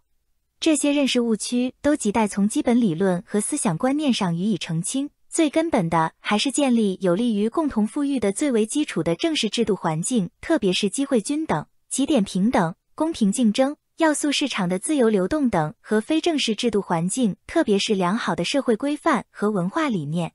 只有这样，才有可能正确处理好第1至第3次分配之间的辩证关系。也就是，通过市场做大蛋糕的第1次收入分配才是首要的。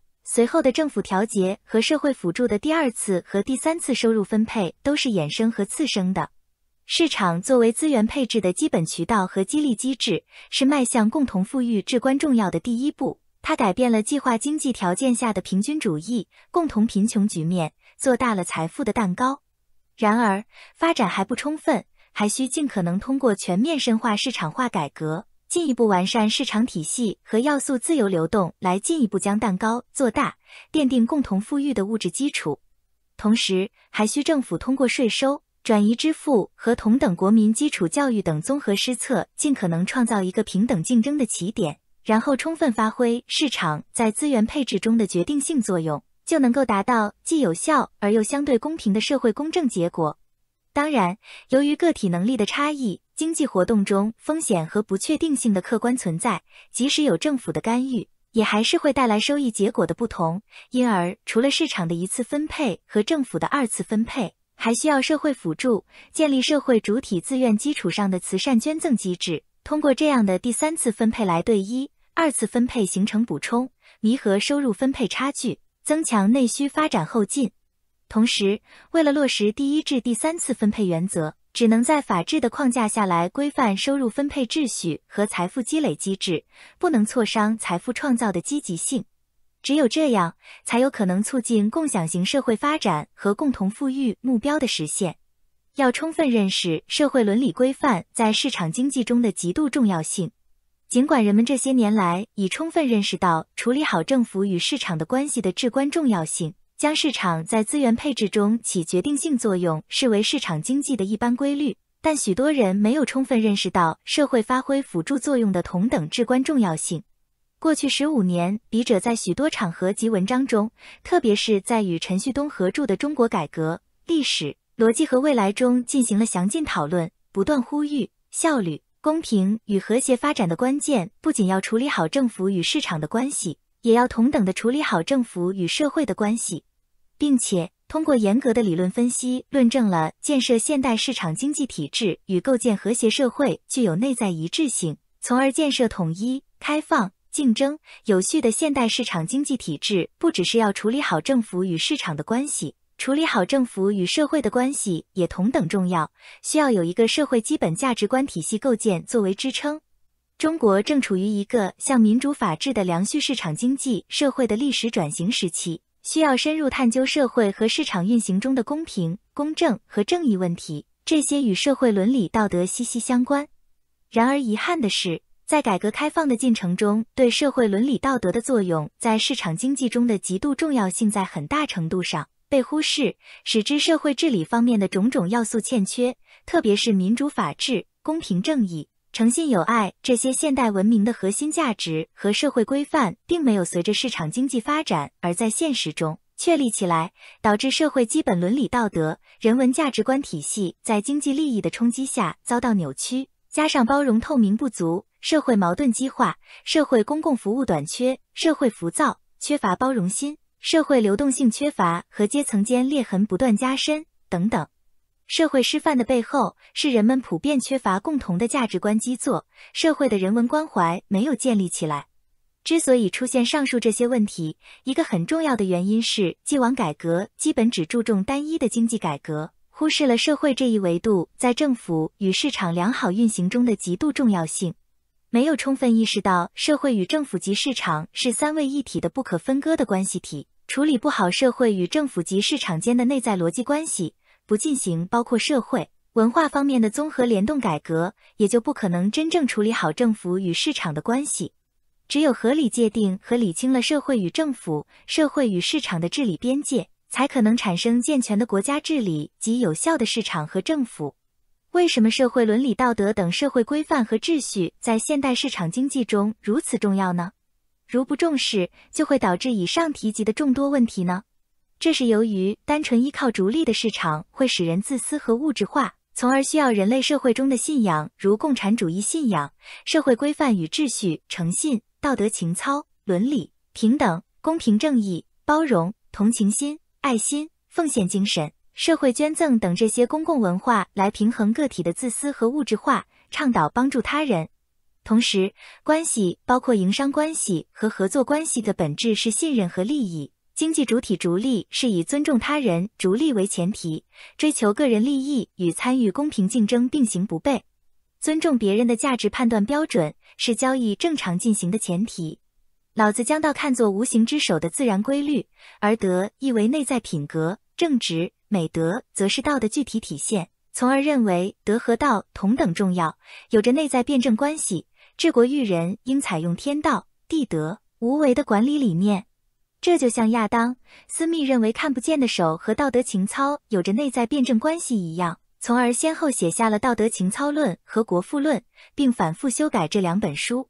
这些都说明了市场与社会相辅相成的内在关系，要在恰当的制度牵引下，让人们自愿合作、自愿交换，从而客观上形成利他，塑造和谐、文明、安定有序的社会秩序。通过市场的诱导性正向激励和政府的强制性法规治理，久而久之就会形成一种在许多情况下既不需要大棒也不需要胡萝卜的无欲则刚的社会规范、规则意识和价值观。这些非正式制度安排将会大大降低市场活动的交易成本。特别是诚信，尽管诚信也是中国传统文化所提倡的，是一种传统美德和良好的社会规范以及激励机制，但作为市场经济的一个基本准则，至今未能在社会上广泛建立，没有发挥应有的激励作用。在现有的规章制度下，人们的诚信行为方式不构成均衡，致使许多人不按规则行事。不讲诚信的人没有受到惩罚，反而获利。其原因有三：一是由于法律和制度的约束力不够，惩罚不能成为可置信的威胁；二是由于政府的干预政策太多，而且常常朝令夕改，缺乏一致性，人们缺乏对未来的合理预期；三是由于经济主体缺乏远见，但长期来看短视的经济个体必将被市场竞争所淘汰。通过对道德、利他和自利的内在激励结合，可以增加信任、同情心、正义感，促进社会文明与个人尊严，从而逐利的人也可以利他。自利并不等于损人。什么是关系？关系，特别是合作和经商，其前提实质就是信任和利益，不仅仅是口头上的，更需要检验、验证、互动和双赢。现代市场制度的最大好处就在于它把遵守社会规范作为必要的约束条件，能够运用自利的力量来抵消仁慈的弱点，使得那些默默无闻的人也能得到满足。因此，我们不应忽视仁慈和道德等社会规范在市场制度形成中的作用。社会的进步不能维系于那些总是想损害和伤害他人的人们。然而，当今却严重忽视社会的辅助作用，导致了许多问题，包括否定市场化改革方向的舆论。我们不能将政策建立在无视个人利益基础上的经济理想主义，也不赞成以维护集体利益为名侵犯合理的个人利益，而是要把在法律法规约束下的自利行为与违反法律法规的损害他人的自私自利行为区分开来，保护前者，反对后者。从国家治理视角看，中国式现代化的共性与差异。建设现代化经济体系是实现中国式现代化的必由之路。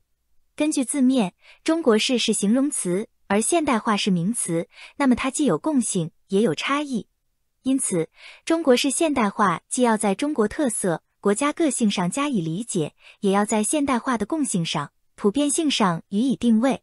现代化共性的核心特征是国家治理三要素：包容性经济制度、国家强制力和政府执行力、民主法治、公平正义、和谐透明的社会规范和秩序。这三大要素是鉴别一个国家治理体系和治理能力是否优良，是否能短期应对危机危情和长治久安最基本的综合治理要素，也大致对应了这个国家的政府、市场和社会三个基本制度安排及其边界是否得到合理界定。一个现代化的国家治理体系必然是正确处理好政府与市场、政府与社会的关系，让三者各归其位、互动互促的制度体系。这样，中国式现代化应是国家治理体系现代化，从而需要界定和处理好政府与市场、政府与社会三者间的关系，并发挥好它们的各自作用，三者缺一不可。这基本上是国家治理和良性发展的充分必要条件。古今中外的实践反复地说明了，凡是经济社会取得成绩或进步，都是这3要素的某些方面得到改进，而出现问题一定是其中某些要素的欠缺而导致的。上述3大要素或制度安排是否被综合采用，基本可以解释古今中外的国家兴衰历史和应对灾难是否恰当。中国在过去2000年大多时期中都是世界数1数2的经济体，这是由于中国等级森严的封建法制下的国家能力和政府的执行力都比较强，同时历朝历代往往在开朝时会与民休息，让利于民，具有一定程度上的经济包容性，并且什么时期包容性越大，经济往往发展得越好，如汉朝的文景之治、唐朝的贞元之治和清朝康熙年间永不加赋之后的康乾盛世。但由于古代社会不是一个民主法治、包容和谐的公民社会，而是一个等级森严的封建臣民社会，政府权力不受约束，就会与民争利，导致中国古代朝代更迭不止，引致社会大动乱，每次都造成人口剧减和财产的巨大损失。为此，推进国家治理现代化和实现中国式现代化，需要深化这3个方面的基石性制度改革。在国家治理3要素中，包容性经济制度是首要的。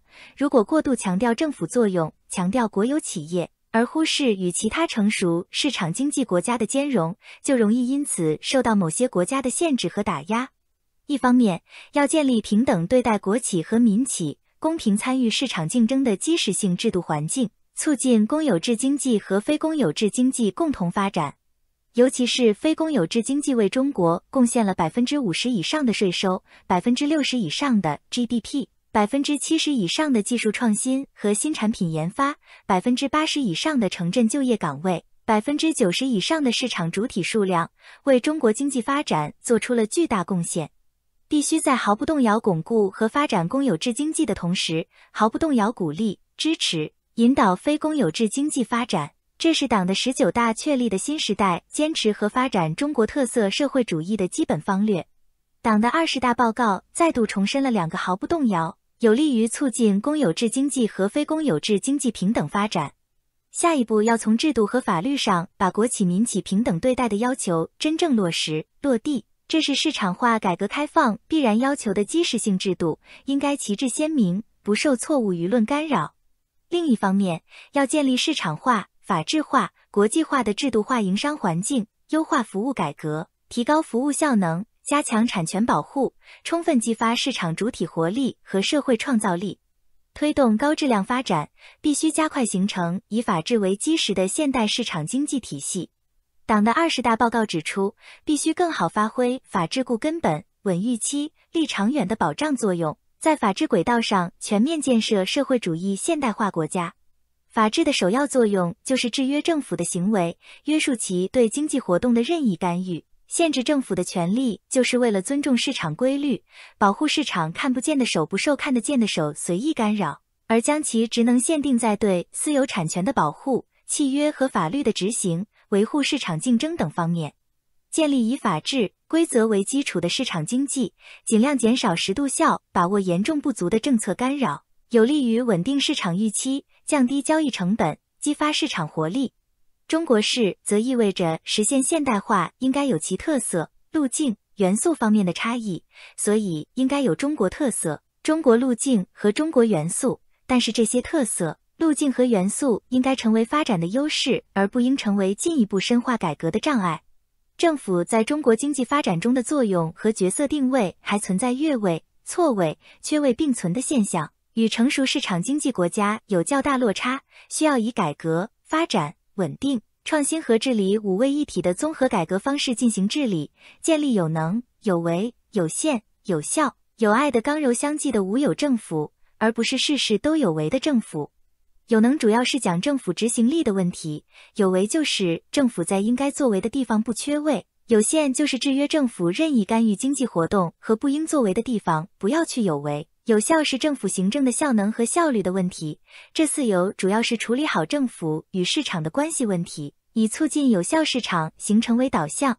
有爱则是讲处理好政府与社会的关系问题，以有能、有为、有效、有爱的有限政府定位来考察，国家强制力的提升离不开3要素：法治、执行力、民主监督。